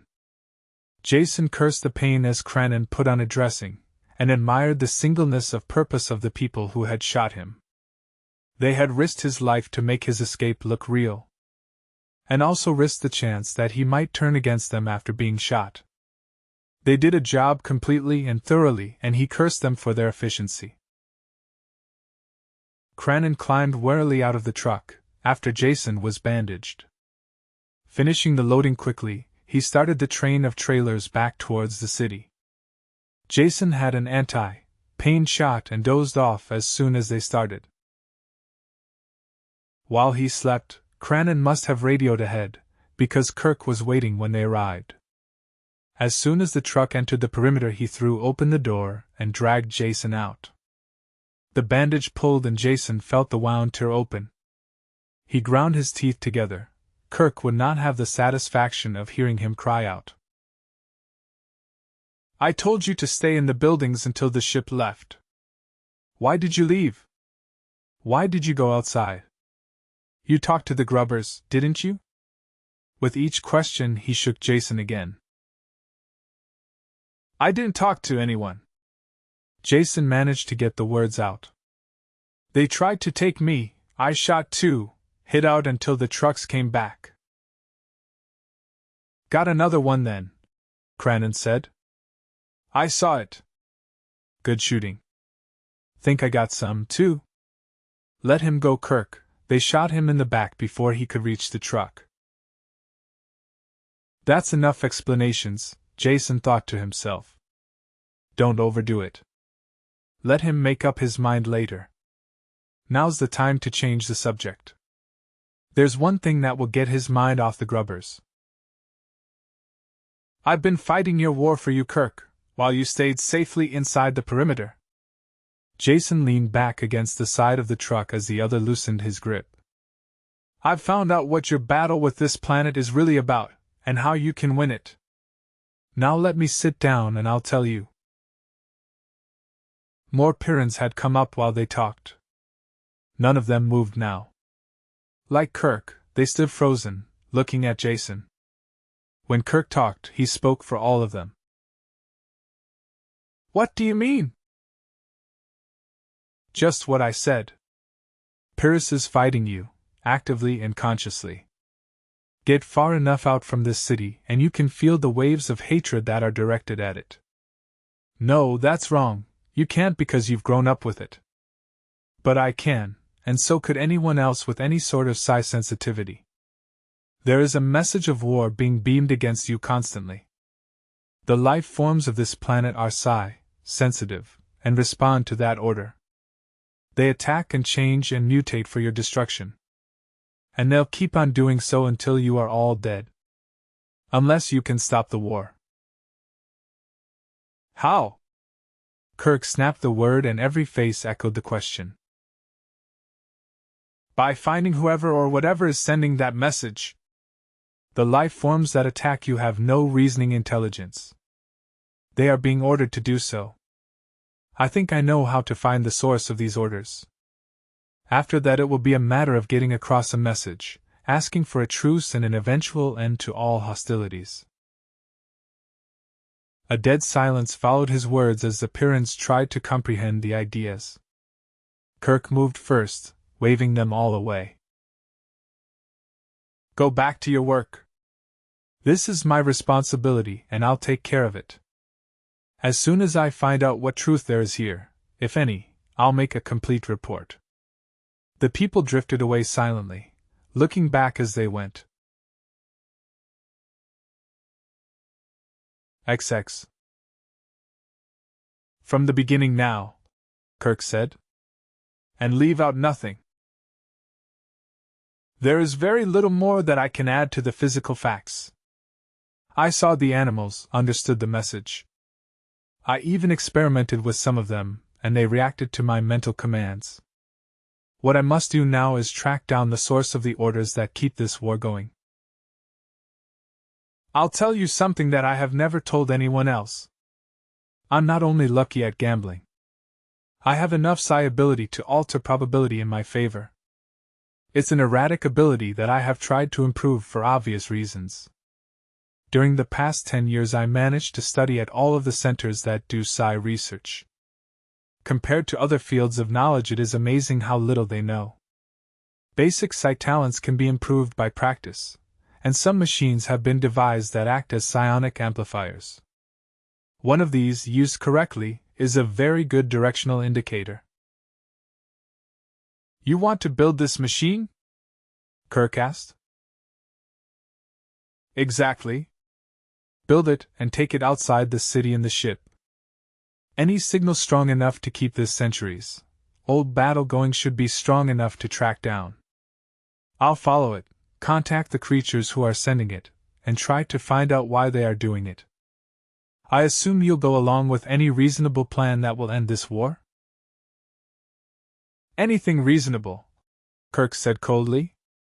How long will it take you to build this machine? Just a few days if you have all the parts here, Jason told him.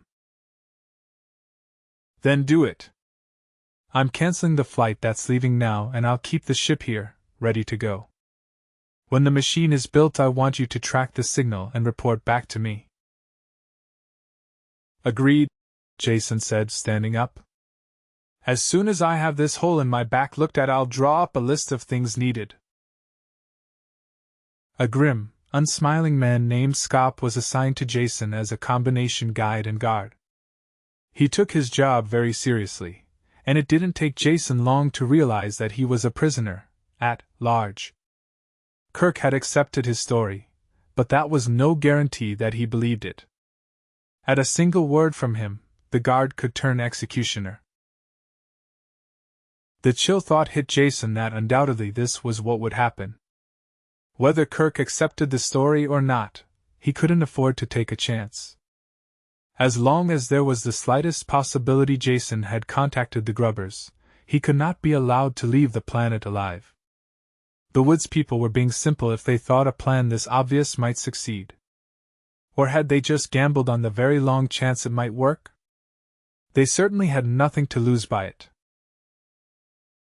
Only half of Jason's mind was occupied with the work, as he drew up a list of materials he would need for the psionic direction finder. His thoughts plodded in tight circles, searching for a way out that didn't exist. He was too deeply involved now to just leave. Kirk would see to that. Unless he could find a way to end the war and settle the Grubber question, he was marooned on Pyrrus for life. A very short life. When the list was ready, he called supply. With a few substitutions, everything he might possibly need was in stock, and would be sent over. Scop sank into an apparent doze in his chair, and Jason, his head propped against the pull of gravity by one arm, began a working sketch of his machine. Jason looked up suddenly, aware of the silence. He could hear machinery in the building and voices in the hall outside. What kind of silence, then? Mental silence. He had been so preoccupied since his return to the city that he hadn't noticed the complete lack of any kind of psi sensation. The constant wash of animal reactions was missing, as was the vague tactile awareness of his PK. With sudden realization, he remembered that it was always this way inside the city. He tried to listen with his mind, and stopped almost before he began.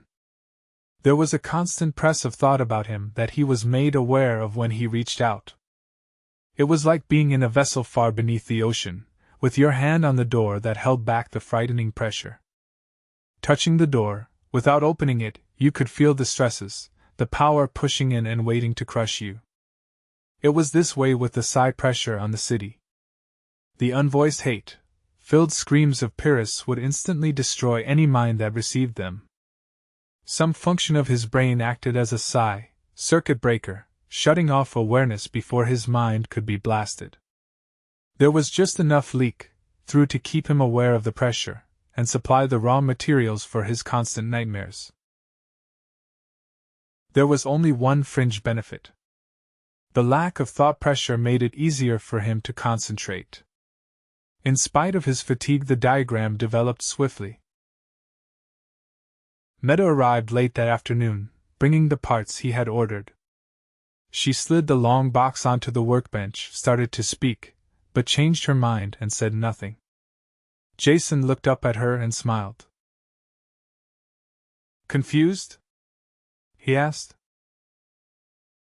I don't know what you mean, she said. I'm not confused. Just annoyed. The regular trip has been cancelled and our supply schedule will be thrown off for months to come. And instead of piloting or perimeter assignment, all I can do is stand around and wait for you. Then take some silly flight following your directions. Do you wonder that I'm annoyed? Jason carefully set the parts out on the chassis before he spoke. As I said, you're confused. I can point out how you're confused, which will make you even more confused. A temptation that I frankly find hard to resist. She looked across the bench at him, frowning. One finger unconsciously curling and uncurling a short lock of hair. Jason liked her this way. As a Pyrrhan operating at full blast, she had as much personality as a gear in a machine. Once out of that pattern, she reminded him more of the girl he had known on that first flight to Pyrrus. He wondered if it was possible to really get across to her what he meant. I'm not being insulting when I say confused, Meta. With your background, you couldn't be any other way. You have an insular personality. Admittedly, Pyrrus is an unusual island with a lot of high-power problems that you are an expert at solving. That doesn't make it any less of an island. When you face a cosmopolitan problem, you are confused. Or even worse, when your island problems are put into a bigger context. That's like playing your own game, only having the rules change constantly as you go along. You're talking nonsense, she snapped at him. Pyrrus isn't an island, and battling for survival is definitely not a game. I'm sorry, he smiled. I was using a figure of speech, and a badly chosen one at that. Let's put the problem on more concrete terms. Take an example. Suppose I were to tell you that over there, hanging from the doorframe, was a stingwing.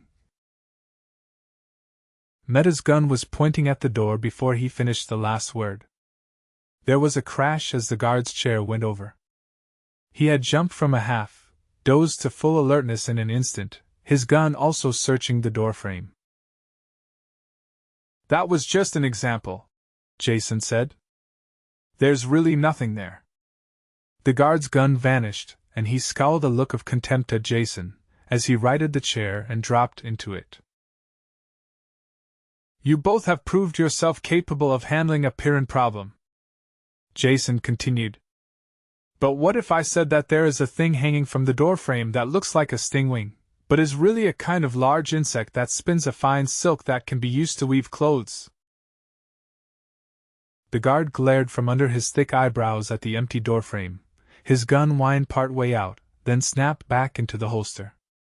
He growled something inaudible at Jason, then stamped into the outer room, slamming the door behind him. Meta frowned in concentration and looked puzzled. It couldn't be anything except a stingwing, she finally said. Nothing else could possibly look like that. And even if it didn't spin silk, it would bite if you got near, so you would have to kill it. She smiled with satisfaction at the indestructible logic of her answer. Wrong again, Jason said. I just described the mimic spinner that lives on Stover's planet. It imitates the most violent forms of life there, does such a good job that it has no need for other defenses. It'll sit quietly on your hand and spin for you by the yard. If I dropped a shipload of them here on Pyrrus, you never could be sure when to shoot, could you? But they are not here now, Meta insisted. Yet they could be quite easily. And if they were, all the rules of your game would change. Getting the idea now?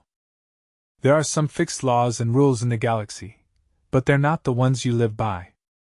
Your rule is war unending with the local life. I want to step outside your rule book and end that war.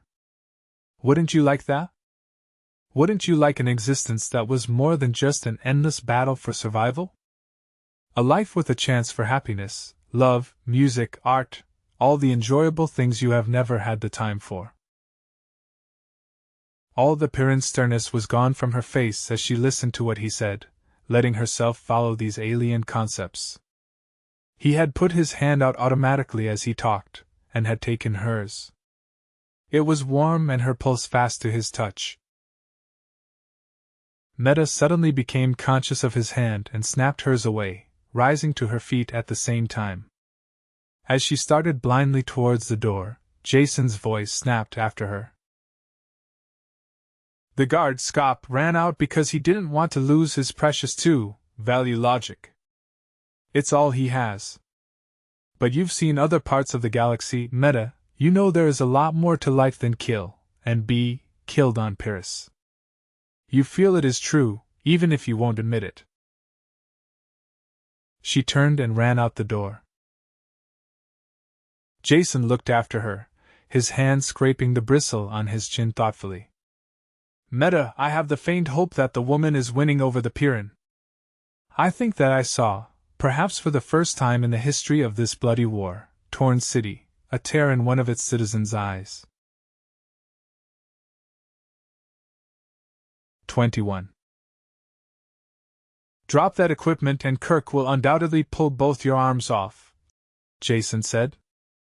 He's over there now, looking as sorry as possible that I ever talked him into this. Scop cursed under the bulky mass of the psi detector, passing it up to Meta, who waited in the open port of the spaceship. Jason supervised the loading, and blasted all the local life that came to investigate. Horn devils were thick this morning, and he shot 4 of them.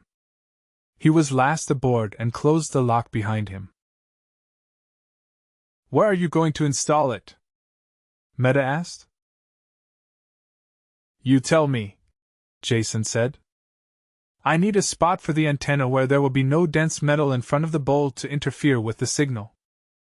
Thin plastic will do, or if worse comes to worst I can mount it outside the hull with a remote drive. You may have to, she said. The hull is an unbroken unit. We do all viewing by screen and instruments. I don't think, wait, there's one place that might do. She led the way to a bulge in the hull that marked one of the lifeboats. They went in through the always open lock, Scop struggling after them with the apparatus. These lifeboats are half buried in the ship, Meta explained. They have transparent front ports covered by friction shields that withdraw automatically when the boat is launched. Can we pull back the shields now? I think so, she said. She traced the launching circuits to a junction box and opened the lid. When she closed the shield relay manually, the heavy plates slipped back into the hull. There was a clear view, since most of the viewport projected beyond the parent ship. Perfect, Jason said. I'll set up here. Now how do I talk to you in the ship? Right here, she said. There's a pre-tuned setting on this communicator.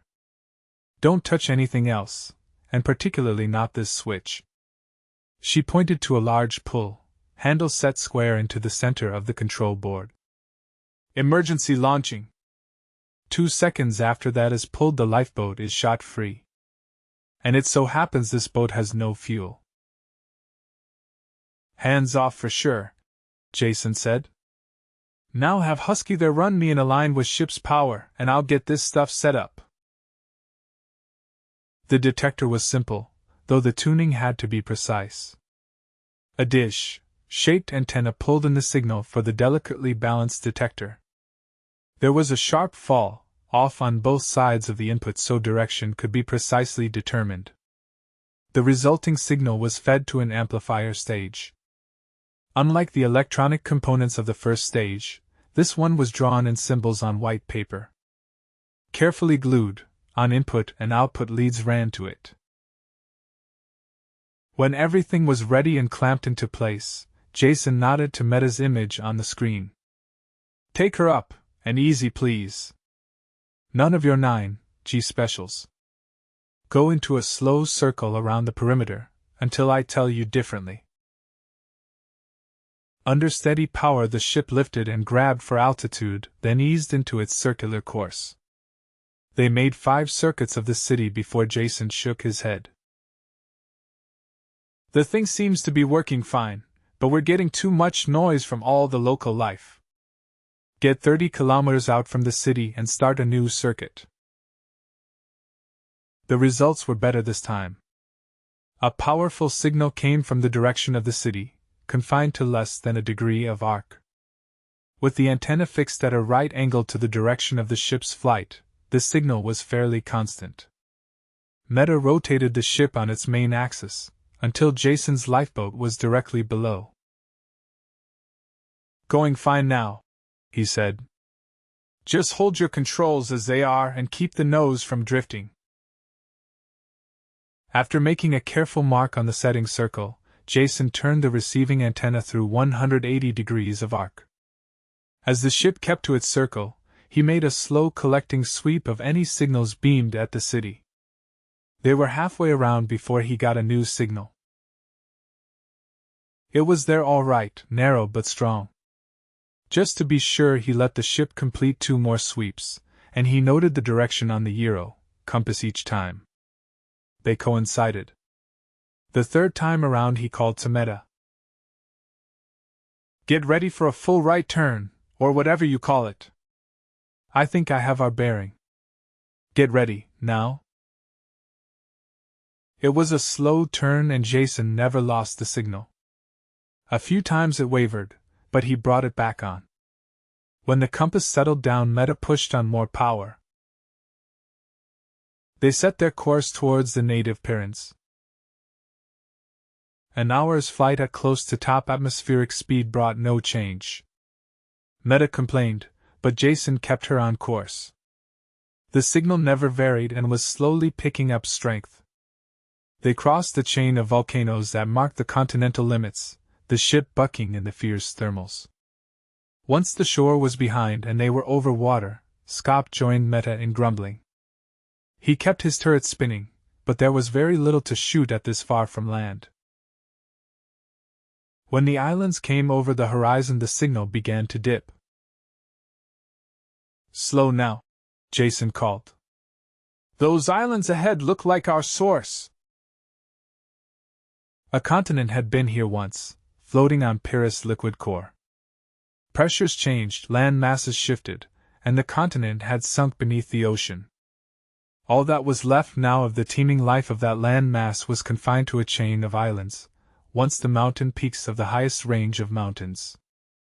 These islands, whose sheer sides rose straight from the water, held the last inhabitants of the lost continent. The weeded out descendants of the victors of uncountable violent contests. Here lived the oldest native Pyrrus. "Come in lower," Jason signaled. "Towards that large peak." The signal seemed to originate there. They swooped low over the mountain, but nothing was visible other than the trees and sun-blasted rock. The pain almost took Jason's head off. A blast of hatred that drove through the amplifier and into his skull. He tore off the phones and clutched his skull between his hands. Through watering eyes he saw the black cloud of flying beasts hurtle up from the trees below. He had a single glimpse of the hillside beyond, before Meta blasted power to the engines and the ship leaped away. "We've found them!" Her fierce exultation faded as she saw Jason through the communicator. "Are you all right? What happened?" "Feel burned out. I've felt a side blast before, but nothing like that. I had a glimpse of an opening, looked like a cave mouth, just before the blast hit. Seemed to come from there." "Lie down," Meta said. "I'll get you back as fast as I can. I'm calling ahead to Kirk, he has to know what happened." A group of men were waiting in the landing station when they came down. They stormed out as soon as the ship touched, shielding their faces from the still, hot tubes. Kirk burst in as soon as the port was cracked, peering around until he spotted Jason stretched out on an acceleration couch. "Is it true?" he barked. "You've traced the alien criminals who started this war?" "Slow, man, slow," Jason said. "I've traced the source of the psi message that keeps your war going. I've found no evidence as to who started this war, and certainly wouldn't go so far as to call them criminals." "I'm tired of your word play," Kirk broke in. "You've found these creatures and their location has been marked." "On the chart," Meta said. "I could fly there blindfolded." "Fine, fine," Kirk said, rubbing his hands together so hard they could hear the harsh rasp of the calluses. "It takes a real effort to grasp the idea that, after all these centuries, the war might be coming to an end. But it's possible now. Instead of simply killing off these renewing legions of the damned that attack us, we can get to the leaders. Search them out, carry the war to them for a change, and blast their stain from the face of this planet. Nothing of the sort, Jason said, sitting up with an effort. Nothing doing. Since I came to this planet I have been knocked around, and risked my life 10 times over. Do you think I have done this just to satisfy your blood-thirsty ambitions? It's peace I'm after, not destruction. You promised to contact these creatures, attempt to negotiate with them. Aren't you a man of honor who keeps his word? I'll ignore the insult, though I'd have killed you for it at any other time, Kirk said. You've been of great service to our people. We are not ashamed to acknowledge an honest debt. At the same time, do not accuse me of breaking promises that I never made. I recall my exact words. I promised to go along with any reasonable plan that would end this war. That is just what I intend to do. Your plan to negotiate a peace is not reasonable. Therefore, we are going to destroy the enemy. Think first, Jason called after Kirk, who had turned to leave. What is wrong with trying negotiation or an armistice? Then, if that fails, you can try your way. The compartment was getting crowded as other Pyrrans pushed in. Kirk, almost to the door, turned back to face Jason. I'll tell you what's wrong with armistice, he said. It's a coward's way out, that's what it is. It's all right for you to suggest it, you're from off-world and don't know any better. But do you honestly think I could entertain such a defeatist notion for one instant? When I speak not only for myself, but for all of us here. We don't mind fighting, and we know how to do it. We know that if this war was over we could build a better world here. At the same time, if we have the choice of continued war or a cowardly peace, we vote for war. This war will only be over when the enemy is utterly destroyed. The listening Pyrrans shouted in agreement, and when Kirk pushed out through the crowd some of them patted his shoulder as he went by. Jason slumped back on the couch, worn out by his exertions and exhausted by the attempt to win the violent Pyrrans over to a peaceful point of view. When he looked up they were gone, all except Meta. She had the same look of blood-thirsty elation as the others, but it drained away when she glanced at him. What about it, Meta? He asked bitterly. No doubts? Do you think that destruction is the only way to end this war? I don't know, she said. I can't be sure. For the first time in my life I find myself with more than one answer to the same question. Congratulations, he said. It's a sign of growing up. 22. Jason stood to one side and watched the deadly cargo being loaded into the hold of the ship. The Pyrrans were in good humor as they stowed away riot guns, grenades and gas bombs. When the pack atom bomb was put aboard, one of them broke into a marching song, and the others picked it up. Maybe they were happy, but the approaching carnage only filled Jason with an intense gloom. He felt that somehow he was a traitor to life. Perhaps the life form he had found needed destroying, and perhaps it didn't. Without making the slightest attempt at conciliation, destruction would be plain murder. Kirk came out of the operations building and the starter pumps could be heard whining inside the ship. They would leave within minutes. Jason forced himself into a foot-dragging rush and met Kirk halfway to the ship. I'm coming with you, Kirk. You owe me at least that much for finding them. Kirk hesitated, not liking the idea. This is an operational mission, he said. No room for observers, and the extra weight, and it's too late to stop us, Jason, you know that. You Pyrrans are the worst liars in the universe, Jason said. We both know that ship can lift 10 times the amount it's carrying today. Now, do you let me come, or forbid me without reason at all? Get aboard, Kirk said. But keep out of the way or you'll get trampled. This time, with a definite destination ahead, the flight was much faster. Meta took the ship into the stratosphere, in a high ballistic arc that ended at the islands. Kirk was in the co-pilot's seat. Jason sat behind them where he could watch the screens. The landing party, 25 volunteers, were in the hold below with the weapons.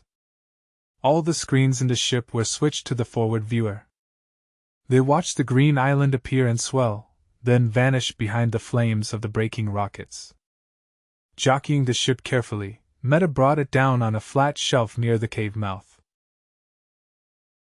Jason was ready this time for the blast of mental hatred, but it still hurt. The gunners laughed and killed gleefully as every animal on the island closed in on the ship. They were slaughtered by the thousands, and still more came. "Do you have to do this?" Jason asked. "It's murder, carnage, just butchering those beasts like that." "Self-defense," Kirk said. "They attack us and they get killed. What could be simpler? Now shut up, or I'll throw you out there with them." It was a half an hour before the gunfire slackened. Animals still attacked them, but the mass assaults seemed to be over. Kirk spoke into the intercom. "Landing party away, and watch your step. They know we're here and will make it as hot as they can. Take the bomb into that cave and see how far back it runs. We can always blast them from the air, but it'll do no good if they're dug into solid rock. Keep your screen open, leave the bomb and pull back at once if I tell you to. Now move." The men swarmed down the ladders and formed into open battle formation. They were soon under attack, but the beasts were picked off before they could get close. It didn't take long for the man at point to reach the cave. He had his pickup trained in front of him, and the watchers in the ship followed the advance. "Big cave," Kirk grunted. "Slants back and down. What I was afraid of. Bomb dropped on that would just close it up. With no guarantee that anything sealed in it couldn't eventually get out. We'll have to see how far down it goes." There was enough heat in the cave now to use the infra-red filters. The rock walls stood out harshly black and white as the advance continued. "No signs of life since entering the cave," the officer reported. "Gnawed bones at the entrance, and some bat droppings. It looks like a natural cave, so far." Step by step the advance continued, slowing as it went. Insensitive as the Pyrrans were to psi pressure, even they were aware of the blast of hatred being continuously leveled at them. Jason, back in the ship, had a headache that slowly grew worse instead of better. "Watch out!" Kirk shouted, staring at the screen with horror. The cave was filled from wall to wall with pallid, eyeless animals. They poured from tiny side passages and seemed to literally emerge from the ground. Their front ranks dissolved in flame, but more kept pressing in. On the screen the watchers in the ship saw the cave spin dizzily as the operator fell. Pale bodies washed up and concealed the lens. "Close ranks, flame, throwers and gas!" Kirk bellowed into the mic. Less than half of the men were alive after that first attack. The survivors, protected by the flame throwers, set off the gas grenades. Their sealed battle armor protected them, while the section of cave filled with gas. Someone dug through the bodies of their attackers and found the pickup. "Leave the bomb there and withdraw," Kirk ordered. "We've had enough losses already." A different man stared out of the screen. The officer was dead. "Sorry, sir," he said, "but it will be just as easy to push ahead as back as long as the gas grenades hold out. We're too close now to pull back." "That's an order," Kirk shouted, but the man was gone from the screen and the advance continued. Jason's fingers hurt where he had them clamped to the chair arm. He pulled them loose and massaged them. On the screen, the black and white cave flowed steadily towards them. Minute after minute went by this way. Each time the animals attacked again, a few more gas grenades were used up. "Something ahead, looks different," the panting voice cracked from the speaker. The narrow cave slowly opened out into a gigantic chamber, so large the roof and far walls were lost in the distance. "What are those?" Kirk asked. "Get a searchlight over to the right there." The picture on the screen was fuzzy and hard to see now, dimmed by the layers of rock in between. Details couldn't be made out clearly, but it was obvious this was something unusual. "Never saw anything quite like them before," the speaker said. "Look like big plants of some kind, 10 meters tall at least, yet they're moving. Those branches, tentacles or whatever they are, keep pointing towards us and I get the darkest feeling in my head." "Blast one, see what happens," Kirk said. The gun fired, and at the same instant an intensified wave of mental hatred rolled over the men, dropping them to the ground. They rolled in pain, blacked out and unable to think or fight the underground beasts that poured over them in renewed attack. In the ship, far above, Jason felt the shock to his mind and wondered how the men below could have lived through it. The others in the control room had been hit by it as well. Kirk pounded on the frame of the screen and shouted to the unhearing men below. "Pull back, come back." It was too late. The men only stirred slightly as the victorious Pyrran animals washed over them, clawing for the joints in their armor. Only one man moved, standing up and beating the creatures away with his bare hands. He stumbled a few feet and bent over the writhing mass below him. With a heave of his shoulders he pulled another man up. The man was dead, but his shoulder pack was still strapped to his back. Bloody fingers fumbled at the pack, then both men were washed back under the wave of death. "That was the bomb," Kirk shouted to Meta. "If he didn't change the setting, it's still on 10-second minimum. Get out of here." Jason had just time to fall back on the acceleration couch before the rockets blasted. The pressure leaned on him and kept mounting. Vision blacked out, but he didn't lose consciousness. Air screamed across the hull, then the sound stopped as they left the atmosphere behind. Just as Meta cut the power, a glare of white light burst from the screens. They turned black instantly as the hull pickups burned out. She switched filters into place, then pressed the button that rotated new pickups into position. Far below, in the boiling sea, a climbing cloud of mushroom-shaped flame filled the spot where the island had been seconds before. The three of them looked at it, silently and unmoving. Kirk recovered first. "Head for home, Meta, and get operations on the screen. 25 men dead, but they did their job. They knocked out those beasts, whatever they were, and ended the war. I can't think of a better way for a man to die." Meta set the orbit, then called operations. "Trouble getting through," she said. "I have a robot landing beam response, but no one is answering the call." A man appeared on the empty screen.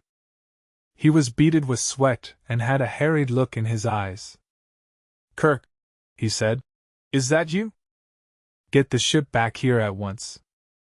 We need her firepower at the perimeter. All blazes broke loose a minute ago, a general attack from every side, worse than I've ever seen." "What do you mean?" Kirk stammered in unbelief.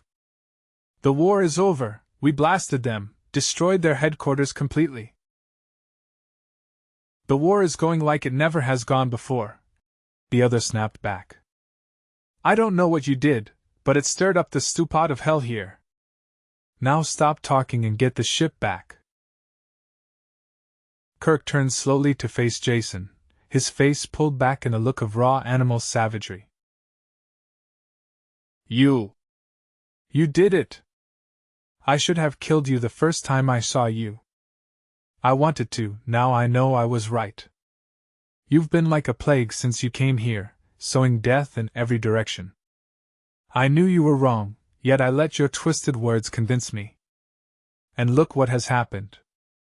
First you killed Welf. Then you murdered those men in the cave. Now this attack on the perimeter. All who die there, you will have killed. Kirk advanced on Jason, step by slow step, hatred twisting his features. Jason backed away until he could retreat no further, his shoulders against the chart case. Kirk's hand lashed out, not a fighting blow, but an open slap. Though Jason rolled with it, it still battered him and stretched him full length on the floor. His arm was against the chart case, his fingers near the sealed tubes that held the jump matrices. Jason seized one of the heavy tubes with both hands and pulled it out. He swung it with all his strength into Kirk's face. It broke the skin on his cheekbone and forehead and blood ran from the cuts. But it didn't slow or stop the big man in the slightest. His smile held no mercy as he reached down and dragged Jason to his feet. Fight back, he said. I will have that much more pleasure as I kill you. He drew back the granite fist that would tear Jason's head from his shoulders. Go ahead, Jason said, and stopped struggling. Kill me. You can do it easily. Only don't call it justice. Welf died to save me. But the men on the island died because of your stupidity. I wanted peace and you wanted war. Now you have it. Kill me to soothe your conscience, because the truth is something you can't face up to. With a bellow of rage, Kirk drove the pile driver fist down. Meta grabbed the arm in both her hands and hung on, pulling it aside before the blow could land. The three of them fell together, half crushing Jason. Don't do it, she screamed. Jason didn't want those men to go down there. That was your idea. You can't kill him for that. Kirk, exploding with rage, was past hearing. He turned his attention to Meta, tearing her from him. She was a woman and her supple strength was meager compared to his great muscles. But she was a Pyrrhus woman, and she did what no off-worlder could. She slowed him for a moment, stopped the fury of his attack until he could rip her hands loose and throw her aside.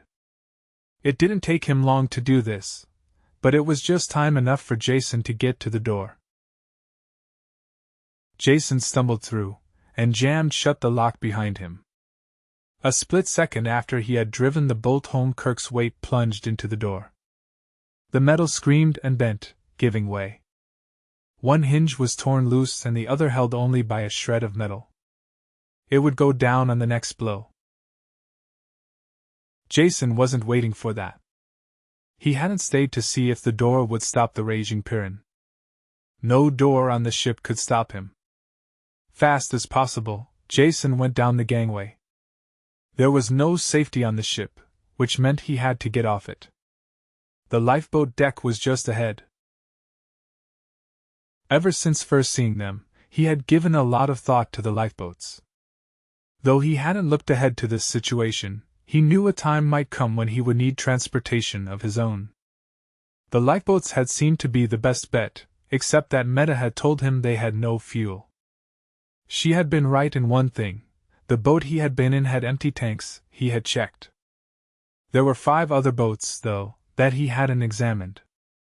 He had wondered about the idea of useless lifeboats, and come to what he hoped was a correct conclusion. This spaceship was the only one the Pyrrhus had. Meta had told him once that they always had planned to buy another ship, but never did.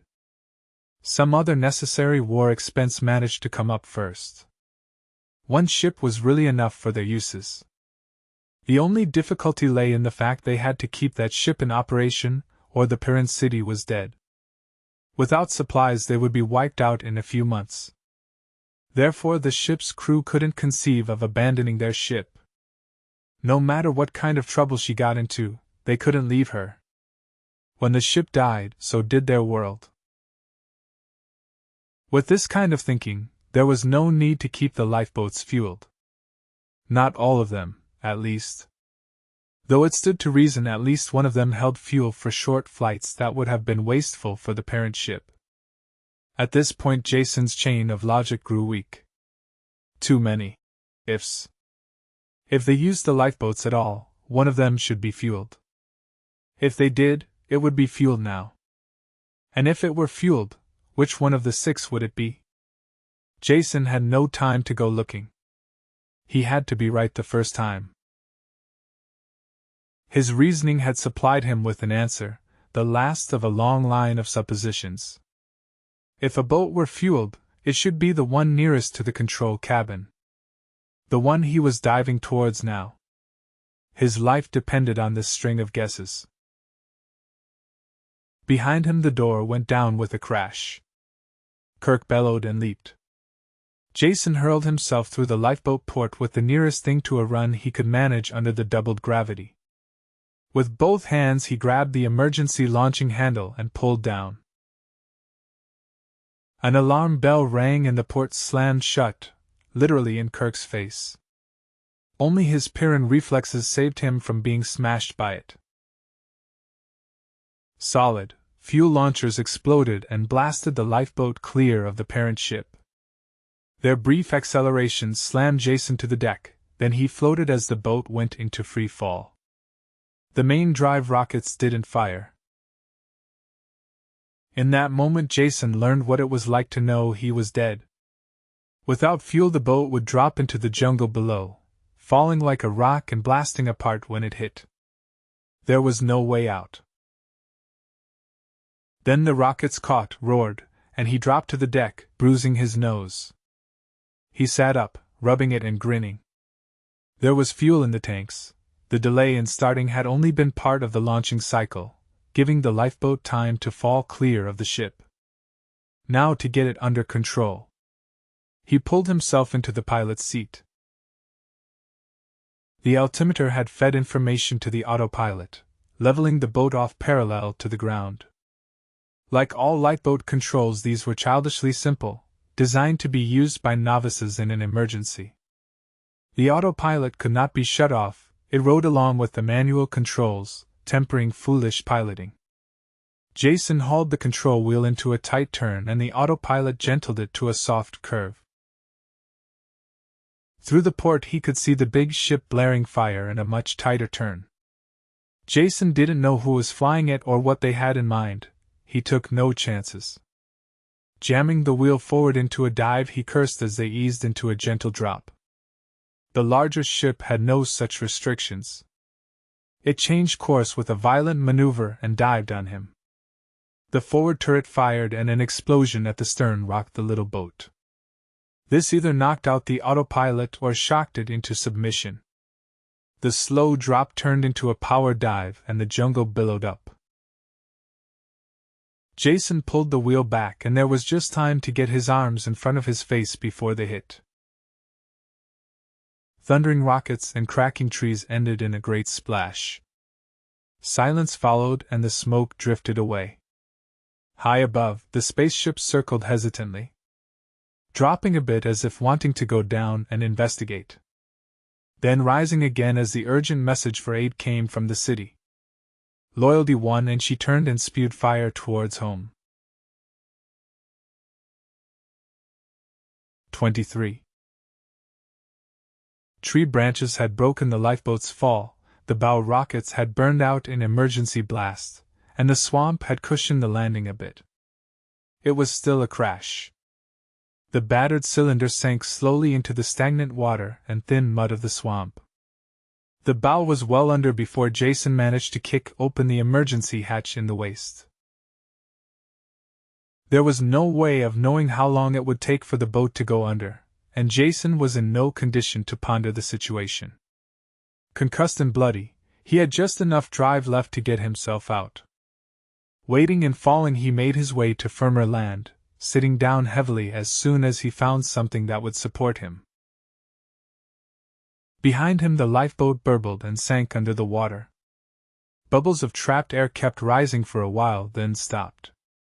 The water stilled and, Except for the broken branches and trees, there was no sign that a ship had ever come this way. Insects whined across the swamp, and the only sound that broke the quiet of the woods beyond was the cruel scream of an animal pulling down its dinner. When that had echoed away in tiny waves of sound, everything was silent. Jason pulled himself out of the half-trance with an effort. His body felt like it had been through a meat grinder, and it was almost impossible to think with the fog in his head. After minutes of deliberation, he figured out that the medikit was what he needed. The easy, off snap was very difficult, and the button release didn't work. He finally twisted his arm around until it was under the orifice and pressed the entire unit down. It buzzed industriously. Though he couldn't feel the needles, he guessed it had worked. His sight spun dizzily for a while, then cleared. Pain killers went to work, and he slowly came out of the dark cloud that had enveloped his brain since the crash. Reason returned, and loneliness rode along with it. He was without food, friendless, surrounded by the hostile forces of an alien planet. There was a rising panic that started deep inside of him, that took concentrated effort to hold down. "Think, Jason, don't emote." He said it aloud to reassure himself, but was instantly sorry, because his voice sounded weak in the emptiness, with a ragged edge of hysteria to it. Something caught in his throat, and he coughed to clear it, spitting out blood.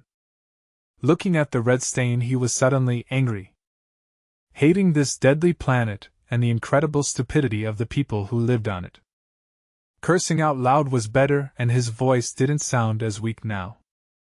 He ended up shouting and shaking his fist at nothing in particular, but it helped. The anger washed away the fear and brought him back to reality. Sitting on the ground felt good now. The sun was warm, and when he leaned back he could almost forget the unending burden of doubled gravity. Anger had carried away fear, rest erased fatigue. From somewhere in the back of his mind there popped up the old platitude. Where there's life, there's hope. He grimaced at the triteness of the words, at the same time realizing that a basic truth lurked there. Count his assets. Well battered but still alive.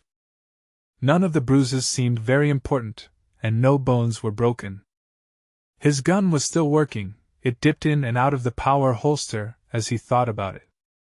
Pyrrus made rugged equipment. The medikit was operating as well. If he kept his senses, managed to walk in a fairly straight line, and could live off the land, there was a fair chance he might make it back to the city. What kind of a reception would be waiting for him there was a different matter altogether. He would find that out after he arrived. Getting there had first priority. On the debit side there stood the planet Pyrrus. Strength, sapping gravity, murderous weather, and violent animals. Could he survive? As if to add emphasis to his thoughts, the sky darkened over and rain hissed into the forest, marching towards him. Jason scrambled to his feet and took a bearing before the rain closed down visibility. A jagged chain of mountains stood dimly on the horizon. He remembered crossing them on the flight out. They would do as a first goal. After he had reached them, he would worry about the next leg of the journey. Leaves and dirt flew before the wind in quick gusts, then the rain washed over him. Soaked, chilled, already bone, tired, he pitted the tottering strength of his legs against the planet of death. When nightfall came, it was still raining. There was no way of being sure of the direction, and no point in going on. If that wasn't enough, Jason was on the ragged edge of exhaustion. It was going to be a wet night. All the trees were thick, bold and slippery. He couldn't have climbed them on a 1G world.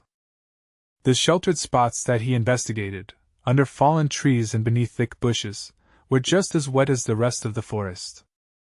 In the end he curled up on the leeward side of a tree, and fell asleep, shivering, with the water dripping off him. The rain stopped around midnight, and the temperature fell sharply. Jason woke sluggishly from a dream in which he was being frozen to death, to find it was almost true.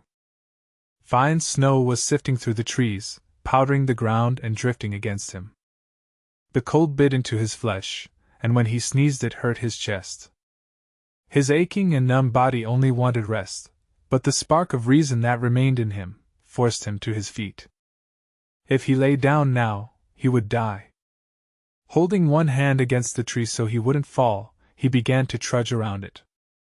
Step after shuffling step, around and around, until the terrible cold eased a bit, and he could stop shivering. Fatigue crawled up him like a muffling, gray blanket. He kept on walking, half the time with his eyes closed, opening them only when he fell and had to climb painfully to his feet again. The sun burned away the snow clouds at dawn. Jason leaned against his tree and blinked up at the sky with sore eyes. The ground was white in all directions, except around the tree where his stumbling feet had churned a circle of black mud. His back against the smooth trunk, Jason sank slowly down to the ground, letting the sun soak into him. Exhaustion had him light-headed, and his lips were cracked from thirst. Almost continuous coughing tore at his chest with fingers of fire. Though the sun was still low, it was hot already, burning his skin dry. Dry and hot. It wasn't right. This thought kept nagging at his brain until he admitted it. Turned it over and looked at it from all sides. What wasn't right? The way he felt. Pneumonia. He had all the symptoms. His dry lips cracked and blood moistened them when he smiled. He had avoided all the animal perils of Pyrrus, all the big carnivores and poisonous reptiles, only to be laid low by the smallest beast of them all. Well, he had the remedy for this one, too. Rolling up his sleeve with shaking fingers, he pressed the mouth of the medikit to his bare arm. It clicked and began to drone an angry whine. That meant something, he knew, but he just couldn't remember what. Holding it up, he saw that one of the hypodermics was projecting halfway from its socket. Of course. It was empty of whatever antibiotic the analyzer had called for. It needed refilling. Jason hurled the thing away with a curse, and it splashed into a pool and was gone. End of medicine, end of medikit, end of Jason dinAlt. Single-handed battler against the perils of Deathworld. Strong-hearted stranger who could do as well as the natives. It had taken him all of one day on his own to get his death warrant signed. A choking growl echoed behind him. He turned, dropped, and fired in the same motion. It was all over before his conscious mind was aware it had happened. Pyrrhan training had conditioned his reflexes on the pre-cortical level. Jason gaped at the ugly beast dying not a meter from him, and realized he had been trained well. His first reaction was unhappiness that he had killed one of the grubber dogs. When he looked closer, he realized this animal was slightly different in markings, size, and temper. Though most of its forequarters were blown away, blood pumping out in dying spurts, it kept trying to reach Jason. Before the eyes glazed with death, it had struggled its way almost to his feet. It wasn't quite a grubber dog, though chances were it was a wild relative, bearing the same relation as dog to wolf. He wondered if there were any other resemblances between wolves and this dead beast. Did they hunt in packs too? As soon as the thought hit him, he looked up, not a moment too soon.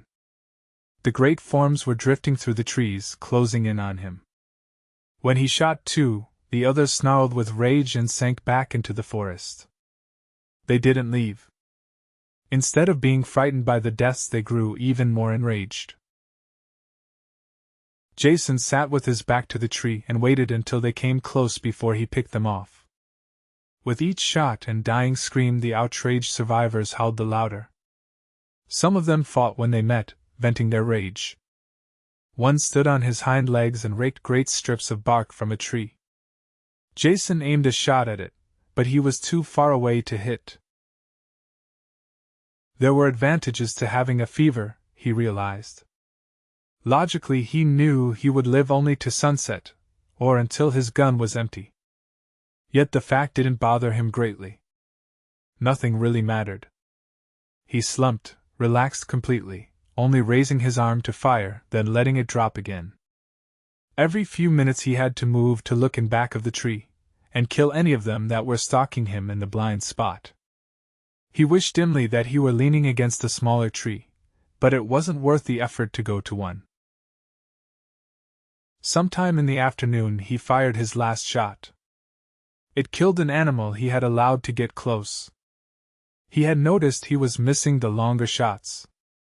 The beast snarled and dropped, the others that were close pulled back and howled in sympathy. One of them exposed himself, and Jason pulled the trigger. There was only a slight click. He tried again, in case it was just a misfire, but there was still only the click. The gun was empty, as was the spare clip pouch at his belt. There were vague memories of reloading, though he couldn't remember how many times he had done it. This, then, was the end. They had all been right, Pyrrus was a match for him. Though they shouldn't talk. It would kill them all in the end, too. Pyrrhus never died in bed. Old Pyrrhus never died, they just got E.T. Now that he didn't have to force himself to stay alert and hold the gun, the fever took hold. He wanted to sleep, and he knew it would be a long sleep. His eyes were almost closed as he watched the wary carnivores slip closer to him.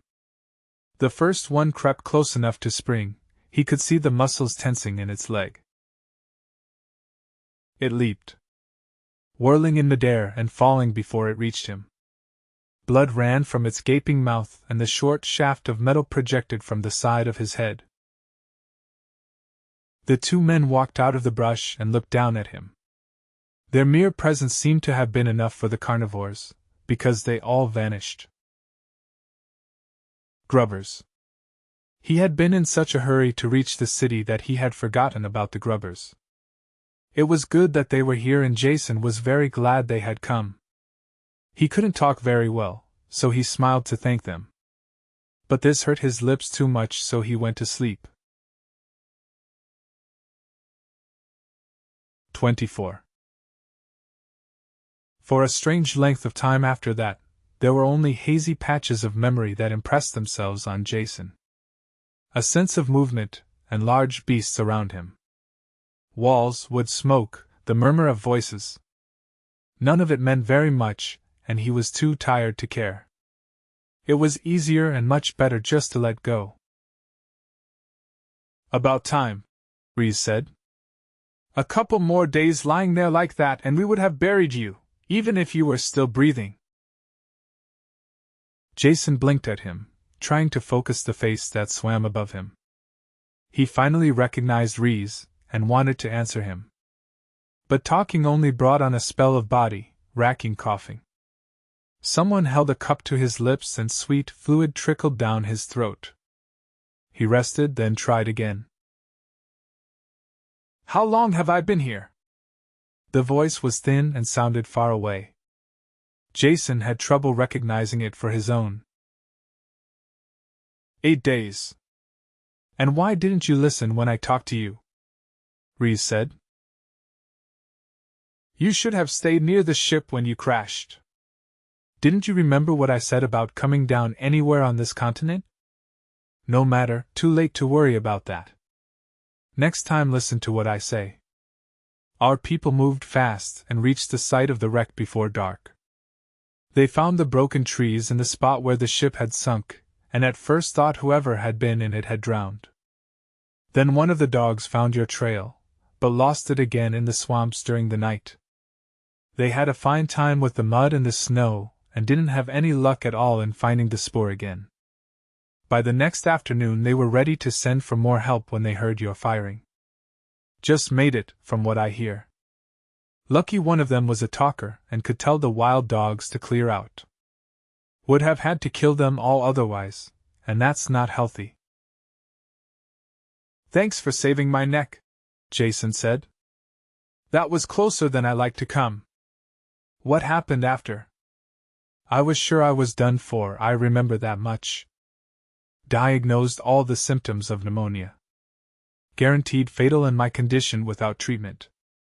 Looks like you were wrong when you said most of your remedies were useless. They seem to work well on me. His voice died off as Reese shook his head in a slow no, lines of worry sharp, cut into his face. Jason looked around and saw Naxa and another man. They had the same deeply unhappy expressions as Reese. What is it? Jason asked, feeling the trouble. If your remedies didn't work, what did? Not my medikit. That was empty. I remember losing it or throwing it away. You were dying, Reese said slowly. We couldn't cure you. Only a Junkman medicine machine could do that. We got one from the driver of the food truck. But how? Jason asked, dazed. You told me the city forbids you medicine. He couldn't give you his own medikit. Not unless he was. Reese nodded and finished the sentence. Dead? Of course he was dead. I killed him myself, with a great deal of pleasure. This hit Jason hard. He sagged against the pillows and thought of all those who had died since he had come to Pyrrus. The men who had died to save him, died so he could live, died because of his ideas. It was a burden of guilt that he couldn't bear to think about. Would it stop with Cranon, or would the city people try to avenge his death? Don't you realize what that means? He gasped out the words. Cranon's death will turn the city against you. There'll be no more supplies. They'll attack you when they can, kill your people. Of course we know that. Reese leaned forward, his voice hoarse and intense. It wasn't an easy decision to come to. We have always had a trading agreement with the Junkmen. The trading trucks were inviolate. This was our last and only link to the galaxy outside an eventual hope of contacting them. Yet you broke that link to save me. Why? Only you can answer that question completely. There was a great attack on the city, and we saw their walls broken. They had to be moved back at one place. At the same time the spaceship was over the ocean, dropping bombs of some kind, the flash was reported. Then the ship returned and you left it in a smaller ship. They fired at you but didn't kill you. The little ship wasn't destroyed either. We are starting to raise it now. What does it all mean? We had no way of telling. We only knew it was something vitally important. You were alive, but would obviously die before you could talk. The small ship might be repaired to fly. Perhaps that was your plan and that is why you stole it for us. We couldn't let you die, not even if it meant all-out war with the city. The situation was explained to all of our people who could be reached by screen and they voted to save you. I killed the Junkman for his medicine, then rode 2 Dorms to death to get here in time. Now tell us, what does it mean? What is your plan? How will it help us? Guilt leaned on Jason and stifled his mouth. A fragment of an ancient legend cut across his mind, about the Jonah who wrecked the spacer so all in it died, yet he lived. Was that he? Had he wrecked a world? Could he dare admit to these people that he had taken the lifeboat only to save his own life? The 3 Pyrrans leaned forward, waiting for his words. Jason closed his eyes so he wouldn't see their faces. What could he tell them? If he admitted the truth, they would undoubtedly kill him on the spot, considering it only justice. He wasn't fearful for his own life anymore, but if he died, the other deaths would all have been in vain. And there still was a way to end this planetary war. All the facts were available now. It was just a matter of putting them together. If only he wasn't so tired, he could see the solution. It was right there, lurking around a corner in his brain, waiting to be dragged out. Whatever he did, he couldn't admit the truth now. If he died, all hope died. He had to lie to gain time, then find the true solution as soon as he was able. That was all he could do. You were right, Jason said haltingly. The small ship has an interstellar drive in it. Perhaps it can still be saved. Even if it can't, there is another way. I can't explain now, but I will tell you when I am rested. Don't worry. The fight is almost over. They laughed and pounded each other on the back. When they came to shake his hand as well, he closed his eyes and made believe he was asleep. It is very hard to be a hypocrite if you aren't trained for it.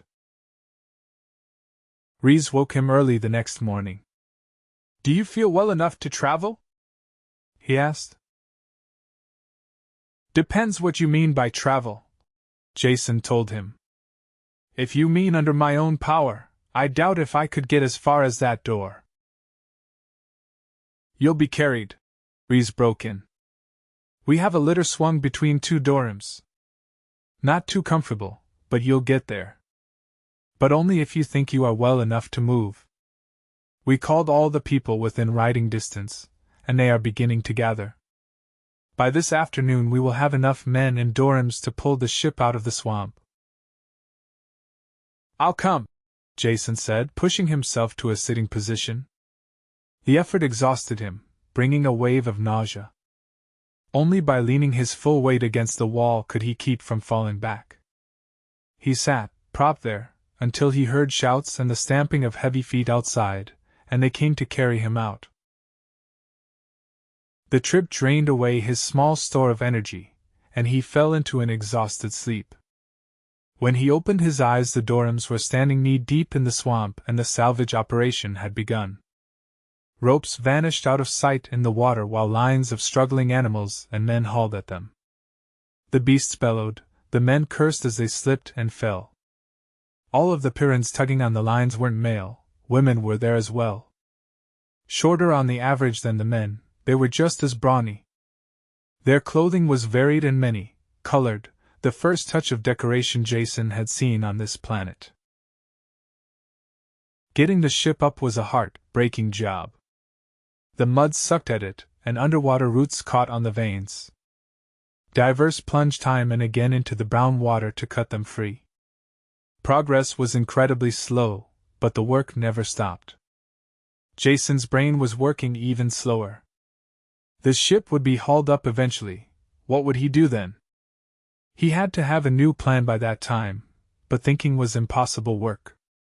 His thoughts corkscrewed and he had to fight down the rising feeling of panic. The sun was low when the ship's nose finally appeared above the water. A ragged cheer broke out at first sight of that battered cone of metal, and they went ahead with new energy. Jason was the first one who noticed the Dorim weaving towards them. The dogs saw it, of course, and ran out and sniffed. The rider shouted to the dogs and kicked angrily at the sides of his mount. Even at this distance Jason could see the beast's heaving sides and yellow foam, flecked hide. It was barely able to stagger now, and the man jumped down, running ahead on foot.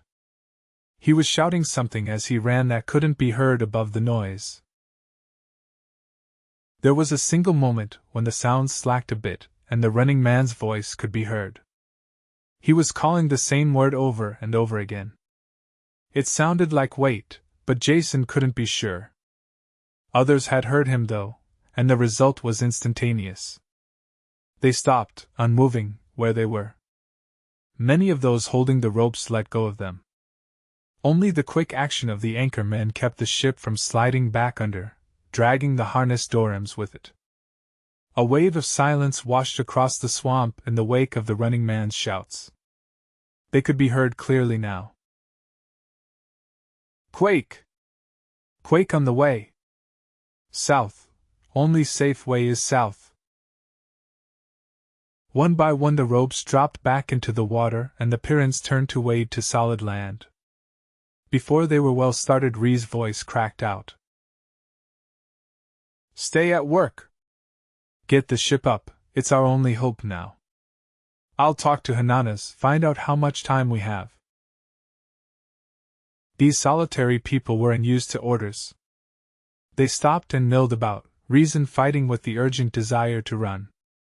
One by one they stepped back to the ropes as they worked out the sense of Ree's words. As soon as it was clear the work would continue, he turned away. What is it? What's happening? Jason called to him as he ran by. It's Ananas, Rees said, stopping by the litter, waiting for the newcomer to reach him. He's a quake man. They know when quakes are coming, before they happen. Ananas ran up, panting and tired. He was a short man, built like a barrel on stubby legs, a great white beard covering his neck and the top of his chest. Another time Jason might have laughed at his incongruous waddle, but not now. There was a charged difference in the air since the little man had arrived. Why didn't you have somebody near a plate? I called all over this area without an answer. Finally, had to come myself. How much time do we have? Rees cut in. We have to get that ship up before we pull out. Time! Who knows about time? The graybeard cursed. Get out or you're dead. Calm down, Han, Rees said in a quieter voice, taking the oldster's arms in both his hands. You know what we're doing here, and how much depends on getting the ship up. Now how does it feel? This going to be a fast one or a slow one? Fast. Faster than anything I felt in a long time. She's starting far away though. If you had a plate here, I bet Mach or someone else up near the Firelands would be reporting new eruptions. It's on the way, and if we don't get out soon, we're not getting out to y'all. There was a burble of water as the ship was hauled out a bit farther. No one talked now, and there was a fierce urgency in their movements. Jason still wasn't sure exactly what had happened. Don't shoot me for a foreigner, he said. But just what is wrong? Are you expecting earthquakes here, are you sure? Sure, Ananas screeched. Of course I'm sure. If I wasn't sure, I wouldn't be a quake man. It's on the way. There's no doubt of that, Rees added. I don't know how you can tell on your planet when quakes or volcanism are going to start, machines maybe. We have nothing like that. But quakemen, like Ananas here, always know about them before they happen. If the word can be passed fast enough, we get away. The quake is coming all right, the only thing in doubt is how much time we have. The work went on, and there was a good chance they would die long before it was finished. All for nothing. The only way Jason could get them to stop would be to admit the ship was useless. He would be killed then, and the grubber chances would die with him. He chewed his lip as the sun set, and the work continued by torchlight. Ananas paced around, grumbling under his breath, halting only to glance at the northern horizon. The people felt his restlessness, and transmitted it to the animals. Dogfights broke out, and the Dorams pulled reluctantly at their harnesses. With each passing second their chances grew slimmer, and Jason searched desperately for a way out of the trap of his own constructing. Look, someone said, and they all turned. The sky to the north was lit with a red light. There was a rumble in the ground that was felt more than heard. The surface of the water blurred, then broke into patterns of tiny waves. Jason turned away from the light, looking at the water and the ship. It was higher now, the top of the stern exposed. There was a gaping hole here, blasted through the metal by the spaceship's guns. Rees, he called, his words jammed together in the rush to get them out. Look at the ship, at the hole blasted in her stern. I landed on the rockets and didn't know how badly she was hit. But the guns hit the star drive. Rees gaped at him unbelievingly as he went on. Improvising, playing by ear, trying to manufacture lies that rang of the truth. I watched them install the drive. It's an auxiliary to the other engines. It was bolted to the hull right there. It's gone now, blown up. The boat will never leave this planet, much less go to another star. He couldn't look Reese in the eyes after that. He sank back into the furs that had been propped behind him, feeling the weakness even more. Reese was silent and Jason couldn't tell if his story had been believed. Only when the Pyrrus bent and slashed the nearest rope did he know he had won. The word passed from man to man and the ropes were cut silently. Behind them the ship they had labored so hard over sank back into the water. None of them watched. Each was locked in his own world of thought as they formed up to leave. As soon as the Dorms were saddled and packed they started out, Hanana's leading the way. Within minutes they were all moving, a single file that vanished into the darkness. Jason's litter had to be left behind, it would have been smashed to pieces in the night march. Reese pulled him up into the saddle before him, locking his body into place with a steel, hard arm. The trek continued. When they left the swamp they changed directions sharply. A little later Jason knew why, when the southern sky exploded. Flames lit the scene brightly, ashes sifted down, and hot lumps of rock crashed into the trees.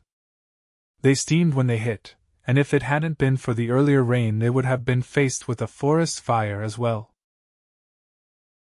Something large loomed up next to the line of march, and when they crossed an open space Jason looked at it in the reflected light from the sky.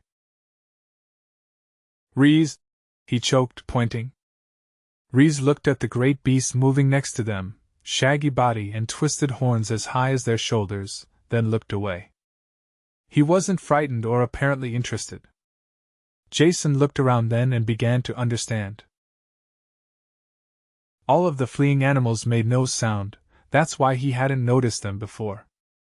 But on both sides dark forms ran between the trees. Some he recognized, most of them he didn't. For a few minutes a pack of wild dogs ran near them, even mingling with the domesticated dogs. No notice was taken. Flying things flapped overhead. Under the greater threat of the volcanoes all other battles were forgotten. Life respected life. A herd of fat, pig-like beasts with curling tusks blundered through the line. The Dorms slowed, picking their steps carefully so they wouldn't step on them.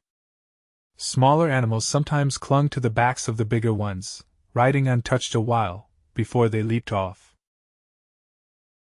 Pounded mercilessly by the saddle, Jason fell wearily into a light sleep.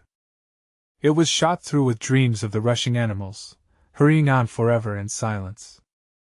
With his eyes open or shut he saw the same endless stream of beasts. It all meant something, and he frowned as he tried to think what. Animals running, Pyrrus animals. He sat bolt upright suddenly, wide awake, staring down in comprehension. "What is it?" Reese asked. "Go on," Jason said. "Get us out of this, and get us out safely. I told you the lifeboat wasn't the only answer. I know how your people can get what they want, end the war now. There is a way, and I know how it can be done." 25. There were few coherent memories of the ride. Something stood out sharply like the spaceship-sized lump of burning scoria that had plunged into a lake near them, showering the line with hot drops of water. But mostly it was just a seemingly endless ride, with Jason still too weak to care much about it. By dawn the danger area was behind them, and the march had slowed to a walk. The animals had vanished as the quake was left behind, going their own ways, still in silent armistice. The peace of mutually shared danger was over. Jason found that out when they stopped to rest and eat. He and Reese went to sit on the soft grass, near a fallen tree. A wild dog had arrived there first. It lay under the log, muscles tensed, the ruddy morning light striking a red glint from its eyes. Reese faced it, not 3 meters away, without moving a muscle. He made no attempt to reach one of his weapons or to call for help. Jason stood still as well, hoping the Pyrrhus knew what he was doing. With no warning at all, the dogs sprang straight at them. Jason fell backwards as Reese pushed him aside. The Pyrrhus dropped at the same time, only now his hand held the long knife, yanked from the sheath strapped to his thigh. With unseen speed the knife came up, the dog twisted in midair, trying to bite it. Instead it sank in behind the dog's forelegs, the beast's own weight tearing a deadly gaping wound the length of its body. It was still alive when it hit the ground, but Reese was astraddle it, pulling back the bony, plated head to cut the soft throat underneath. The Pyrrhus carefully cleaned his knife on the dead animal's fur, then returned it to the sheath. "They're usually no trouble," he said quietly, but it was excited. Probably lost the rest of the pack in the quake. His actions were the direct opposite of the city Pyrrhus. He had not looked for trouble nor started the fight. Instead, he had avoided it as long as he could. But when the beast charged, it had been neatly and efficiently dispatched. Now, instead of gloating over his victory, he seemed troubled over an unnecessary death. It made sense. Everything on Pyrrhus made sense. Now he knew how the deadly planetary battle had started, and he knew how it could be ended. All the deaths had not been in vain. Each one had helped him along the road a little more towards the final destination. There was just one final thing to be done. Reese was watching him now, and he knew they shared the same thoughts. "Explain yourself," Reese said. "What did you mean when you said we could wipe out the junk men and get our freedom?" Jason didn't bother to correct the misquote. It was best they consider him 100% on their side. "Get the others together and I'll tell you. I particularly want to see Naxa and any other talkers who are here." They gathered quickly when the word was passed. All of them knew that the junkman had been killed to save this off-worlder, that their hope of salvation lay with him. Jason looked at the crowd of faces turned towards him, and reached for the right words to tell them what had to be done. It didn't help to know that many of them would be killed doing it.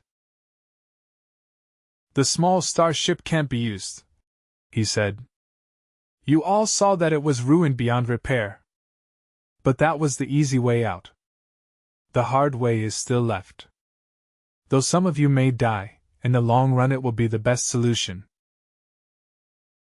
We are going to invade the city, break through the perimeter. I know how it can be done."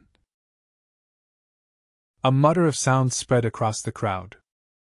Some of them looked excited, happy with the thought of killing their hereditary enemies. Others stared at Jason as if he were mad. A few were dazed at the magnitude of the thought, this carrying of the battle to the stronghold of the heavily armed enemy. They quieted when Jason raised his hand. "I know it sounds impossible," he said. "But let me explain. Something must be done, and now is the time to do it. The situation can only get worse from now on. The city Pyrrhus, the junk men can get along without your food, their concentrates taste awful but they sustain life. But they are going to turn against you in every way they can. No more metals for your tools or replacements for your electronic equipment. Their hatred will probably make them seek out your farms and destroy them from the ship. All of this won't be comfortable, and there will be worse to come. In the city they are losing their war against this planet. Each year there are less of them, and someday they will all be dead. Knowing how they feel, I am sure they will destroy their ship first, and the entire planet as well, if that is possible." "How can we stop them?" someone called out. "By hitting now," Jason answered. "I know all the details of the city and I know how the defenses are set up. Their perimeter is designed to protect them from animal life, but we could break through it if we were really determined." "What good would that do?" Reese snapped. "We crack the perimeter and they draw back, then counter, attack in force. How can we stand against their weapons? We won't have to. Their spaceport touches the perimeter, and I know the exact spot where the ship stands. That is the place where we will break through. There is no formal guard on the ship and only a few people in the area. We will capture the ship. Whether we can fly it or not is unimportant. Who controls the ship controls Pyrrus. Once there, we threaten to destroy it if they don't meet our terms. They have the choice of mass suicide or co-operation. I hope they have the brains to co-operate. His words shocked them into silence for an instant, then they surged into a wave of sound. There was no agreement, just excitement, and Rees finally brought them to order. Quiet! He shouted. Wait until Jason finishes before you decide. We still haven't heard how this proposed invasion is to be accomplished. The plan I have depends on the talkers, Jason said. Is Naxa there? He waited until the fur-wrapped man had pushed to the front. I want to know more about the talkers, Naxa. I know you can speak to Dorams and the dogs here, but what about the wild animals? Can you make them do what you want? They're animals, course we can talk to them. More talkers, more power. Make him do just what we want. Then the attack will work, Jason said excitedly. Could you get your talkers all on one side of the city, the opposite side from the spaceport, and stir the animals up? Make them attack the perimeter? Could we? Naxa shouted, carried away by the idea. We'd bring in animals from all over, start biggest attack they ever saw. Then that's it. Your talkers will launch the attack on the far side of the perimeter. If you keep out of sight, the guards will have no idea that it is anything more than an animal attack. I've seen how they work. As an attack mounts, they call for reserves inside the city and drain men away from the other parts of the perimeter. At the height of the battle, when they have all their forces committed across the city, I'll lead the attack that will break through and capture the ship. That's the plan, and it's going to work. Jason sat down then, half fell down, drained of strength. He lay and listened as the debate went back and forth, Rees ordering it and keeping it going. Difficulties were raised and eliminated. No one could find a basic fault with the plan. There were plenty of flaws in it, things that might go wrong, but Jason didn't mention them. These people wanted his idea to work, and they were going to make it work. It finally broke up and they moved away. Rees came over to Jason. The basics are settled, he said. All here are in agreement. They are spreading the word by messenger to all the talkers. The talkers are the heart of the attack, and the more we have, the better it will go off. We don't dare use the screens to call them. There is a good chance that the junk men can intercept our messages. It will take 5 days before we are ready to go ahead. I'll need all of that time if I'm to be any good, Jason said.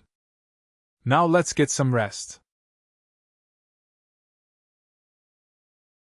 26. It's a strange feeling, Jason said. I've never really seen the perimeter from this side before. Ugly is about the only word for it. He lay on his stomach next to Rees, looking through a screen of leaves, downhill towards the perimeter. They were both wrapped in heavy furs, in spite of the midday heat, with thick leggings and leather gauntlets to protect their hands. The gravity and the heat were already making Jason dizzy, but he forced himself to ignore this.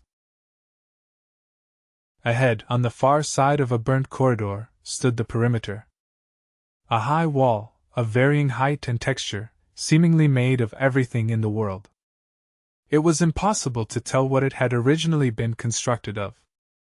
Generations of attackers had bruised, broken, and undermined it. Repairs had been quickly made, patches thrust roughly into place and fixed there. Crude masonry crumbled and gave way to a rat's nest of woven timbers. This overlapped a length of pitted metal, large plates riveted together. Even this metal had been eaten through and bursting sandbags spilled out of a jagged hole. Over the surface of the wall detector wires and charged cables looped and hung.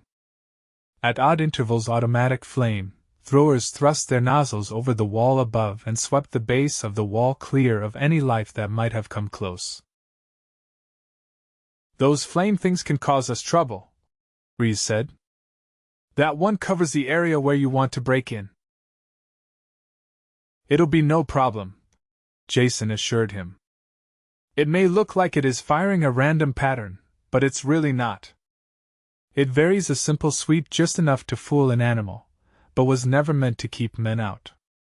Look for yourself. It fires at regularly repeated 2, 4, 3 and 1 minute intervals." They crawled back to the hollow where Naxa and the others waited for them. There were only 30 men in the party. What they had to do could only be done with a fast, light force. Their strongest weapon was surprise. Once that was gone, their other weapons wouldn't hold out for seconds against the city guns. Everyone looked uncomfortable in the fur and leather wrappings, and some of the men had loosened them to cool off. "Wrap up," Jason ordered. "None of you have been this close to the perimeter before, and you don't understand how deadly it is here. Naxa is keeping the larger animals away, and you all can handle the smaller ones. That isn't the danger. Every thorn is poisoned, and even the blades of grass carry a deadly sting. Watch out for insects of any kind, and once we start moving, breathe only through the wet cloths." "He's right," Naxa snorted. "We've been closer and this himself. Death up by that wall. Do like he says?" They could only wait then, honing down already needle, sharp crossbow bolts, and glancing up at the slowly moving sun. Only Naxa didn't share the unrest. He sat, eyes unfocused, feeling the movement of animal life in the jungle around them. "On the way," he said. "Biggest thing I ever heard. Not a beast tween here in the mountains, ain't howlin' his lungs out, runnin' towards the city." Jason was aware of part of it. A tension in the air and a wave of intensified anger and hatred. It would work, he knew, if they could only keep the attack confined to a small area. The talkers had seemed sure of it. They had stalked out quietly that morning, a thin line of ragged men, moving out in a mental sweep that would round up the Pyrrhus life and send it charging against the city. "They hit!" Naxa said suddenly. The men were on their feet now, staring in the direction of the city. Jason had felt the twist as the attack had been driven home, and knew that this was it. There was the sound of shots and a heavy booming far away. Thin streamers of smoke began to blow above the treetops. "Let's get into position," Reese said. Around them the jungle howled with an echo of hatred. The half-sentient plants writhed and the air was thick with small flying things. Naxa sweated and mumbled as he turned back the animals that crashed towards them. By the time they reached the last screen of foliage before the burned-out area, they had lost 4 men. One had been stung by an insect. Jason got the medikit to him in time, but he was so sick he had to turn back. The other 3 were bitten or scratched and treatment came too late. Their swollen, twisted bodies were left behind on the trail. "Damn beasts hurt head," Naxa muttered. "When we go in?" "Not yet," Reese said. "We wait for the signal." One of the men carried the radio. He sat it down carefully, then threw the aerial over a branch. The set was shielded so no radiation leaked out to give them away. It was turned on, but only a hiss of atmospheric static came from the speaker. "We could have timed it," Reese said. "No, we couldn't," Jason told him. "Not accurately. We want to hit that wall at the height of the attack, when our chances are best. Even if they hear the message, it won't mean a thing to them inside. And a few minutes later it won't matter. The sound from the speaker changed. A voice spoke a short sentence, then cut off. "Bring me 3 barrels of flour." "Let's go," Reese urged as he started forward. "Wait," Jason said, taking him by the arm. "I'm timing the flame thrower. It's due in there."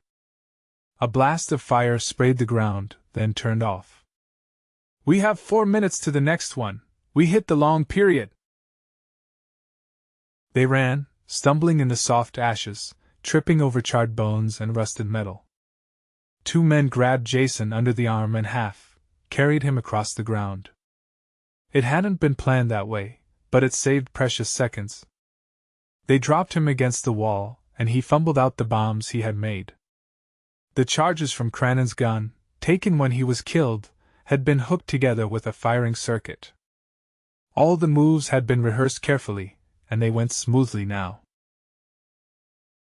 Jason had picked the metal wall as being the best spot to break in. It offered the most resistance to the native life, so the chances were it wouldn't be reinforced with sandbags or fill, the way other parts of the wall were. If he was wrong, they were all dead. The first men had slapped their wads of sticky congealed sap against the wall. Jason pressed the charges into them and they stuck, a roughly rectangular pattern as high as a man. While he did this, the detonating wire was run out to its length, and the raiders pressed back against the base of the wall. Jason stumbled through the ashes to the detonator, fell on it, and pressed the switch at the same time. Behind him, a thundering bang shook the wall, and red flame burst out.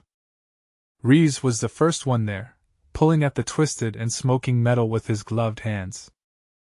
Others grabbed on and bent the jagged pieces aside. The hole was filled with smoke and nothing was visible through it. Jason dived into the opening, rolled on a heap of rubble and smacked into something solid. When he blinked the smoke from his eyes, he looked around him. He was inside the city. The others poured through now, picking him up as they charged in so he wouldn't be trampled underfoot. Someone spotted the spaceship and they ran that way. A man ran around the corner of a building towards them. His Pyrrhon reflexes sent him springing into the safety of a doorway the same moment he saw the invaders. But they were Pyrrhons too. The man slumped slowly back onto the street, 3 metal bolts sticking out of his body. They ran on without stopping, running between the low storehouses. The ship stood ahead. Someone had reached it ahead of them. They could see the outer hatch slowly grinding shut. A hail of bolts from the bows crashed into it with no effect. "Keep going!" Jason shouted. "Get next to the hull before he reaches the guns." This time 3 men didn't make it. The rest of them were under the belly of the ship when every gun let go at once. Most of them were aimed away from the ship. Still, the scream of shells and electric discharges was ear-shattering. The 3 men still in the open dissolved under the fire. Whoever was inside the ship had hit all the gun trips at once, both to knock out the attackers and summon aid. He would be on the screen now, calling for help. Their time was running out. Jason reached up and tried to open the hatch, while the others watched. It was locked from the inside. One of the men brushed him aside and pulled at the inset handle. It broke off in his hand, but the hatch remained closed. The big guns had stopped now, and they could hear again. "Did anyone get the gun from that dead man?" he asked. "It would blow this thing open." "No," Reese said. "We didn't stop." Before the words were out of his mouth, 2 men were running back towards the buildings, angling away from each other. The ship's guns roared again. A string of explosions cut across one man. Before they could change direction and find the other man, he had reached the buildings. He returned quickly, darting into the open to throw the gun to them. Before he could dive back to safety, the shells caught him. Jason grabbed up the gun as it skidded almost to his feet. They heard the sound of wide, open truck turbines screaming towards them as he blasted the lock. The mechanism sighed and the hatch sagged open. They were all through the airlock before the first truck appeared. Naxa stayed behind with the gun, to hold the lock until they could take the control room. Everyone climbed faster than Jason, once he had pointed them the way, so the battle was over when he got there. The single city Pyrrus looked like a pin cushion. One of the techs had found the gun controls and was shooting wildly, the sheer quantity of his fire driving the trucks back. "Someone get on the radio and tell the talkers to call the attack off," Jason said. He found the communication screen and snapped it on. Kirk's wide-eyed face stared at him from the screen. "You," Kirk said, breathing the word like a curse. "Yes, it's me," Jason answered. He talked without looking up, while his hands were busy at the control board. "Listen to me, Kirk, and don't doubt anything I say. I may not know how to fly one of these ships, but I do know how to blow them up. Do you hear that sound?" He flipped over a switch, and the faraway whine of a pump droned faintly. "That's the main fuel pump. If I let it run, which I won't right now, it could quickly fill the drive chamber with raw fuel. Pour in so much that it would run out of the stern tubes. Then what do you think would happen to your one and only spacer if I pressed the firing button? I'm not asking you what would happen to me, since you don't care, but you need this ship the way you need life itself." There was only silence in the cabin now. The men who had won the ship turned to face him. Kirk's voice grated loudly through the room. "What do you want, Jason? What are you trying to do? Why did you lead those animals in here?" His voice cracked and broke as anger choked him and spilled over. "Watch your tongue, Kirk," Jason said with soft menace. "These men you are talking about are the only ones on Pyrrus who have a spaceship. If you want them to share it with you, you had better learn to talk nicely. Now come over here at once, and bring Brucko and Meta." Jason looked at the older man's florid and swollen face and felt a measure of sympathy.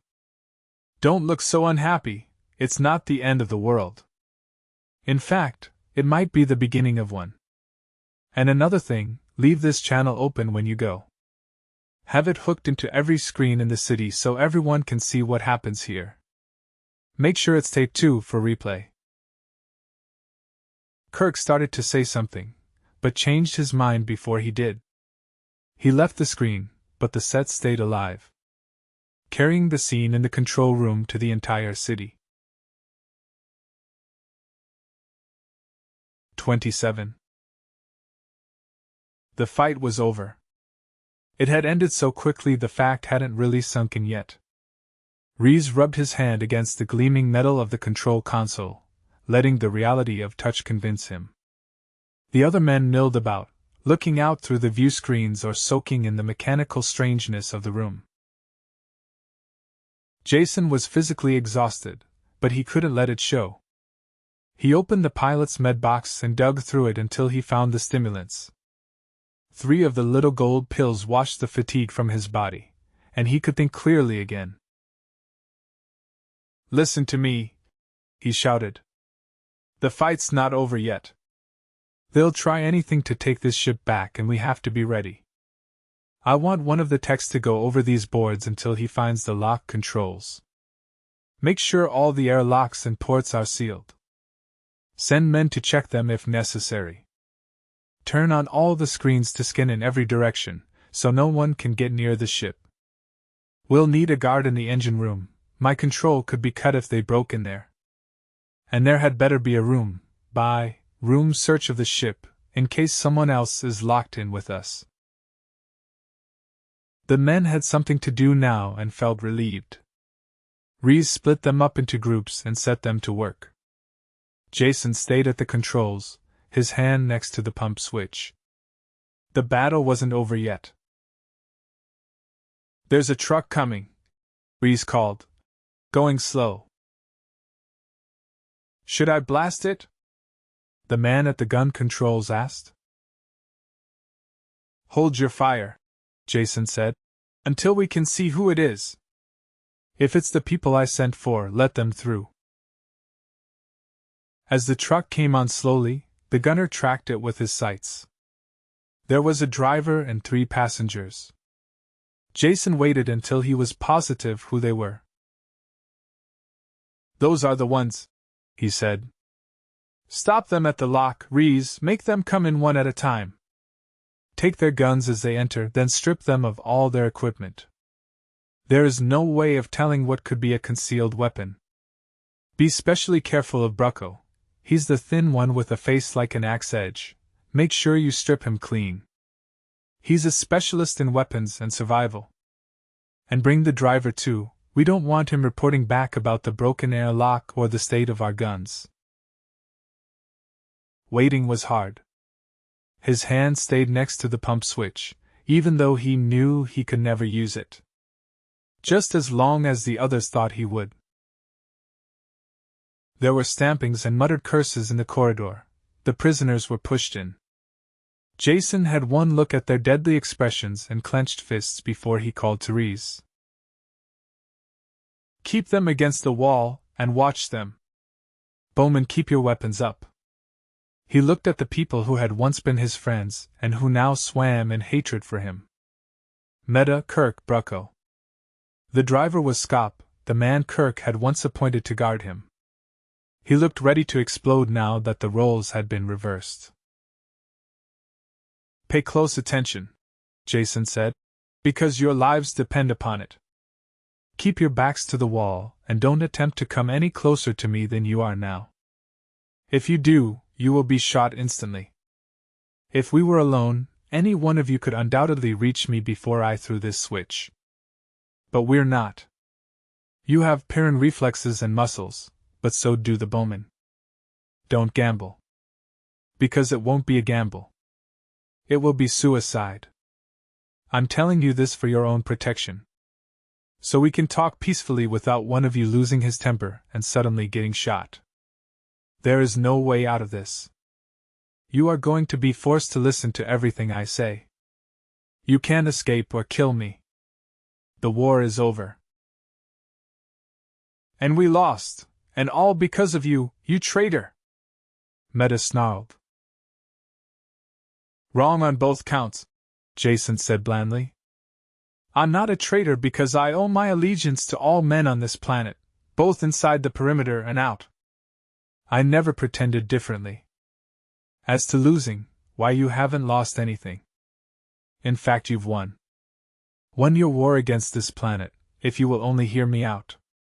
He turned to Reese, who was frowning in angry puzzlement. Of course your people have won also, Reese. No more war with the city, you'll get medicine, off, planet contact, everything you want. Pardon me for being cynical, Reese said, but you're promising the best of all possible worlds for everyone. That will be a little hard to deliver when our interests are opposed so. You strike through to the heart of the matter, Jason said. Thank you. This mess will be settled by seeing that everyone's interests are not opposed. Peace between the city and farms, with an end to the useless war you have been fighting. Peace between mankind and the Pyrrhus life forms, because that particular war is at the bottom of all your troubles. The man's mad, Kirk said. Perhaps. You'll judge that after you hear me out. I'm going to tell you the history of this planet, because that is where both the trouble and the solution lie. When the settlers landed on Pyrrhus 300 years ago, they missed the one important thing about this planet, the factor that makes it different from any other planet in the galaxy. They can't be blamed for the oversight, they had enough other things to worry about. The gravity was about the only thing familiar to them, the rest of the environment was a shocking change from the climate, controlled industrial world they had left. Storms, volcanism, floods, earthquakes, it was enough to drive them insane, and I'm sure many of them did go mad. The animal and insect life was a constant annoyance, nothing at all like the few harmless and protected species they had known. I'm sure they never realized that the Pyrrhan life was telepathic as well. That again! Brucko snapped. True or not, it is of no importance. I was tempted to agree with your theory of psionic, controlled attack on us, but the deadly fiasco you staged proved that theory wrong. I agree, Jason answered. I was completely mistaken when I thought some outside agency directed the attack on the city with psionic control. It seemed a logical theory at the time, and the evidence pointed that way. The expedition to the island was a deadly fiasco, only don't forget that attack was the direct opposite of what I wanted to have done. If I had gone into the cave myself, none of the deaths would have been necessary. I think it would have been discovered that the plant creatures were nothing more than an advanced life form with unusual psi ability. They simply resonated strongly to the psionic attack on the city. I had the idea backwards, thinking they instigated the battle. We'll never know the truth, though, because they are destroyed. But their deaths did prove one thing. It allows us to find the real culprits, the creatures who are leading, directing, and inspiring the war against the city. Who? Kirk breathed the question, rather than spoke it. Why, you, of course, Jason told him. Not you alone, but all of your people in the city. Perhaps you don't like this war. However, you are responsible for it, and keep it going. Jason had to force back a smile as he looked at their dumbfounded expressions. He had to prove his point quickly, before even his allies began to think him insane. Here is how it works. I said Pyrrhan life was telepathic, and I meant all life. Every single insect, plant, and animal. At one time in this planet's violent history, these psionic mutations proved to be survival types. They existed when other species died, and in the end I'm sure they co-operated in wiping out the last survivors of the non-psi strains. Co-operation is the key word here. Because while they still competed against each other under normal conditions, they worked together against anything that threatened them as a whole. When a natural upheaval or a tidal wave threatened them, they fled from it in harmony. You can see a milder form of this same behavior on any planet that is subject to forest fires. But here, mutual survival was carried to an extreme because of the violent conditions. Perhaps some of the life forms even developed precognition like the human quakemen. With this advance warning, the larger beasts fled. The smaller ones developed seeds, or burrs or eggs, that could be carried to safety by the wind or in the animal's fur, thus ensuring racial survival. I know this is true, because I watched it myself when we were escaping a quake. Admitted, all your points admitted, Brucko shouted. But what does it have to do with us? So all the animals run away together, what does that have to do with the war? They do more than run away together, Jason told him. They work together against any natural disaster that threatens them all.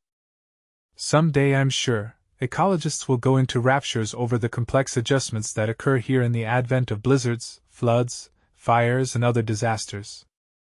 There is only one reaction we really care about now, though.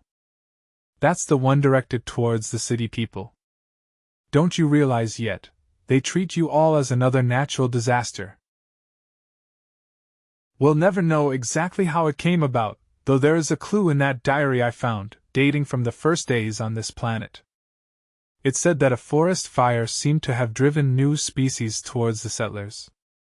Those weren't new beasts at all, just old ones with new attitudes. Can't you just imagine how those protected, civilized settlers acted when faced with a forest fire? They panicked, of course. If the settlers were in the path of the fire, the animals must have rushed right through their camp. Their reaction would undoubtedly have been to shoot the fleeing creatures down. When they did that, they classified themselves as a natural disaster. Disasters take any form. Bipeds with guns could easily be included in the category. The Pyrrhan animals attacked, were shot, and the war began. The survivors kept attacking and informed all the life forms what the fight was about. The radioactivity of this planet must cause plenty of mutations, and the favorable, survival mutation was now one that was deadly to man. I'll hazard a guess that the psi function even instigates mutations. Some of the deadlier types are just too one-sided to have come about naturally in a brief 300 years. The settlers, of course, fought back and kept their status as a natural disaster intact.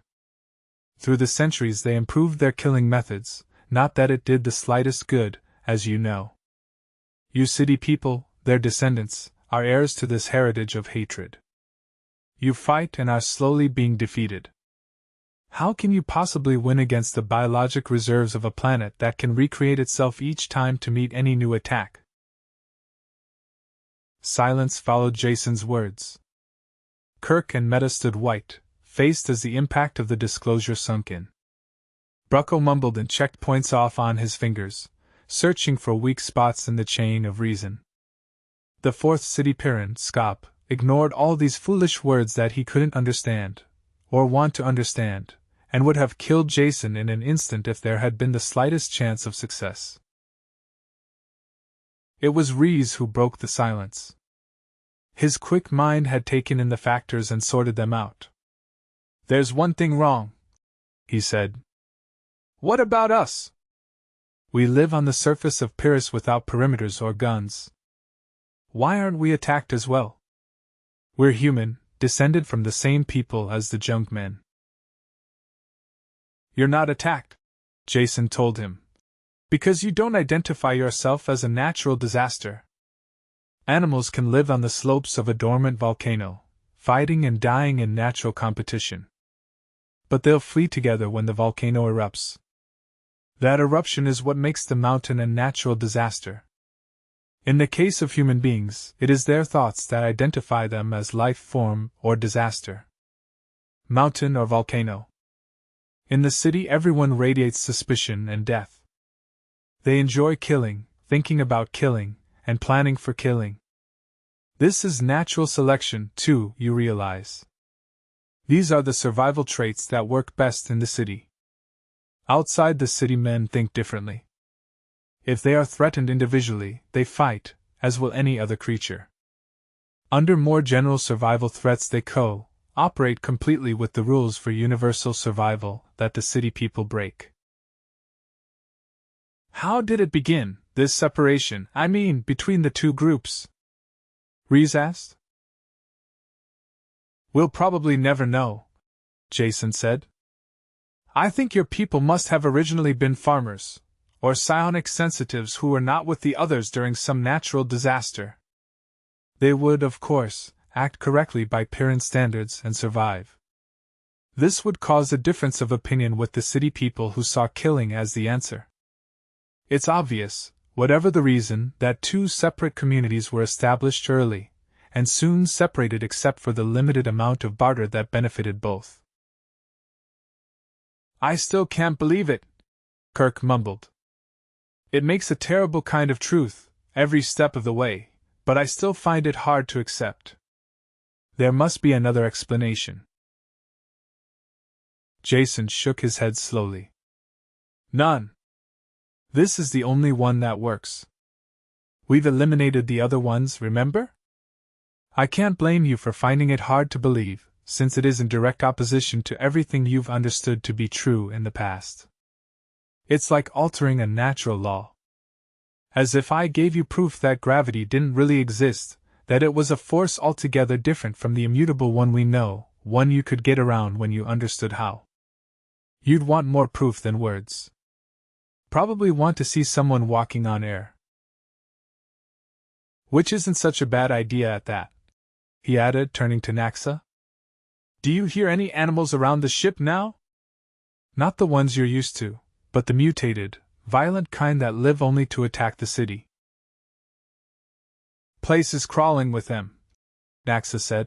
Just looking for something to kill. Could you capture one? Jason asked. Without getting yourself killed, I mean. Naxa snorted contempt as he turned to leave. Beast's not born yet, that'll hurt me. They stood quietly, each one wrapped tightly around by his own thoughts, while they waited for Naxa to return. Jason had nothing more to say. He would do one more thing to try and convince them of the facts. After that it would be up to each of them to reach a conclusion. The talker returned quickly with a stingwing, tied by one leg to a length of leather. It flapped and shrieked as he carried it in. In the middle of the room, away from everybody, Jason told him. Can you get that beast to sit on something and not flap around? My hand good enough? He asked, flipping the creature up so it clung to the back of his gauntlet. That's how I caught it.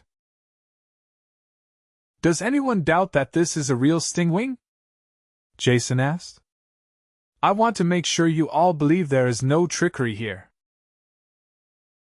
The thing is real, Brucko said. I can smell the poison in the wing claws from here. He pointed to the dark marks on the leather where the liquid had dripped. If that eats through the gloves, he's a dead man. Then we agree it's real, Jason said. Real and deadly, and the only test of the theory will be if you people from the city can approach it like Naxa here. They drew back automatically when he said it. Because they knew that stingwing was synonymous with death. Past, present, and future. You don't change a natural law. Meta spoke for all of them. We can't. This man lives in the jungle, like an animal himself. Somehow he's learned to get near them. But you can't expect us to. Jason spoke quickly, before the talker could react to the insult.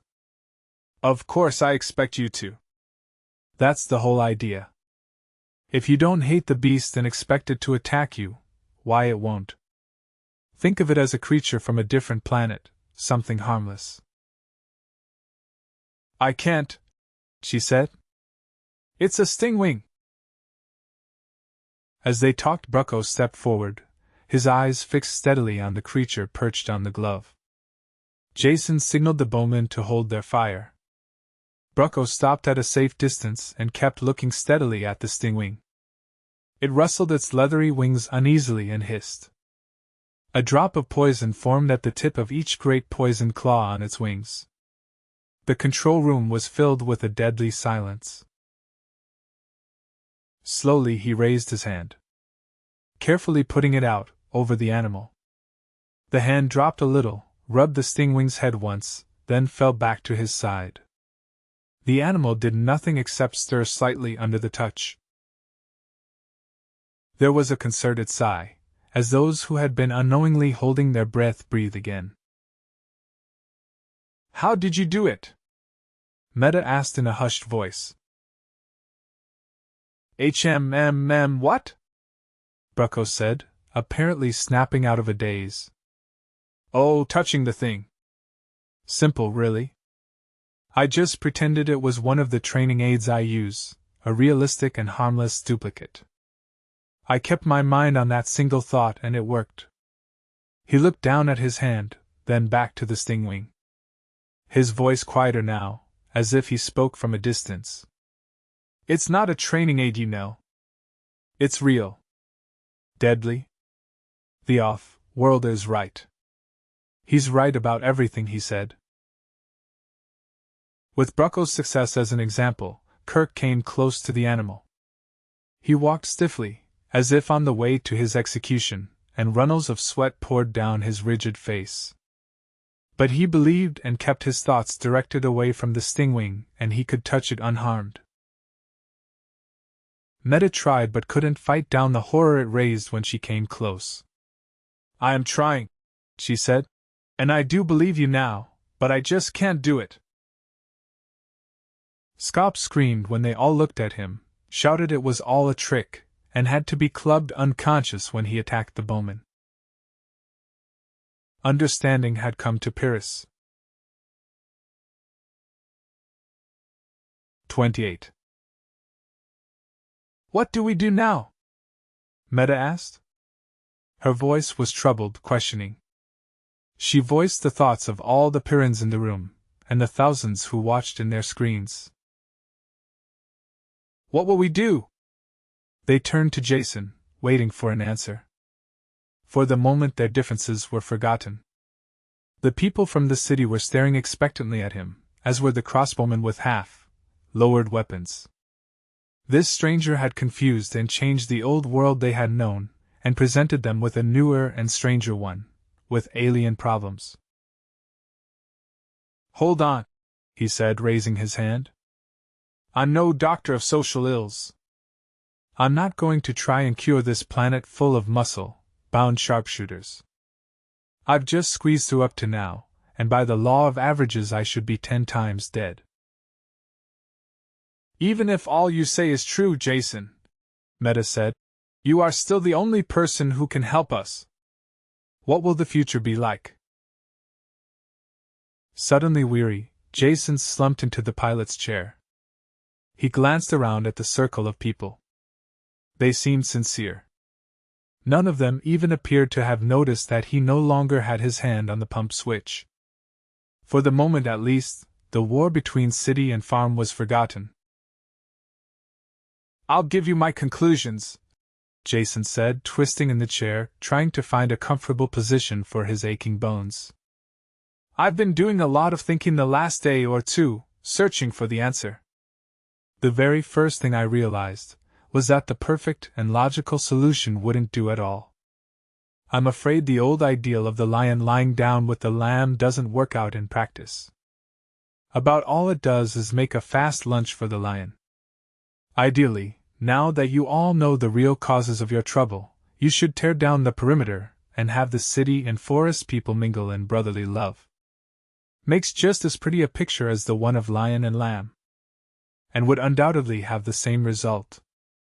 Someone would remember how really filthy the grubbers are, or how stupid young men can be, and there would be a fresh corpse cooling. The fight would spread and the victors would be eaten by the wildlife that swarmed over the undefended perimeter.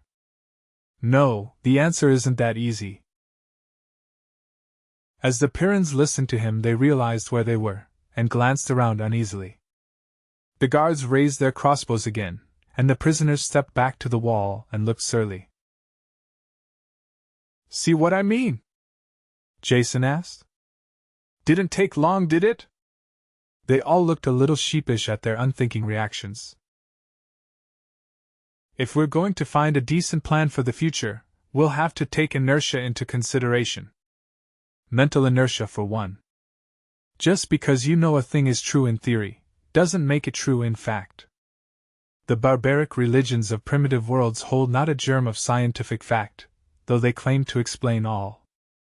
Yet if one of these savages has all the logical ground for his beliefs taken away, he doesn't stop believing. He then calls his mistaken beliefs faith because he knows they are right. And he knows they are right because he has faith. This is an unbreakable circle of false logic that can't be touched. In reality, it is plain mental inertia. A case of thinking what always was will also always be. And not wanting to blast the thinking patterns out of the old rut. Mental inertia alone is not going to cause trouble. There is cultural inertia, too. Some of you in this room believe my conclusions and would like to change. But will all your people change? The unthinking ones, the habit-ridden, reflex-formed people who know what is now, will always be. They'll act like a drag on whatever plans you make, whatever attempts you undertake to progress with the new knowledge you have. Then it's useless, there's no hope for our world? Reese asked. I didn't say that, Jason answered. I merely mean that your troubles won't end by throwing some kind of mental switch. I see 3 courses open for the future, and the chances are that all 3 will be going on at the same time. First, and best, will be the rejoining of city and farm Pyrrans into the single human group they came from. Each is incomplete now, and has something the other one needs. In the city here you have science, and contact with the rest of the galaxy. You also have a deadly war. Out there in the jungle, your first cousins live at peace with the world, but lack medicine and the other benefits of scientific knowledge, as well as any kind of cultural contact with the rest of mankind. You'll both have to join together and benefit from the exchange. At the same time, you'll have to forget the superstitious hatred you have of each other. This will only be done outside of the city, away from the war. Every one of you who is capable should go out voluntarily, bringing some fraction of the knowledge that needs sharing. You won't be harmed if you go in good faith. And you will learn how to live with this planet, rather than against it. Eventually you'll have civilized communities that won't be either grubber or junkmen. They'll be Pyrrhon. But what about our city here? Kirk asked. It'll stay right here, and probably won't change in the slightest. In the beginning you'll need your perimeter and defenses to stay alive, while the people are leaving. And after that it will keep going because there are going to be any number of people here who you won't convince. They'll stay and fight and eventually die. Perhaps you will be able to do a better job in educating their children. What the eventual end of the city will be, I have no idea. They were silent as they thought about the future. On the floor, Scop groaned but did not move. Those are two ways, Meta said. What is the third? The third possibility is my own pet scheme. Jason smiled. And I hope I can find enough people to go along with me. I'm going to take my money and spend it all on outfitting the best and most modern spacer, with every weapon and piece of scientific equipment I can get my hands on. Then I'm going to ask for Pyrrhon volunteers to go with me. What in the world for? Meta frowned. Not for charity. I expect to make my investment back, and more. You see, after these past few months, I can't possibly return to my old occupation. Not only do I have enough money now to make it a waste of time, but I think it would be an unending bore. One thing about Pyrrhus, if you live, is that it spoils you for the quieter places. So I'd like to take this ship that I mentioned and go into the business of opening up new worlds. There are thousands of planets where men would like to settle, only getting a foothold on them is too rough or rugged for the usual settlers. Can you imagine a planet a Pyrrhon couldn't lick after the training you've had here? And enjoy doing it? There would be more than pleasure involved, though. In the city your lives have been geared for continual deadly warfare. Now you're faced with the choice of a fairly peaceful future, or staying in the city to fight an unnecessary and foolish war. I offer the third alternative of the occupation you know best, that would let you accomplish something constructive at the same time. Those are the choices. Whatever you decide is up to each of you personally. Before anyone could answer, livid pains circled Jason's throat. Scop had regained consciousness and surged up from the floor. He pulled Jason from the chair with a single motion, holding him by the neck, throttling him. Kirk! Meta! Scop shouted hoarsely. Grab guns! Open the locks, our people be here, kill the grubbers and their lies.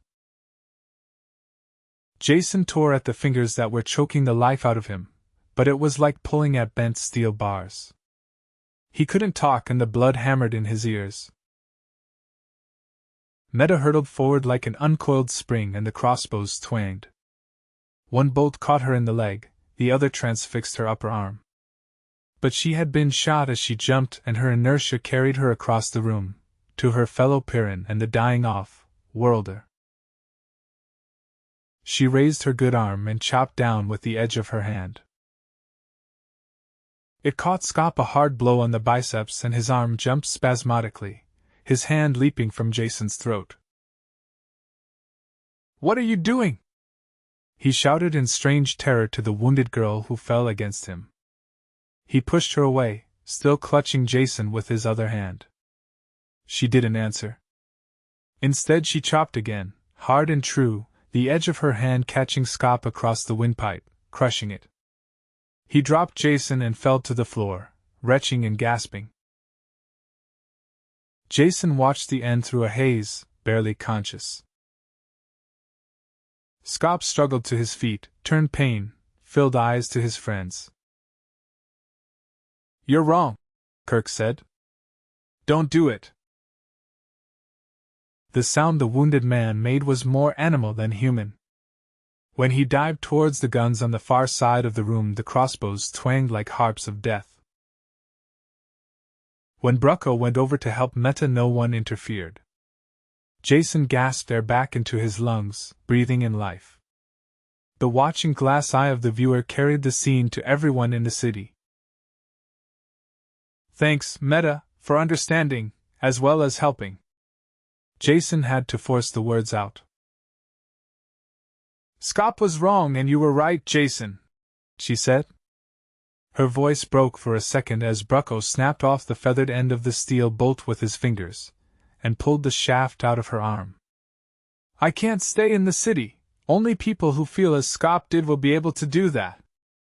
And I'm afraid I can't go into the forest. You saw what luck I had with the stingwing. If it's all right, I'd like to come with you. I'd like to very much." It hurt when he talked so Jason could only smile, but she knew what he meant.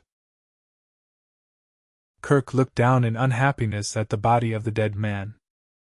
"He was wrong, but I know how he felt. I can't leave the city, not yet. Someone will have to keep things in hand while the changes are taking place. Your ship is a good idea, Jason. You'll have no shortage of volunteers. Though I doubt if you'll get Brucko to go with you." "Of course not," Brucko snapped, not looking up from the compression bandage he was tying. "There's enough to do right here on Pyrrus. The animal life, quite a study to be made, probably have every ecologist in the galaxy visiting here." Kirk walked slowly to the screen overlooking the city. No one attempted to stop him. He looked out at the buildings, the smoke still curling up from the perimeter, and the limitless sweep of green jungle beyond. "You've changed it all, Jason," he said. "We can't see it now, but Pyrrus will never be the way it was before you came. For better or worse." "Better," Jason croaked, and rubbed his aching throat. "Now get together and end this war so people will really believe it." Reese turned and, after an instant's hesitation, extended his hand to Kirk. The gray-haired Pyrran felt the same repugnance himself about touching a grubber. They shook hands then because they were both strong men. The end.